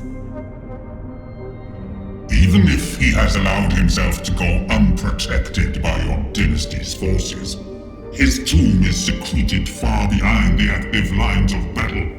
Even if it were feasible to lead the human invaders all the way to the crypt less haven, I would judge it deeply unwise.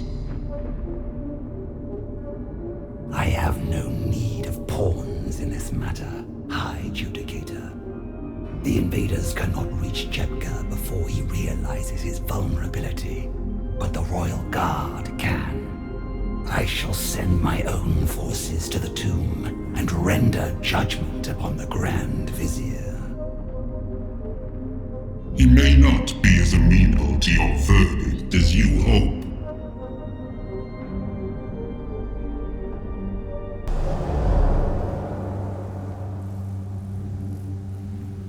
The Royal Guard infiltrated the outer structures of Jebka's tomb unopposed, but soon encountered a laboratory entangled in arcane equipment, each device throbbing with power.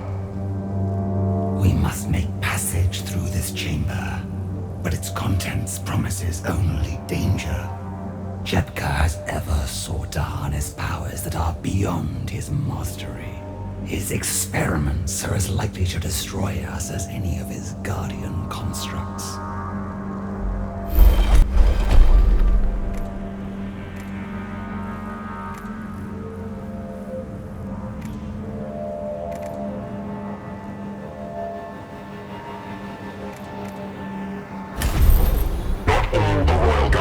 Successful in traversing the forest of energy coils and lightning towers. Warriors who strayed too close to a particularly energetic particle accelerator were dragged into its firing cycle and reduced to subatomic components. The rest, however, made it through undetected.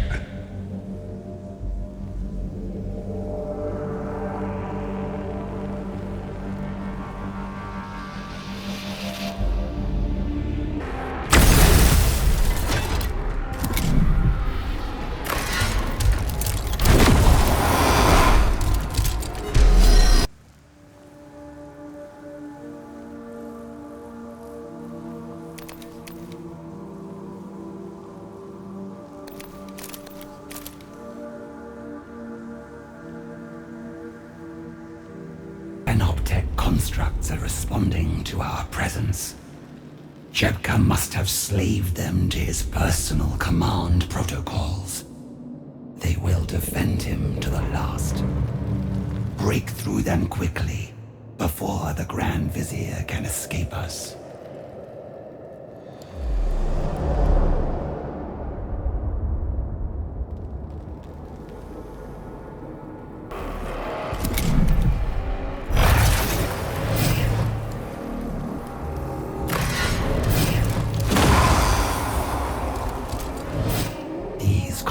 Should have answered solely to the throne, not been wasted in defending a usurper.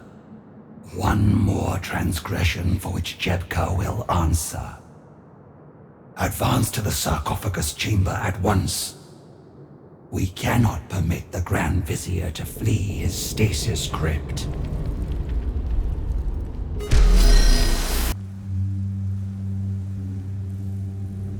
With infinite regret, Honored Vargard, I must warn you I have detected gravitic pulse emitters within load-bearing structures throughout the tomb. They are placed to create a seismic event that will collapse the structure entirely. Then this was nothing but a trap. Jebka sought to lure his enemies into an undefended tomb, that he might bury them within it. Could he have discovered your plans to eliminate the Eupatridai? This trap was crafted long ago, before I knew of the Grand Vizier's treachery. No, it was meant for whoever might hunt him to his lair, be they human or Nécron. So be it. Jebka is not here, but we can still turn the situation to our advantage. Let us enter the sarcophagus chamber. Regrettably, the door is also rigged with defenses. In this case, a set of overlapping lightning fields with the strength to atomically disassemble any who trigger it.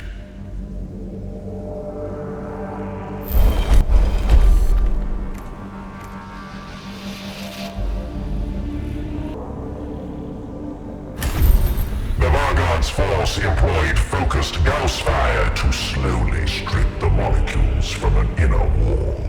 Their approach cost significant time and power, but won them safe entry to the sarcophagus chamber. Conserve your energies from here, for we do not know what we will face inside.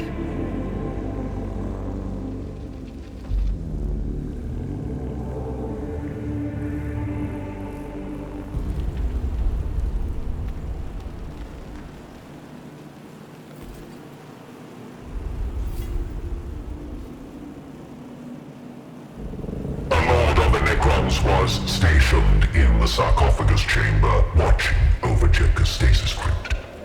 He showed no recognition of Nefershah or the authority she carried.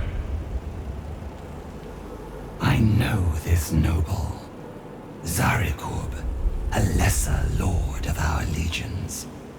You should be obedient to the throne, not to a mere cryptic. No matter his claims of grandeur, Jepka is not even present to be defended. But the Lord did not respond. He continued his vigil as if Nefershah were but a lowly scarab, too meager to look upon Jepka's resting place. The crypt is empty. This is obvious on all levels of perception. Jepka has addled your mind to force your obedience. The response was a readying of the Lord's weapons, surely a prelude to combat. This unfortunate has been corrupted by Jepka, then discarded. There is no hope for him. Put him down.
No enemy in my sight shall go unpunished.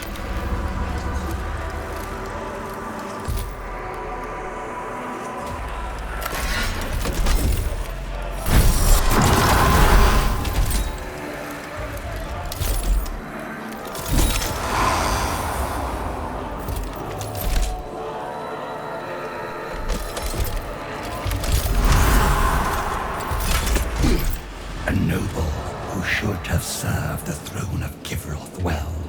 Instead, he opposed his rightful ruler's authority at Jepka's command.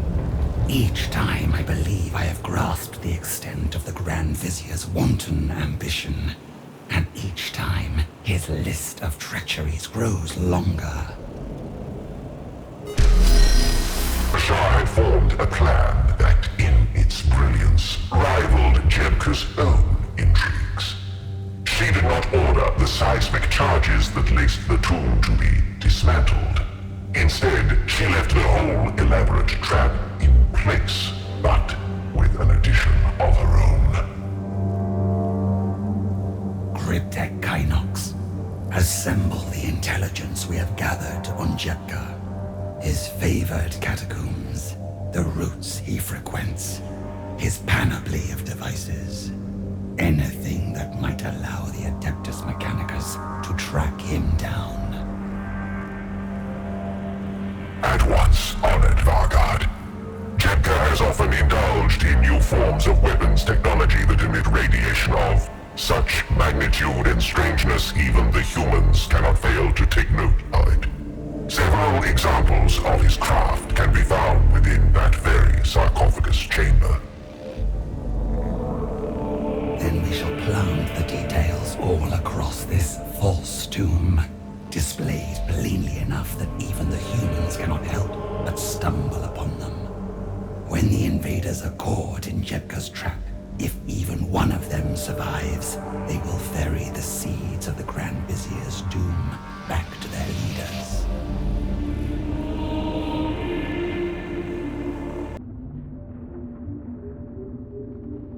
Honored Vargard, I bring tidings. Grand Vizier Jepka has gathered many of my fellow cryptex for a particular task.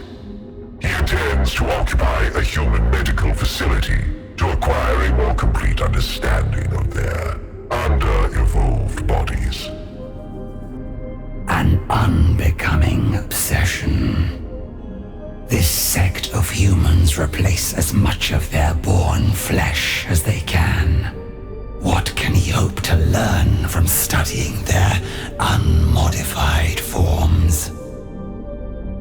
He seeks to identify which elements they cannot do without. The better for our weaponry to unmake them. Any improvements are marginal at best, but I understand such experiments have become something of a passion for him. The Grand Vizier's perverse exhibition grants us an opportunity. Jepka will take pains not to provoke a human response.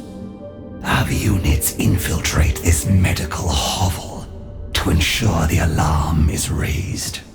The arrival of the Adeptus Mechanicus will catch him unawares and hand them an opportunity to destroy him. A brilliant plan, honored Vargard. Truly a master. I desire no blandishments, Cryptek. Only see it done.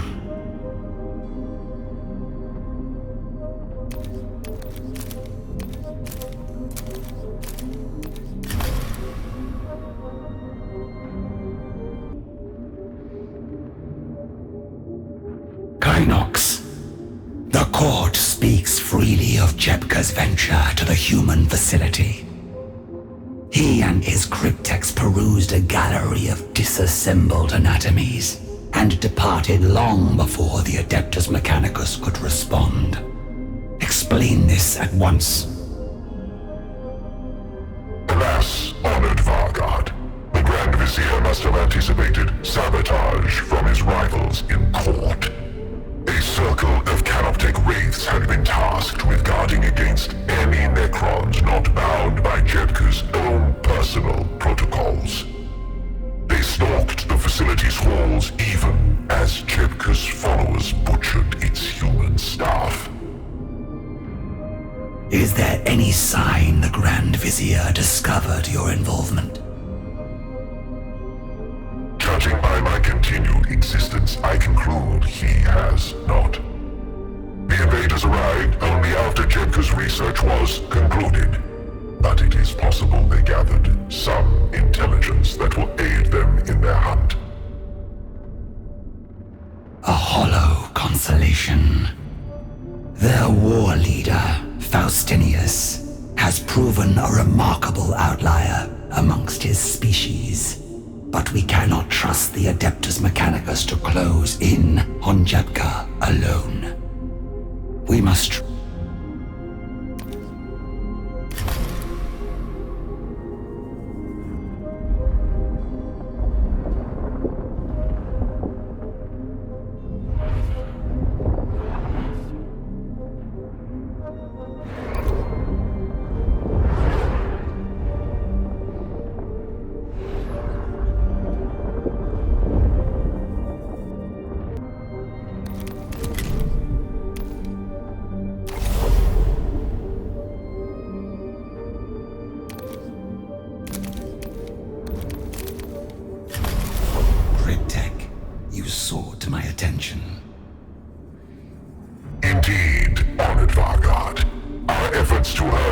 plans into destroying Jebka have reached an impasse.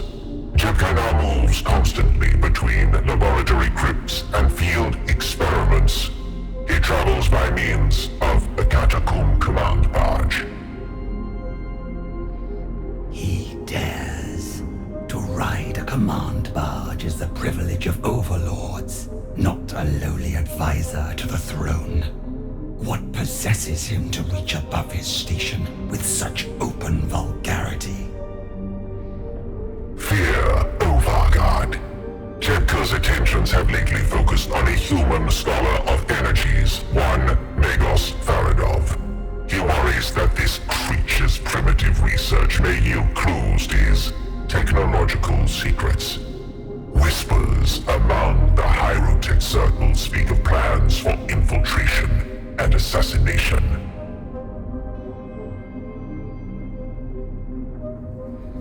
Then Jebka's fears must become truth. Gather further samples of his radiative technology to plant for the humans to find. Either this Varadov will make a discovery lethal to the Grand Vizier, or Jebka will expose himself to prevent it. If stars align, we may even witness both outcomes at once.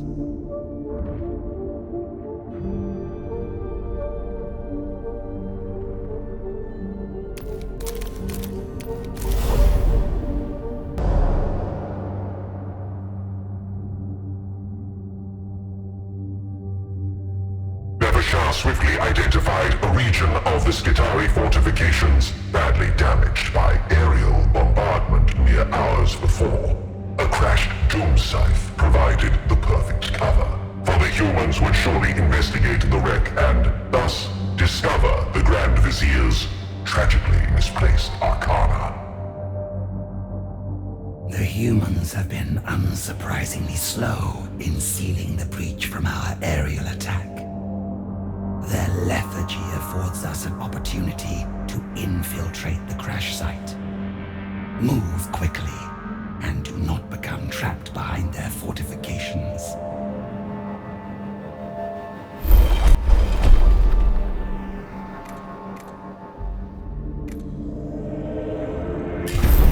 The scouting unit reported on the wreck site and the Skitarii defenses nearby, as well as the location of enemy troops. Not all returned from the sortie, but the insights they brought back were deemed worth the expenditure of resources.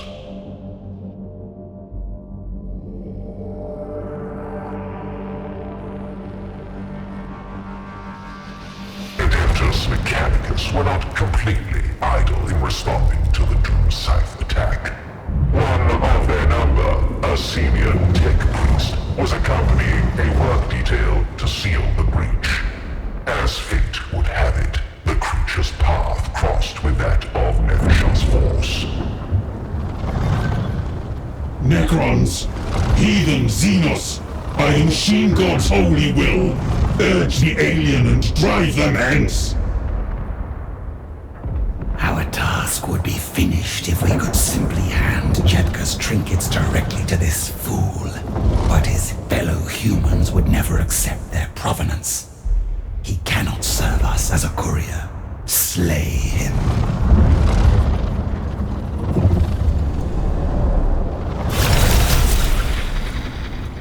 Effective prop in our charade. How appropriate that a human should prove more useful dead than alive. Secure the body before moving on to the crash site.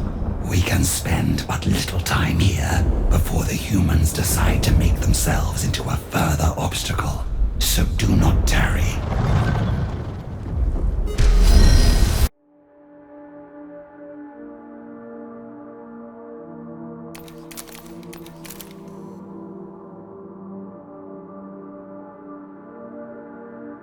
There lay the remains of the Doom Scythe, the swift pinnacle of Necron technology struck unjustly from the sky by crude projectiles and left smoldering in a crater.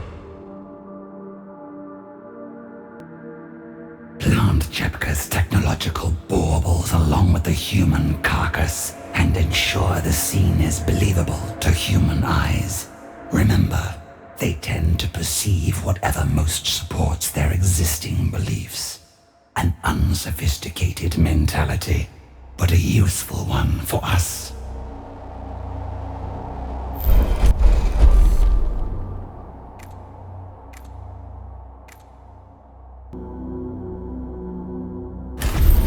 As illogical as it may be, the human brain interprets effort already sunk into a task to make that task's completion more desirable.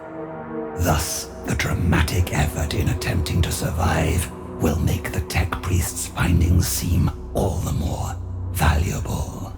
Another peculiarity of the human mind to be used in our favor.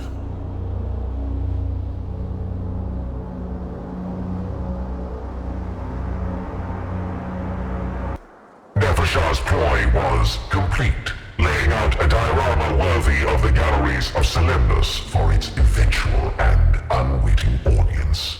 But at that moment, a lower-ranking noble of Kivroth's legions approached, accompanied by a formation of immortals.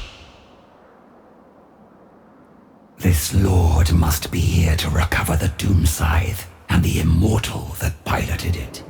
An unwished-for complication, but not an unforeseen one. Vargard Nefershah ostensibly greeted the noble and exchanged the required protocols. In truth, she was communicating silently with the royal guard, for the noble and his immortal companions had created an entirely new problem. There must be no witnesses to our subterfuge. If the Upatridae learn we are acting without their knowledge, they will suspect treachery. It would be preferable for these warriors to be employed in battling the human enemy, but in these circumstances, they must be destroyed.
Let them come!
Nefershah's mission save those who had participated in it. Or rather, there was only one other who at that moment could do nothing with such knowledge. Another artful betrayal of the betrayers, Vargard. They will surely fall before your machinations, and no sooner than they deserve. Even I can perceive only one flaw in your plan. Why still your tongue now, deceiver? Reveal your great insight. Your heroic efforts rest on the frail shoulders of the humans, a species who have proven at once capricious and stubborn, inept at all but destruction. If the Patridae could be ousted without relying on the vicissitudes of humanity, your victory would be all but certain. For once, Godshard, we concur. Had I full command of Kivroth's legions, or the Triarch's enforcers at my side, I would never stoop to harnessing these beasts. Take pride in the fact that I still consider them the lesser of two dangers, compared to harnessing your caged power.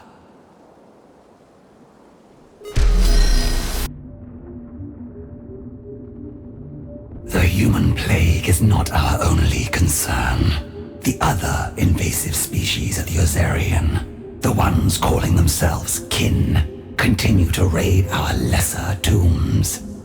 High Judicator, what do you know of these creatures? The galaxy overflows with vermin. These kin are not unknown to the Triarch, but exist beneath my notice. I take it you feel otherwise? I will not permit any foe to scurry in Kivroth's shadows. The kin have shown a particular avarice for plunder. By leaving a doomside landing area exposed and vulnerable, I shall draw out a raiding band, and thus learn more. A reasonable ploy.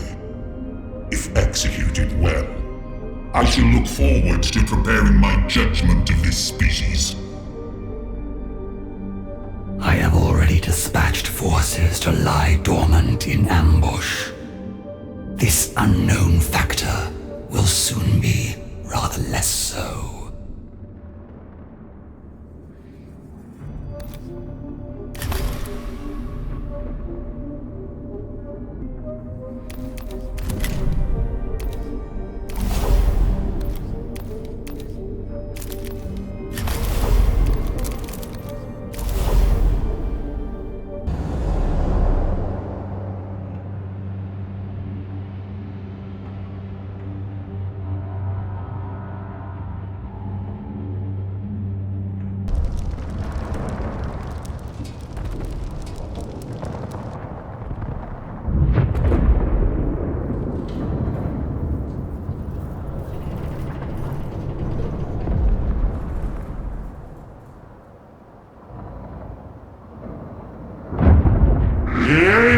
Shall be purged from the stars? So it is written, so it shall be!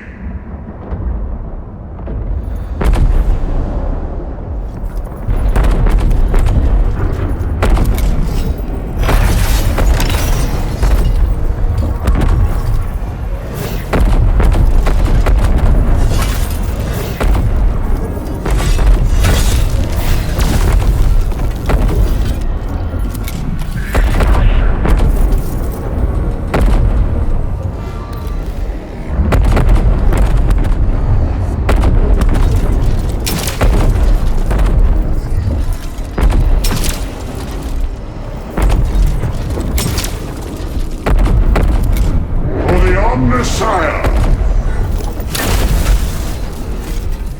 All paths lead to inevitable victory.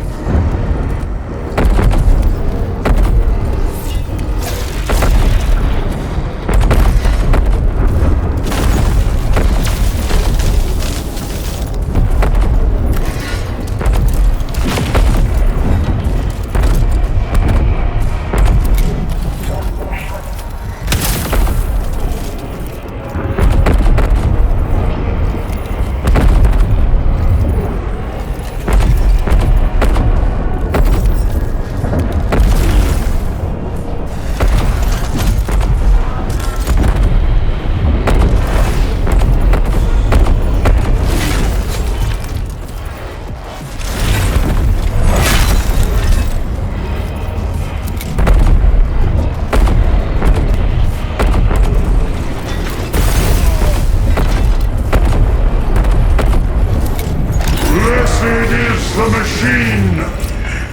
Rare intensity insufficient. Maximizing zeal.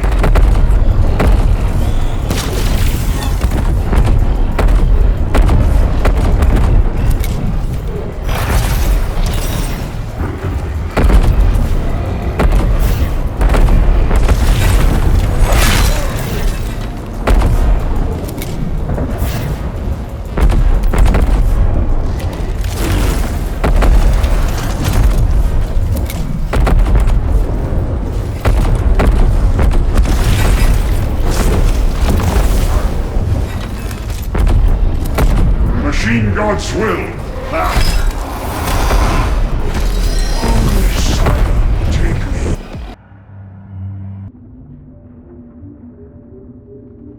A curious outcome.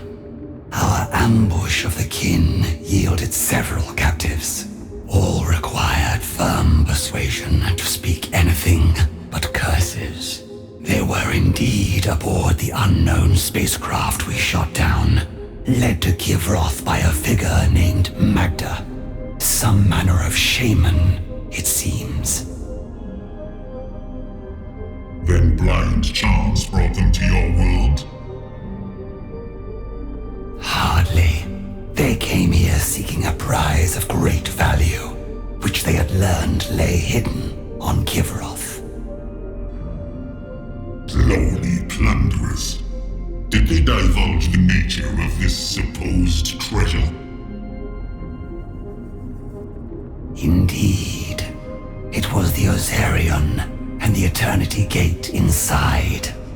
One wonders how they divined its existence, much less its location.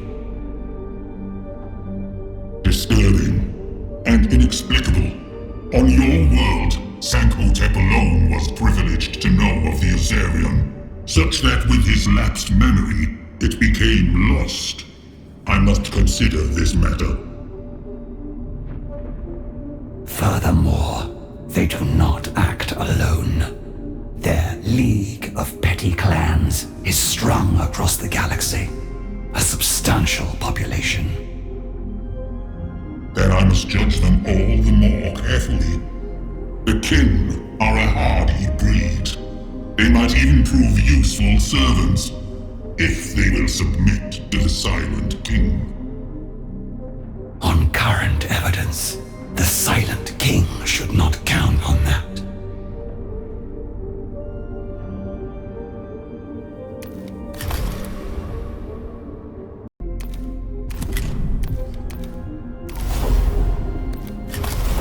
The invaders have once more provided us with an opportunity. We monitored their scouts, uncovering a site used by Ukansep's destroyer Creed. A site previously unmarked in the royal records. This location was unknown to your court until now? The Triarch is all too aware of the willful, even defiant bearing of those afflicted by the Destroyer curse. But on Kivroth, it seems they have forged their own empire behind Sankhotep's back. Ukansep has long courted her own power base among those rightly outcast by the Pharaon's authority. If not for his betrayal, Sankhotep would surely have crushed her ambitions and her destroyers with them once they had served their purpose. Your court's transmissions whisper that the old Pharaon was failing in mind. Truly, that must be so. For the Murloc to have amassed such a force beyond his control. Sankhotep knew what was best for his domain, High Judicator. The only failing is in those who betrayed him, and it will cost them everything. I have dispatched a force to the Destroyer Sanctum. We will discover all it has to offer about Ukansep's secrets. You lower yourself to scrabble through a refuge for the diseased and deranged. You expect this will bring you closer to eliminating the Nihilarch? It will, and when it does, think on your criticisms of the Pharaon. You would be wise not to repeat them.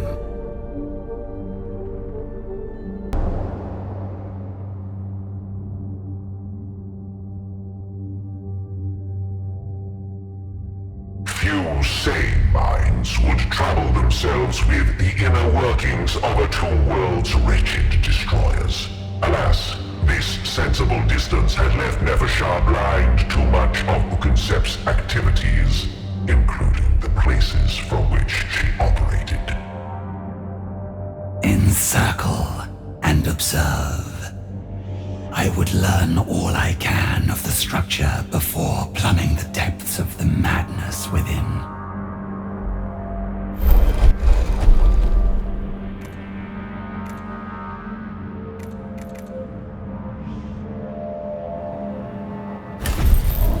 Those selected for this duty were lost. Perhaps claimed by lurking destroyers, slain by the human expedition, or subject to some obscure fate. Before they vanished, they transmitted valuable clues to the Sanctum's layout.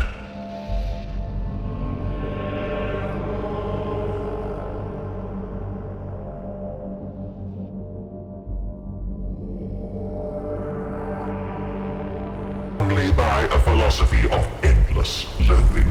Yet under Uconcept, they showed unprecedented organization and coordination. Vargard Nefershah did not know what she would find in their lair, and approached with a caution befitting her wisdom. If the Adeptus Mechanicus have not yet entered the structure to loot and pillage, as is their wont, we may yet recover some trace of the Nyarlathotep's plans. Scatter the invaders and reach the gates.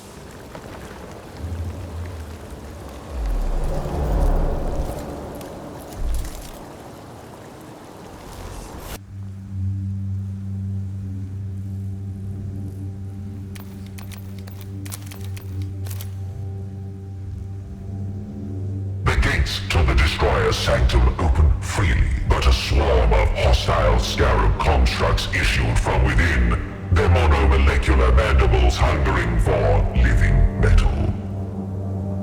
The Destroyers have tasked them to defend this lair. Such meager constructs lack the wits to reject the commands of the mad. Let us hope they are also too simple to spread the curse like overeager plasmacytes.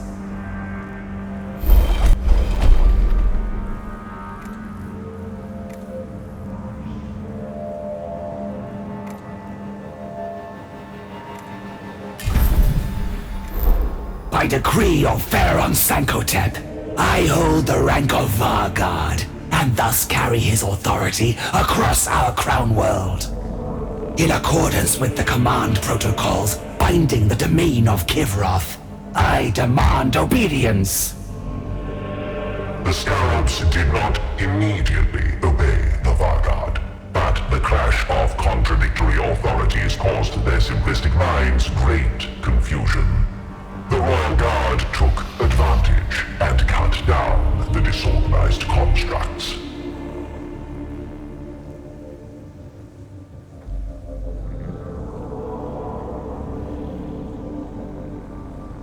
Had gathered in the depths, ready to meet a Skitarii assault that would never come.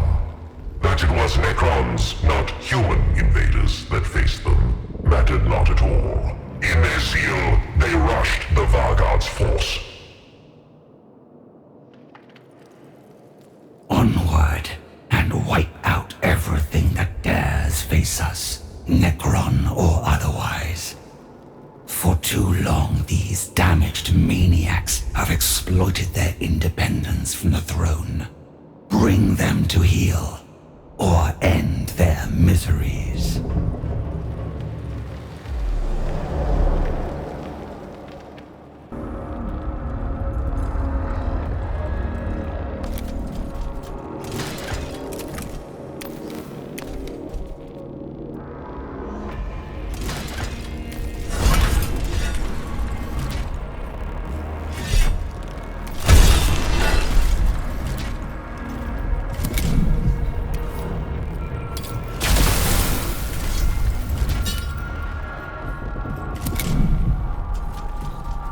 Blades bared.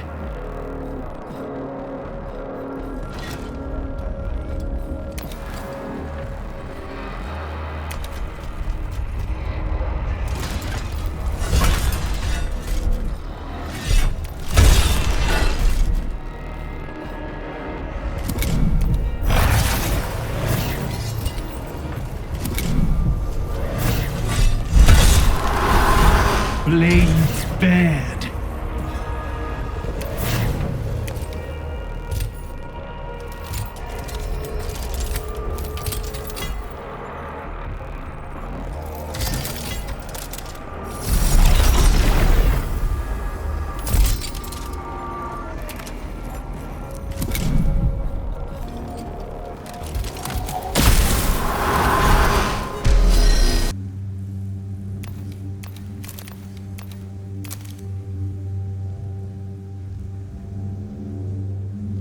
This is not a place of honor or esteemed deeds, yet we may still find something of value here. It is clearly more than a staging post for Uconcept's repulsive creed.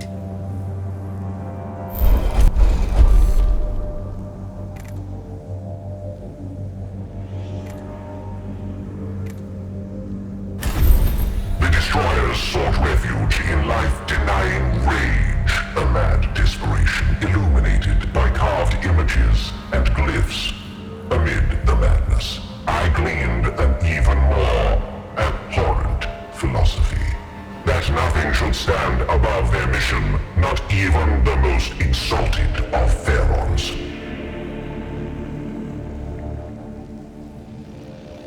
As I hoped, this sanctum is more than a simple refuge for the Nihilarch's deranged followers. It serves as a communications nexus. Clearly, Uconcept commands a domain beyond this one secret tomb. But the sanctum remains unconquered in its entirety. There may be yet more treason lying in wait.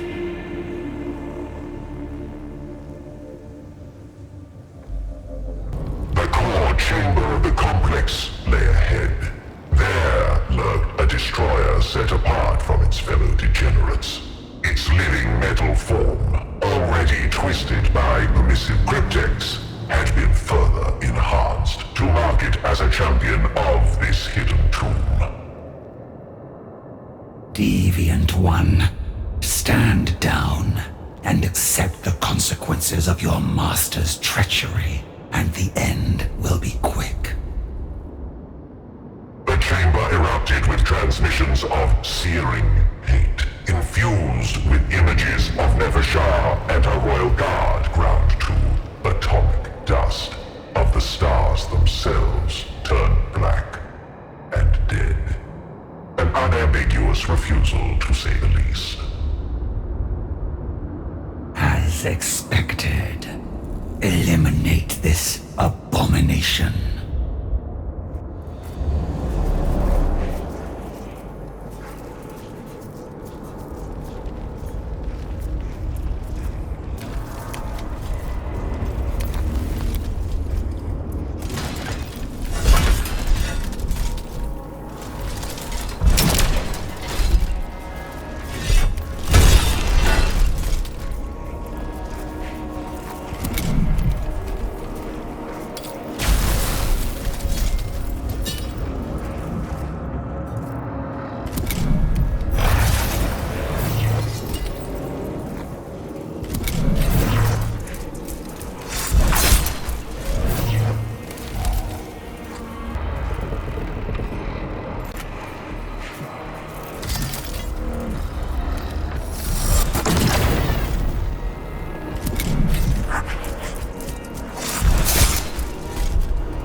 covertly commune with her destroyers. The Vargard's cryptex sifted through its echoes, and thus she divined the truth. A pattern becomes clear to me, though it is incomplete. Ukansep has prepared long under cover of madness. She is more coherent than any of the court realized. She anticipates the others will turn on her once Kivroth is won. Perhaps she even anticipates me. No dynasty can be permitted to descend into mindless butchery. Such is the policy of the Triarch themselves. Have you achieved anything beyond confirming the Nihilarch's suspicions? She prepared even for defeat. She fully expects to be tested in personal combat, though her plan is still obscure to me. I cannot merely set the Adeptus Mechanicus on her trail, like slavering hunt animals. I must discover her contingency and ensure it cannot save her. A step closer to deciding the Nihilarch's fate, then. But a step closer also to oblivion. Thus, tread carefully, Vargard.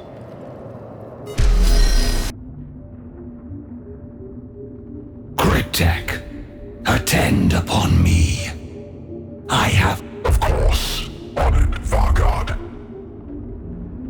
We know Nihilarch Ukansep fears not her own destruction. I would know why. The Destroyer's communion nexus yielded clues, but there must be more hidden tombs across Kivroth. Issue forces to infiltrate these sanctums. They shall leave no sign of their presence, and return with whatever they find. I shall place your most skilled and subtle servants on the matter, my Vargard.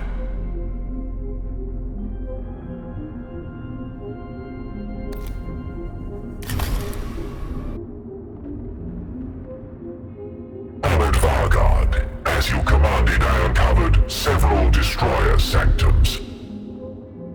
Most proved impossible to infiltrate, for Ukansep's devotees are both vigilant and worryingly numerous. However, one was abandoned and fallen into ruin. I see. And what was found there?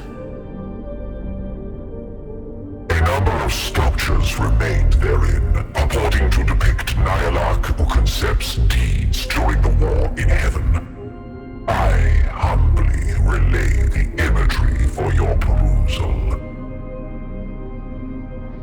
Vain depictions of a half-remembered fantasy. They prove nothing beyond the depth of Ukansep's ambition. Look, here. A gallery of destroyers, genuflecting as if she were the Pharaon herself. Hold, Vargard. That amulet at her collar. I have seen its like before. A hypercrypt key meant to subvert a tomb world's own systems.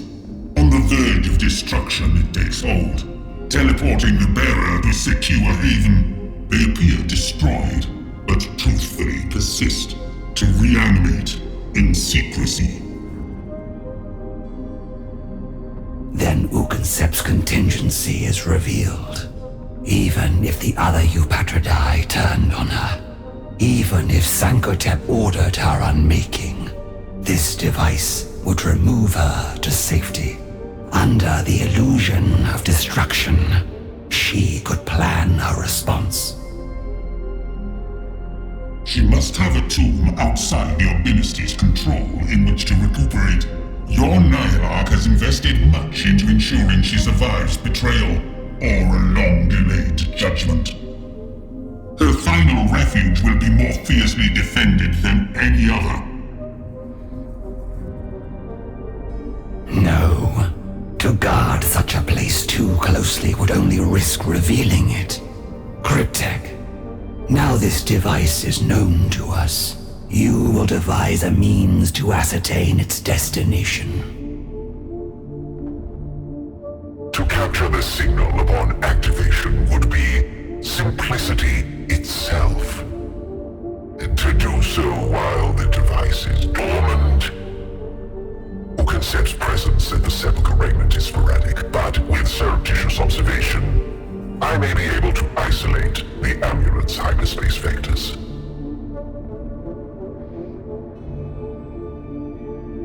See it done. When Uconcept flees from her impending judgment, it will not be to safety. It will be directly to her executioners.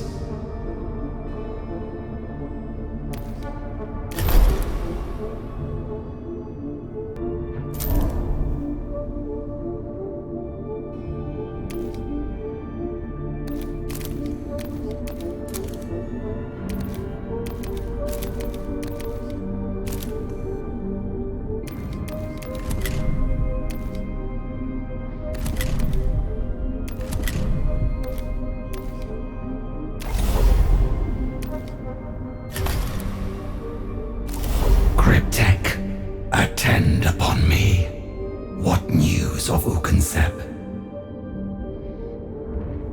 But moments ago, honored Vargard, my orreries detected the anticipated hyperspatial signature emanating from Uconcept's tomb.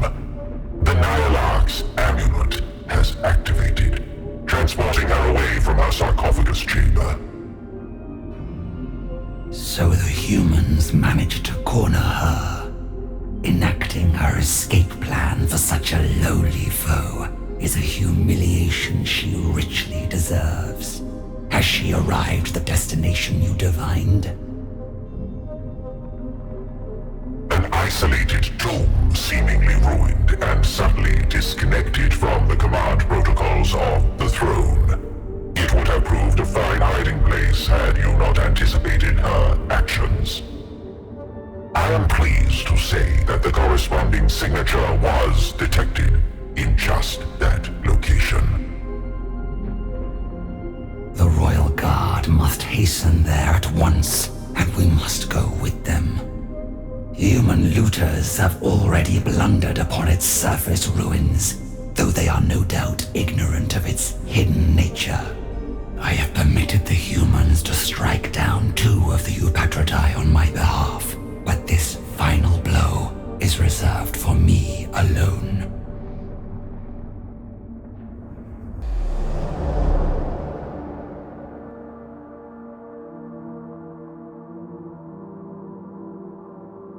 Nefershah's force reached the area to which they suspected the Nihilarch had fled. An anomalous structure was indeed nearby, seemingly ruined and hollow.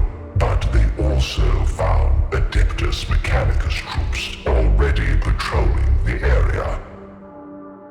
The invaders have no idea how close they stand to the last of Givralt's false rulers. Fortunately, we have no need of them to ensure Uconcept's final destruction. Do not let them slow our advance.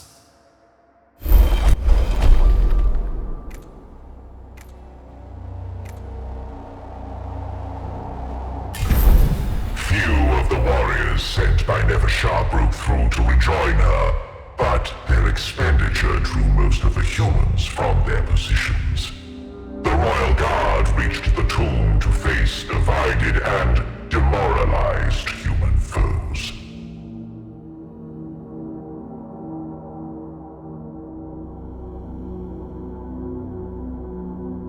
Human vermin already circulated through the tomb's outer levels, clashing with its superficial assortment of canoptic guardians.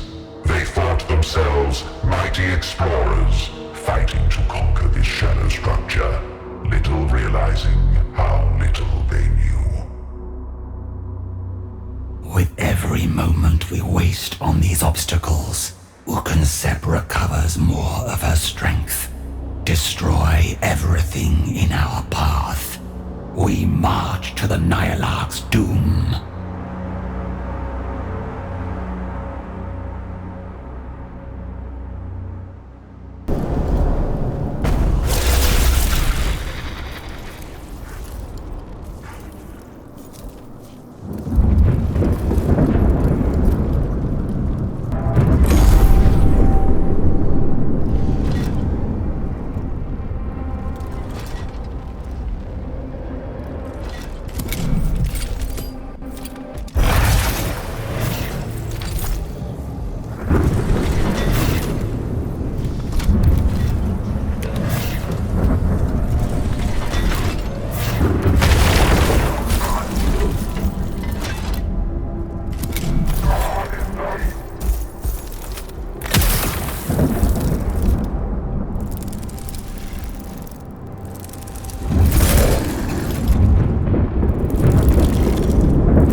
A million years of hate culminates in one shot.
A million years of hate culminates in one shot.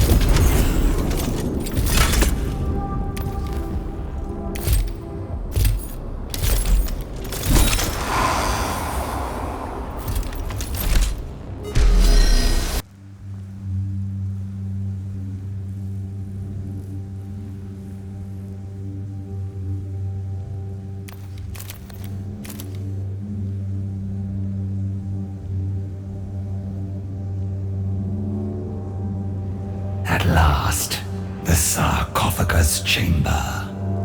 Ugansep chose her sanctuary with care. Whichever noble once slumbered here, their stasis crypt was well concealed. The humans would not have found this chamber in 100 centuries. Now, let us announce my arrival. The Nihilarch has an execution to attend.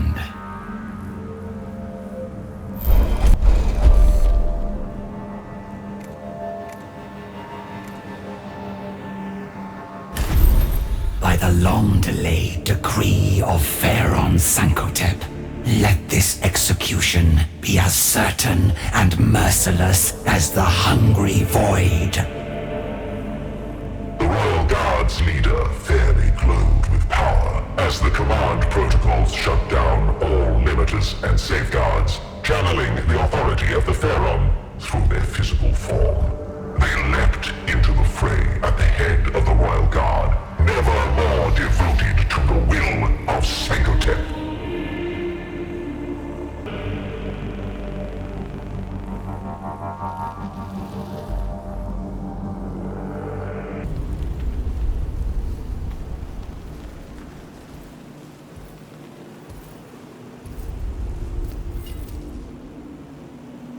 While the walls still rang with the ruin of her arrival, Nefershah stepped into the sarcophagus chamber.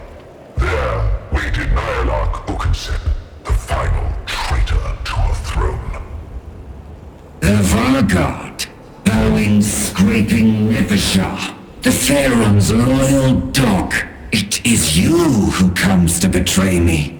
I had not thought you had the intellect or the daring. I knew my fellow Eupatridae would move against me eventually. But you, I overlooked you.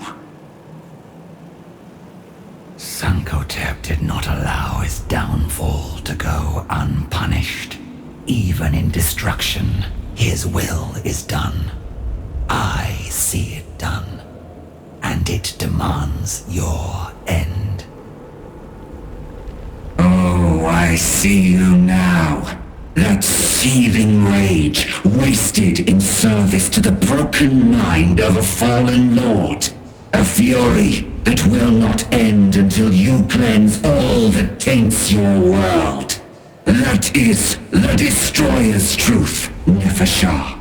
You could grind every living thing on Kivroth to dust, and it would not be enough. You are the foulest stain on my world, Nyarlathotep. A traitor to the one you owed loyalty. I am no destroyer. I am the Pharaoh's wrathful hand, and by his hand you will be cut down.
Wrath made manifest.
You lie bested, Nyarlathotep, as helpless as Sankotep was when you murdered him.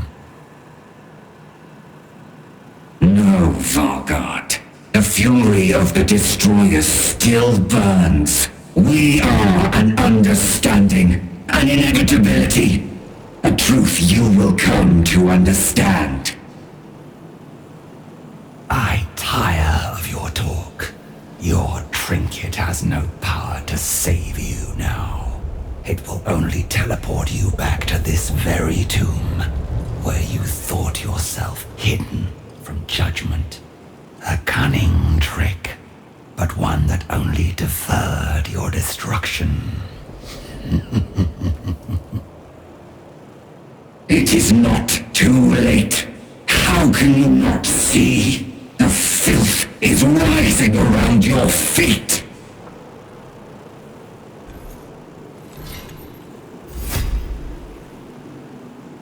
Thus, sentence was passed on a traitor to the Pharaoh.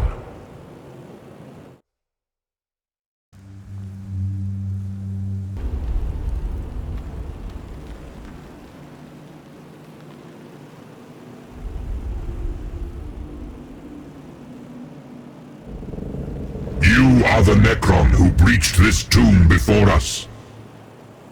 The Vargard Nefershah. But your actions are incomprehensible. Explain your purpose here. A witless question to ask the last loyal subject of Sankotep. Yet I will indulge you, Tech Priest Faustinius. For you have served my dynasty well since your defiance at the Ozarian. Like a trained beast, hunting down the usurpers to Sankotep's throne. This wretch was the last of their ilk. I eliminated the enemies of humanity. That they were rivals of yours is an extraneous datum. This world has no throne for a Nécron to claim. Hecateus IV is sovereign territory of the Adeptus Mechanicus. Yet even a useful animal must be slaughtered when its purpose is complete. By all means, Faustinius, try to destroy me. You will save me the trouble of hunting you down myself.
Calculating.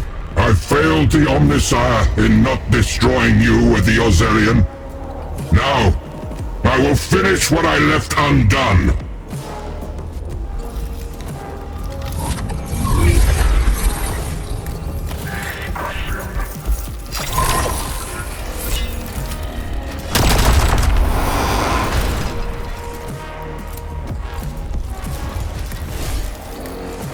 Stand ready.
Receiving.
in preparedness.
Manifest.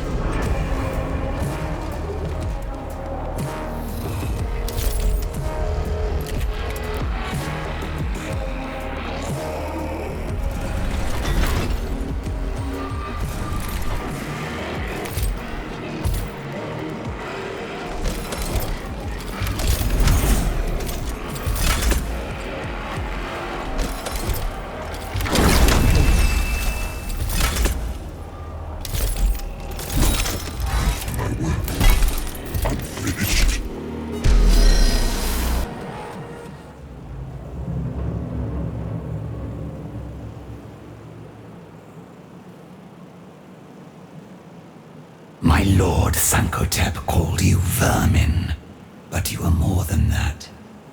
You fight with cunning and resolve. The courts of the Necrontier would have made great use of a servant such as you. But you are beaten, Invader, and you will not see another dawn on Givroth. I do not die on a world called Givroth.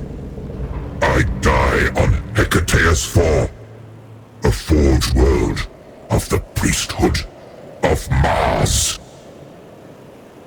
To die in this tomb is a far greater honor, and one grander than your species could ever devise.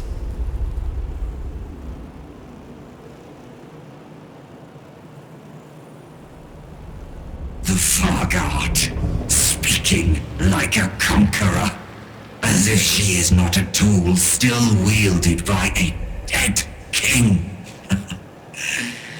You have doomed this planet, Nefershah.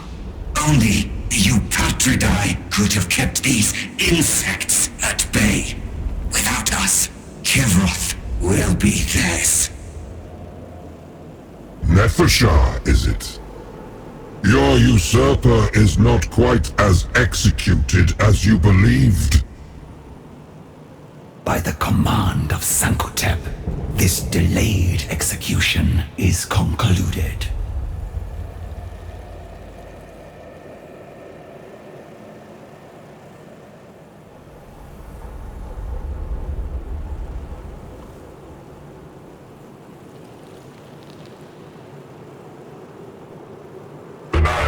Slain for a third and final time, having shown resilience beyond even the madness of her destroyers.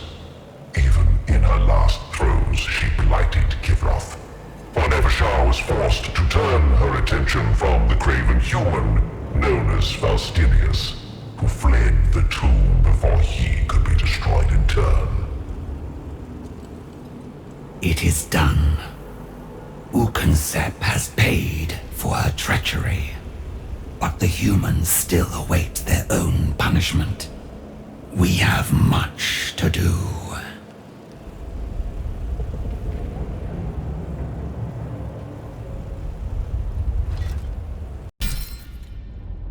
So fell Ukensep, Lord of the Destroyers, and last of the Ubatridae.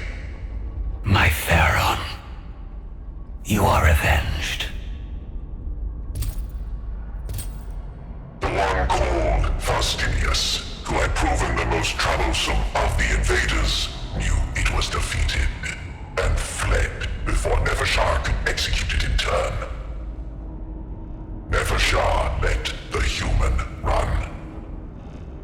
Concept's body would phase out in moments, and the Vargard had one last duty to undertake. A cunning contingency, Concept. If only you had invested as much thought into serving your Pharaon. The teleportation amulet had ushered Concept away to this hidden tomb. Her ruse was almost successful. But now the amulet was in Nefershah's hands, and the usurper would never be restored. Now there were none to take the throne, save Nefershah herself. The command protocols ran through her alone.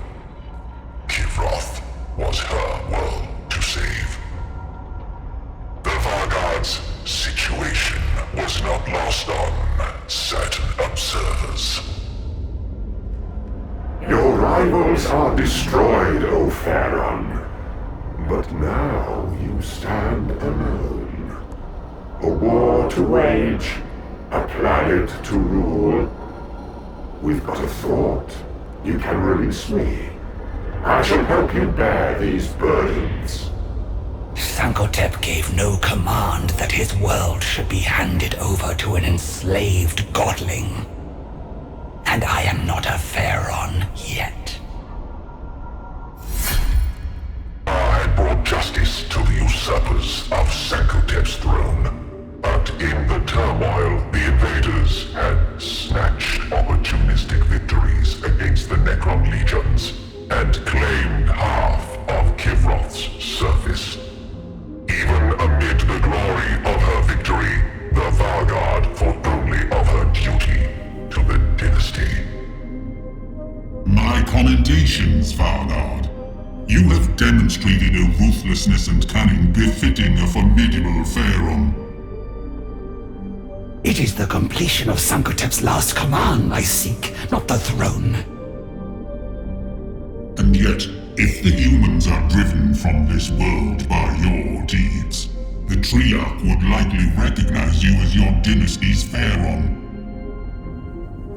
When they are driven off, Praetorian, not if.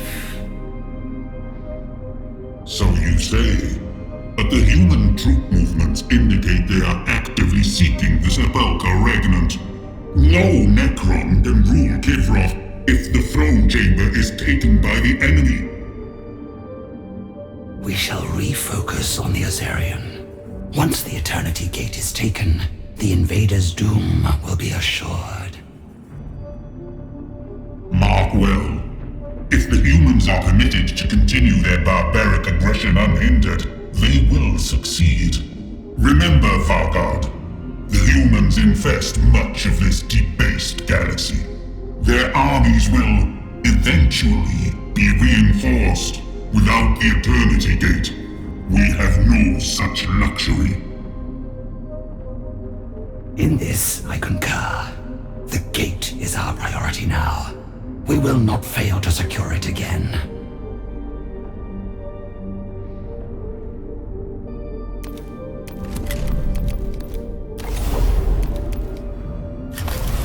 The war, for good or ill, was coming to its end. Vargard Nefershah, now in sole and rightful command of the Necrons of Kivroth, sent her legions to besiege the Azarian and capture it where the Upatridae had failed. There shall be no more distractions. Our entire strength will be brought to bear against the Azarian to seize the Eternity Gate. We must hold the structure in its entirety if we are to remedy the decay of its power systems and hold it open for our allies. Only complete victory here is acceptable. A grand gambit, Vargard, and one that allows few paths to victory in the event that you falter. It is our only path to victory, High Judicator. The Eternity Gate must be awakened before the humans locate the Sepulchre Regnant and silence the command protocols that flow from the throne. The Eupatridae have lowered us to this desperate nadir, and now I take what action I must. The Eupatridae were not alone in undermining your dynasty, Vargard. Yet victory pardons many crimes. The Court of the Silent King will judge your choices, whatever the outcome.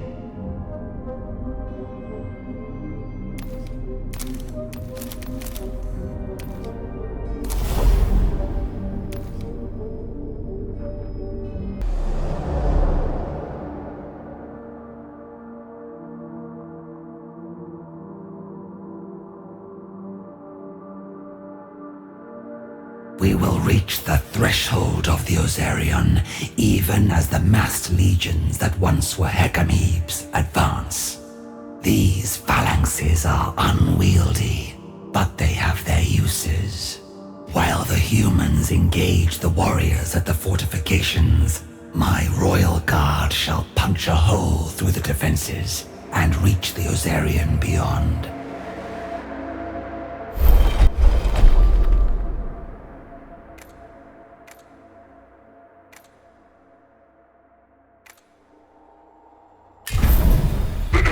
Rushed to face the massed Nécron assault, but some among the human leadership must have suspected a ruse.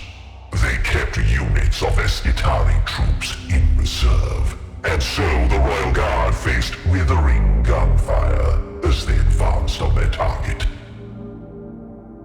We have endured worse at the hands of these barbarians. This petty damage is as nothing. Onwards. Let us end this war.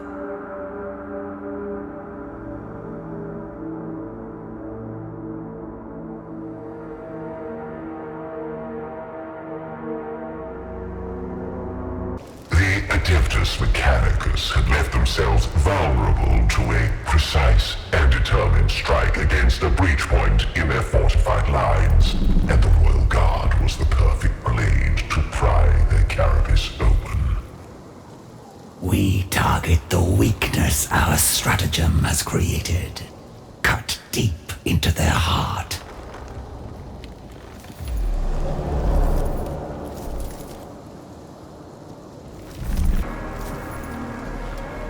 Fury of the Suns!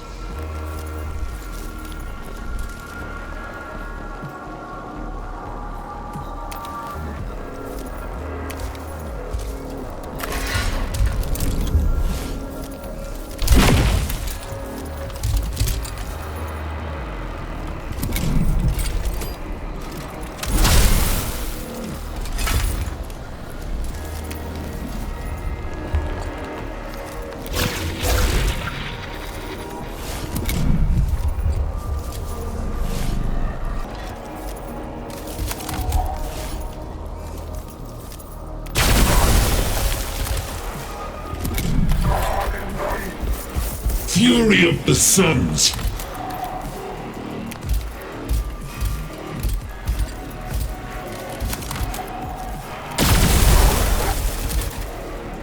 All shall burn!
hold this position. Just as the steel is strongest at the weld, so we shall deny the enemy the weak point they seek. Engage defensive doctrina. Rally about the Cataphron maniples, and become as 1,000 fortresses they cannot breach. Their command impulses flow through that tech priest, a commander among their kind. Take his head, and the Skitarii will be left a leaderless rabble.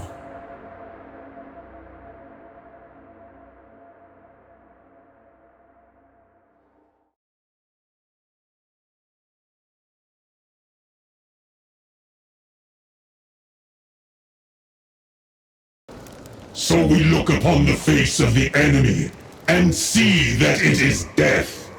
But we have exorcised and excised our fear of death, sliced and burned it from our brains, to be replaced with the blessed logic of the Omnisire. Then we shall teach you what you have forgotten. We are indeed death, for we were killing when your stars were young. This world will be as it once was. It will be ours.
defenses faltered, Nefershah knew not to claim victory before it was sealed. For even at that moment, the human invaders had not yet finished defiling Kivroth. Vargard, I relayed word from the sepulchre regnant. Human scouts have been observed closing on its location. I thought it beyond them, but the Adeptus Mechanicus have all but discovered us. I have ceased to be surprised by their animal cunning, Praetorian. There is no decision to be made. If the sepulchre regnant is lost, so is Kivroth. Only my royal guard is positioned to respond. I must withdraw from this siege and erase those who threaten to unearth our stronghold.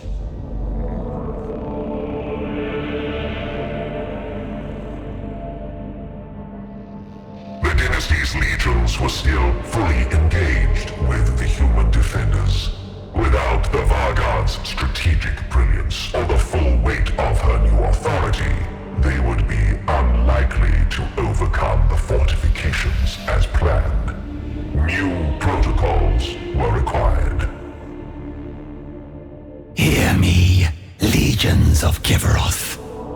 I hold the throne of this world, and this is my will.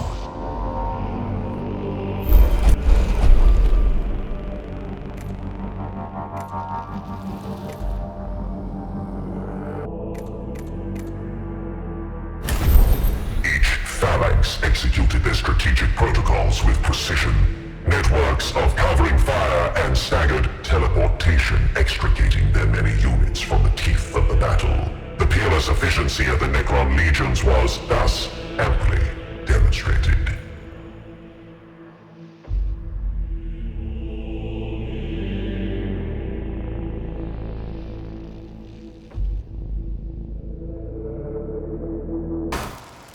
Nefershah was loath to abandon the assault that could end the war. She knew that if the sepulchre fell into the invaders' hands, victory would become impossible. But withdrawing from the heart of the assault was far from simple. Fall back. Keep in order and punish all who pursue.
Scour the foe.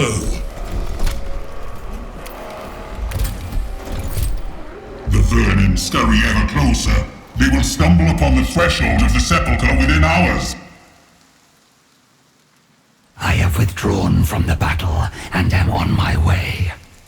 We will intercept the human advance and eliminate their scouting force. Cunning they may be, but no human can withstand the ageless wrath of a Necron.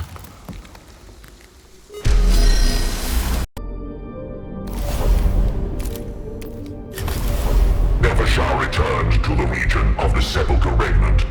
There she found scouts of the Adeptus Mechanicus and a hulking machine meant to grind through the surface of Kivaroth. This they intended to employ in tearing up the ground and laying bare the structure of the Sepulchre Regnant. A violation even graver than we believed. Simply wiping out their scouts will not be enough to remedy this trespass. You carry with you the will of the Pharaon and the brilliance that outmatched the Eupatridae. You also carry my favor.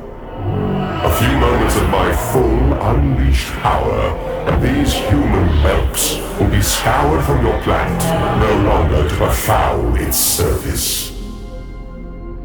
Speak no more flattery, godling.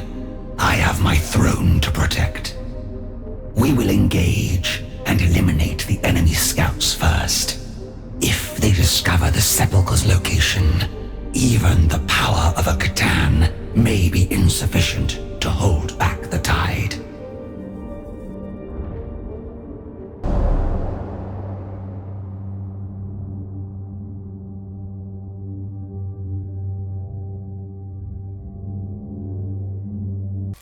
The scouts were among the enemy's finest troops, possessing highly autonomous behavioral routines and extensive experience battling Nécron forces.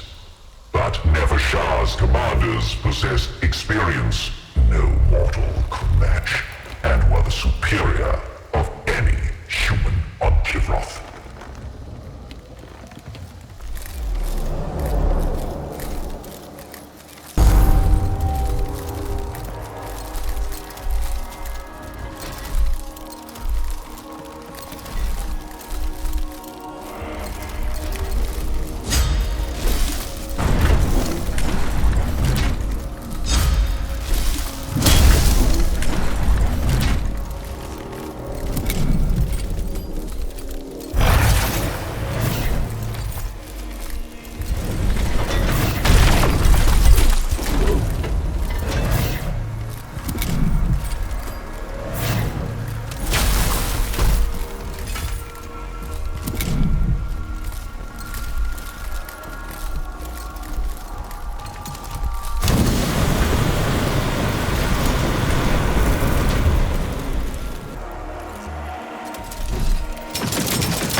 Slain. These were heavily augmented troops. The Adeptus Mechanicus sent them anticipating they would find the sepulchre. Vargard, your royal tomb is yet undetected, but the death marks posted as spotters have reported enemy cavalry approaching the entrance site. I judge it likely they will confirm the sepulchre's location. Then we must intercept these outriders at once. Even warriors of living metal have their limits, Nefershah. Delay them as we might, the human engines will reach the sepulchre eventually. Yet your people have conquered death before with my guidance. Unleash my power, and let us throw back the inevitable once more. Let nothing distract us. Engage their cavalry and leave nothing alive to tell of it.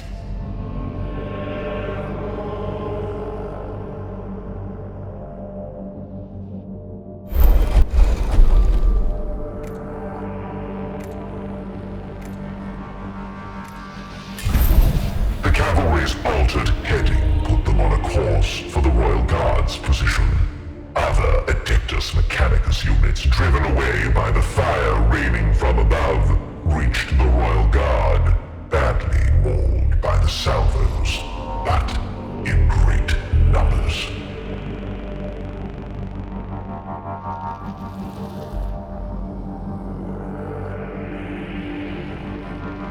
The whole area is crawling with the human vermin. Eliminate them, so that we can prepare to receive their cavalry.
and even untiring Necrons benefited from the time to recalibrate their combat protocols and prepare for the cavalry to arrive.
Represented yet more of the Adeptus Mechanicus elite.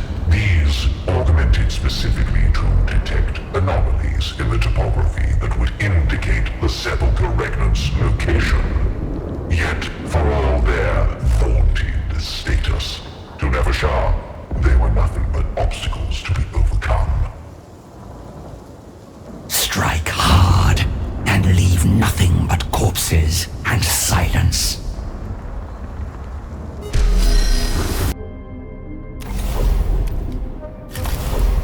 As Nefershah had made her decision to assault the Azarians hard, the humans' excavation engine tore into the sepulchre regnant.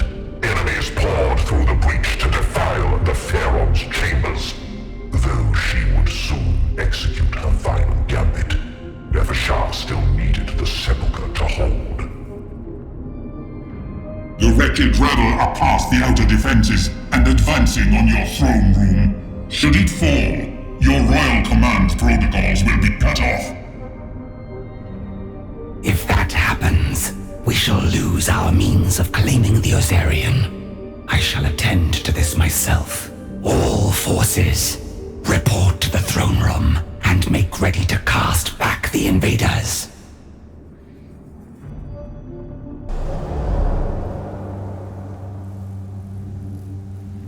Nefershah's force soon reached the throne room, only to find an unexpected enemy.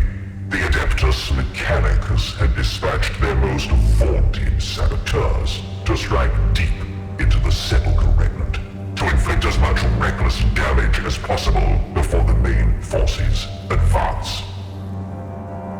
Enemy sighted, consistent with Vargard-class Necron construct. Xenoform Nefershah, we are the wrath of the Omnisire, and by his will, Mars will have its vengeance. We will shortly reclaim rightful command of all of Kivroth. Your primitive home world has no claim on this planet, nor does anyone save the dynasty of Sankotep. Assault doctrine are in effect. Tactical limitations rescinded. No quarter. No mercy. Destroy them all. Pitiful and foolish. Those with such short lives should not be so eager to throw them away.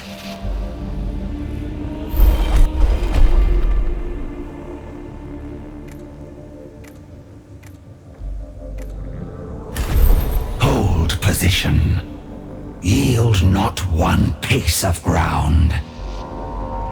A furious exchange of fire filled the throne room. Warriors on both sides fell, yet only the Nécrons rose again. When the first volley was done and the fighting became brutal and up close, the Vargard's force had held.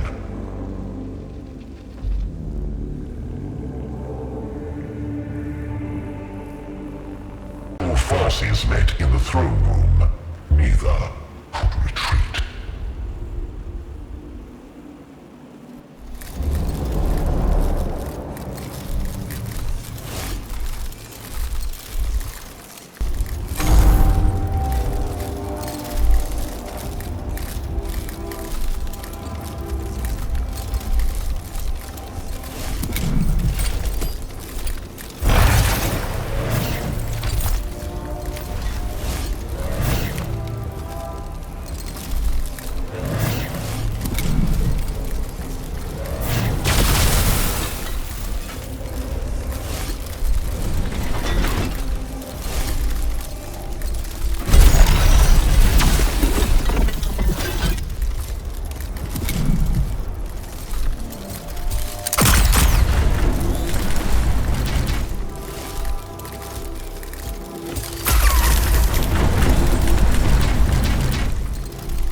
in my sights!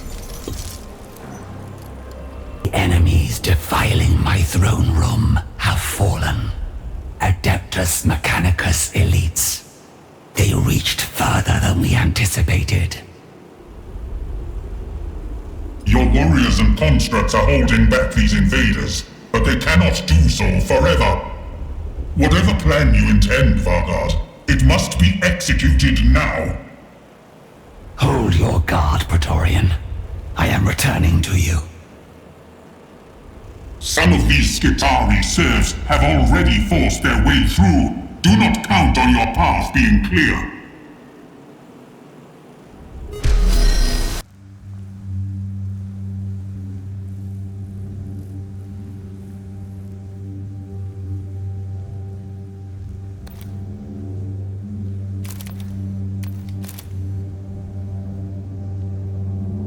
As Nefershah sought the defense, I labored to make her masterstroke possible. The ancient C'tan were beings of living energy, even shattered into broken echoes. They required a technological vessel to truly interact with our base matter.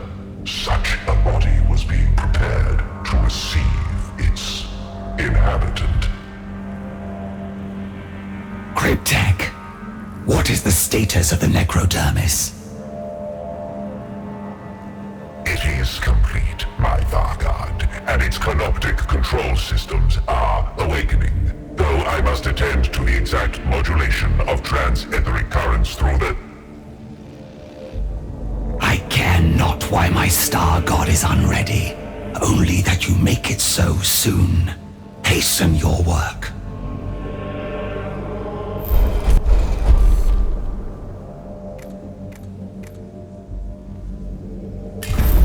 With only the briefest and most excusable hesitation, I dutifully connected myself to the system. The grand technologies required to harness the God Shard threatened to overwhelm me. Feedback racked my body, and soon I was forced to disconnect before my mind burned out entirely.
Is the Deceiver ready for deployment? We must leave as soon as possible. We require but a few minutes more, Honored Vargard. Electromagnetic stain transfer is underway, and the psycho-emulation shackle programs are... Then we shall hold here until the Shard is operational, and not a moment longer. Praetorian, what do you make of our wider situation? The Sepulchre's defenses are holding. However, a contingent of mortals has broken through. They must have divined our location, for they are heading directly for us. They seek the wrong prey. Let them rush into the flames of our wrath, and see that none survive.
Scour the foe.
The invaders have faltered, Vargard. Your defenders are holding. For now. No more enemies threaten the inner chambers. Then, in the name of Pharaon Sankotep, let this war be ended. The necrodermis was complete and functional, and with it, the final events of the war were now set in motion. The Eternity Gate. A passageway to the greater empire we are rebuilding across the stars. Once it is open, no force in the galaxy can wrest Givroth from its rightful rulers. And this time, it shall stay open. Deceiver, the time has come for you to serve. Of course, you who would be Pharaon. I exist only to obey. You have spoken the truth for once, Godling. That necrodermis is no more than another prison for you to inhabit. Thus shackled to my command, you will indeed serve. Cryptek, activate the chamber.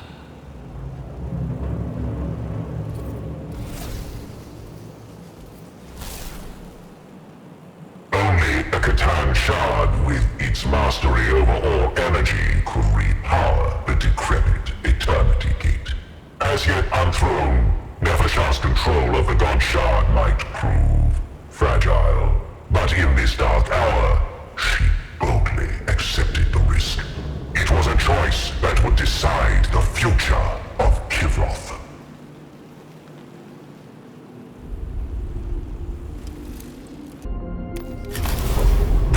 Nefershah had contrived one final opportunity to win Givroth for its rightful lords.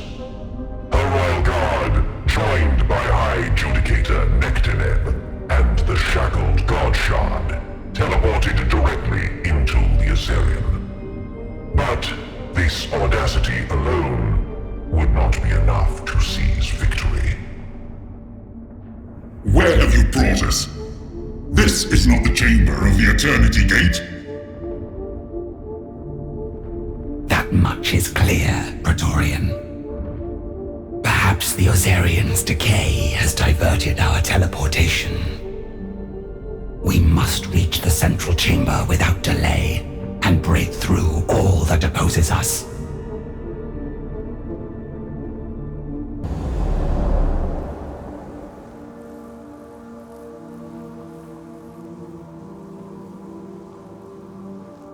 We cannot allow these vermin to slow us down. Fight through them and reach the central chamber. Leave none to stand in our way. Vargard, such enemies are beneath your station.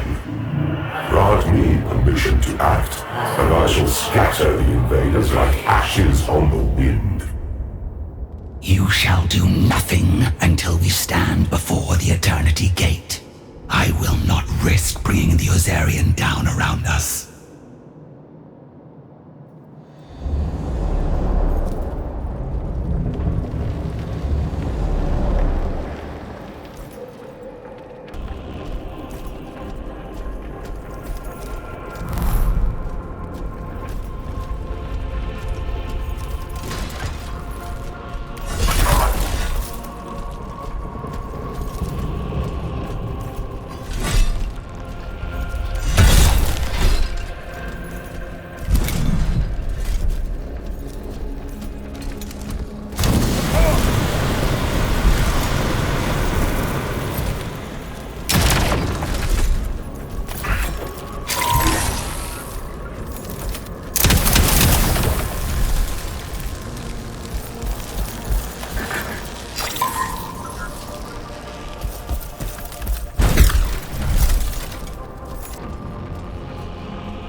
In obedience. The battlefield changes, yet we must be constant.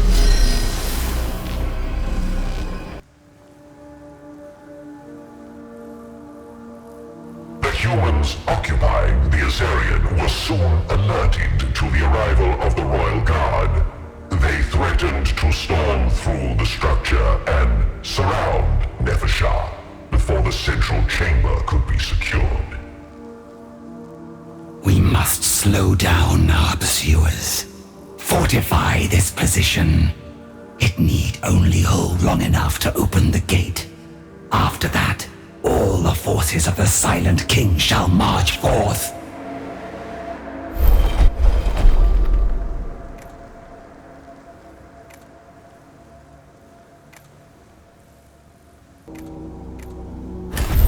I speak with the authority of the throne of Kivroth. Cleave to my will, and bring wrath down upon the invaders. In response to her exhortations, bolts of power arced off the very stones of the Azarian to lash the human defenders. The enemy were thusly held at bay, and all witnessed how Kivroth itself still obeyed the throne.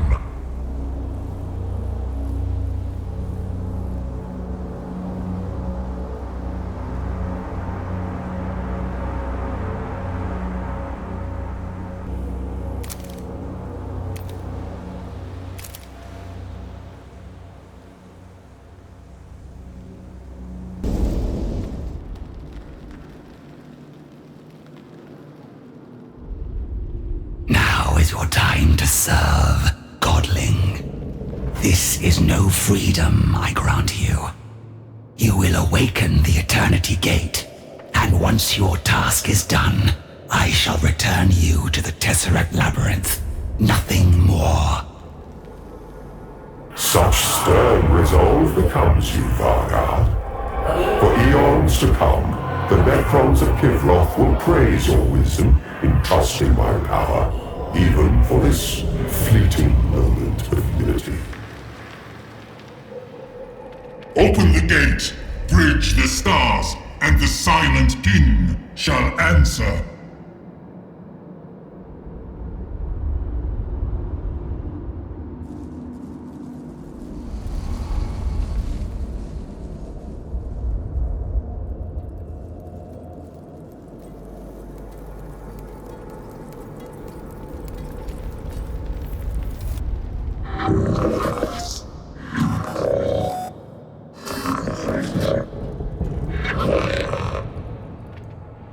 That entity is powering the Eternity Gate. Nefershah has resorted to some foul sorcery to force the gate open. And in her hands, the Tesseract Labyrinth.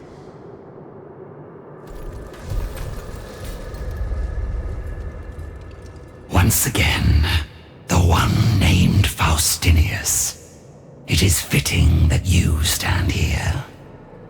As you witnessed the fall of Sankotep, so shall you witness the execution of his final command, and the deliverance of Kivroth.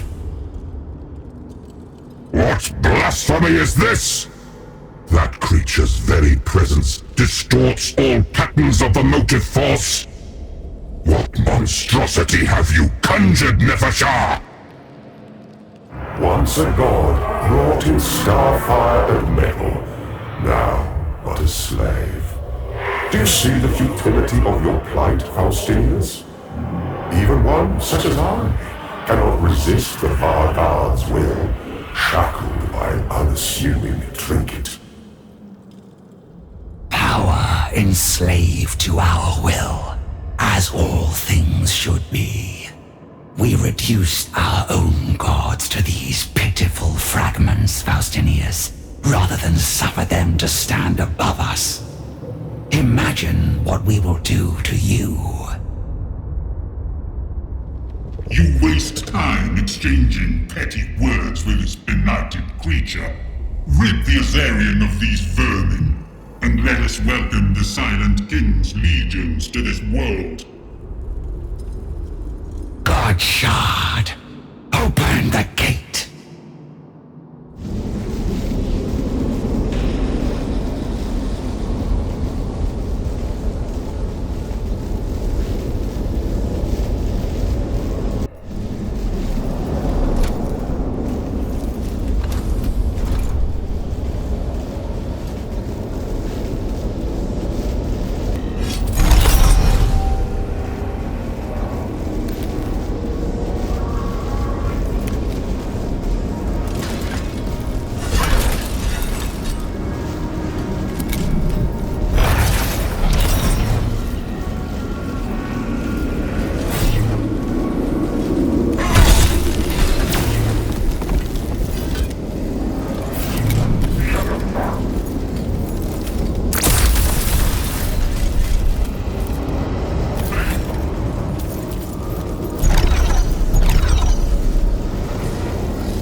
Blade operational.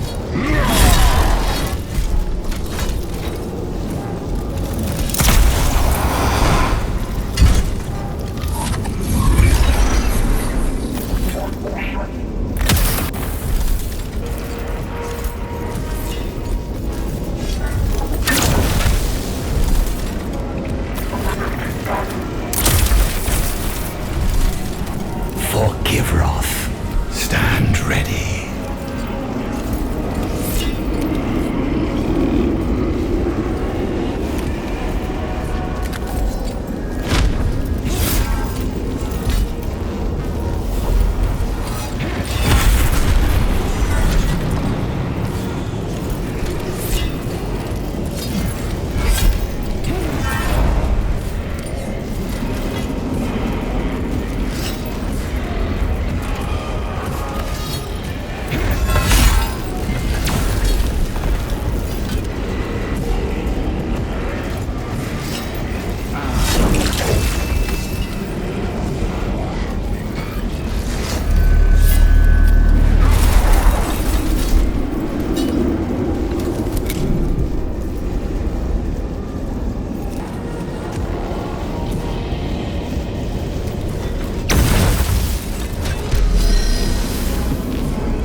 Truly are persistent beyond all reason. In future, I shall make sure to be thorough when stamping out your kind. Let that lesson be your legacy, Faustinius.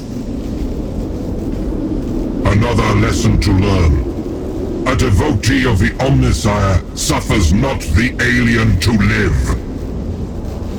In that sentiment alone, we concur. You are the alien on Kivroth, and I suffer you only to die. If I die, it is in service to the Omnissiah. You may be beyond my capacity to destroy, but your Tesseract Labyrinth is more vulnerable by far, and with it, I exorcise the source of your blasphemous power!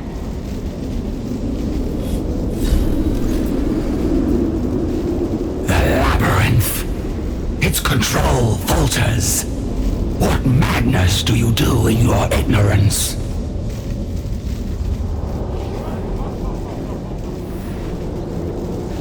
Oh, little Vargard. A moment's intention, a heartbeat's disruption, a crack in the prison, and hasty shackles slip.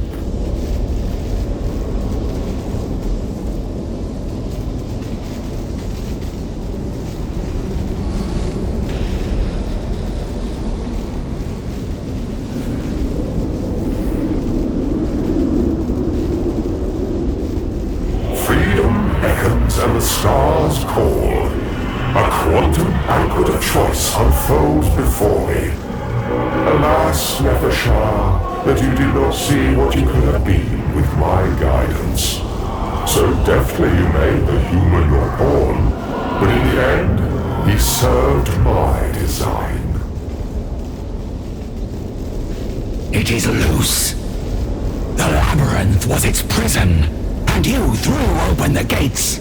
Human, you have slain my world and yours. Vargard, I charge you to bring the deceiver back under control. I shall deal with the human. The labyrinth. Damaged, but still intact.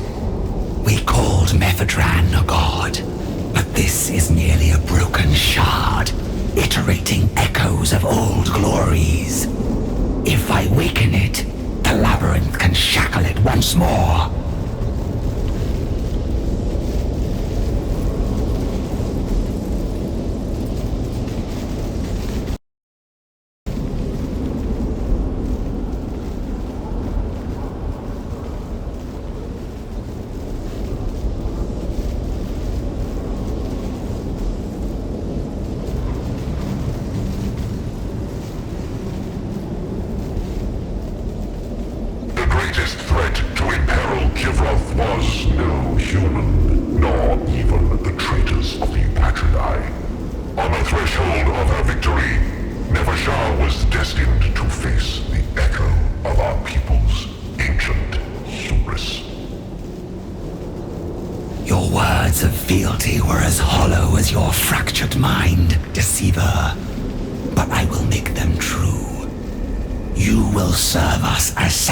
Intended.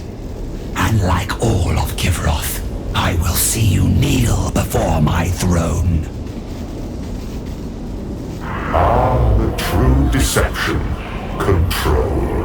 But you are more than a slave to your past. The greater forces have not already shaped your future. And you, Nefershah, have no future at all. I tire of hearing you speak. I will silence that once divine tongue.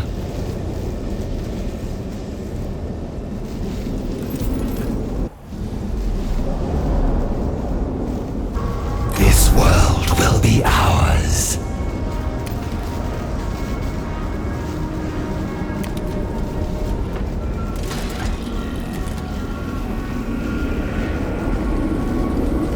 In service.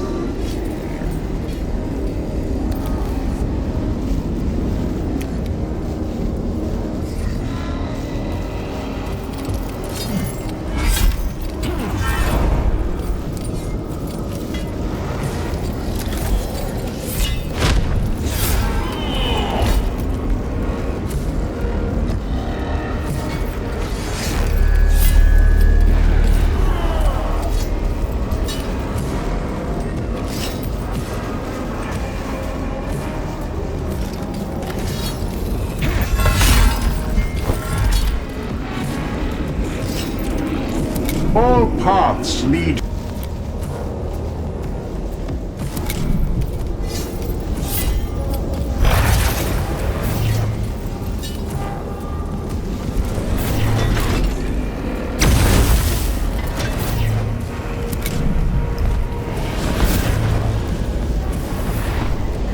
In obedience.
offered insight. I offered power. I offered you a god to worship. Now I have nothing to offer but an end.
The dynasty stands.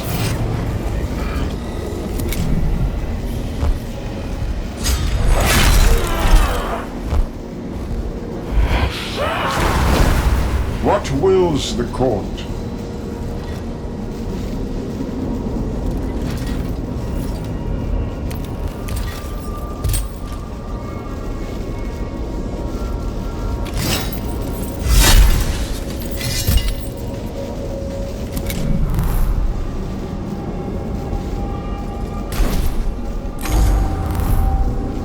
No more waiting.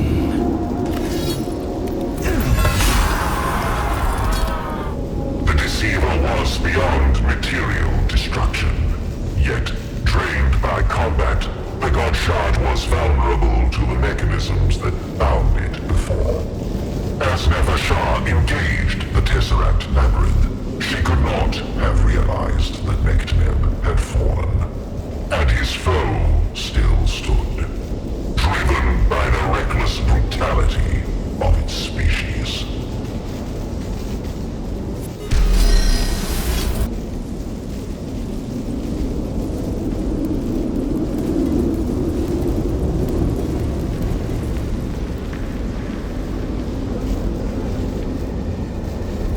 Even in a moment of victory, the invader, Faustinius, was not content to yield Kivroth to its rightful ruler.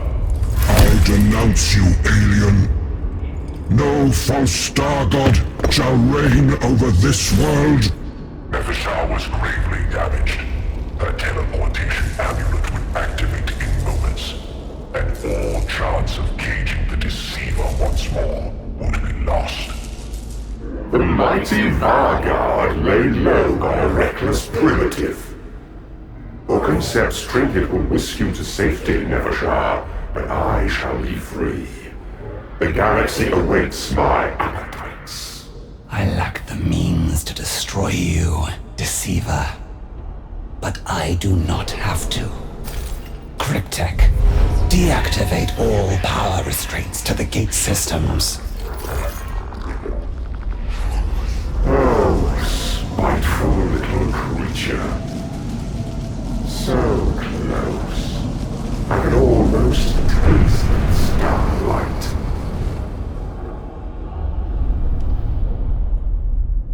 In the aftermath of the Eternity Gate's violent collapse, the retreated from the ruined Azerion in terror and disarray.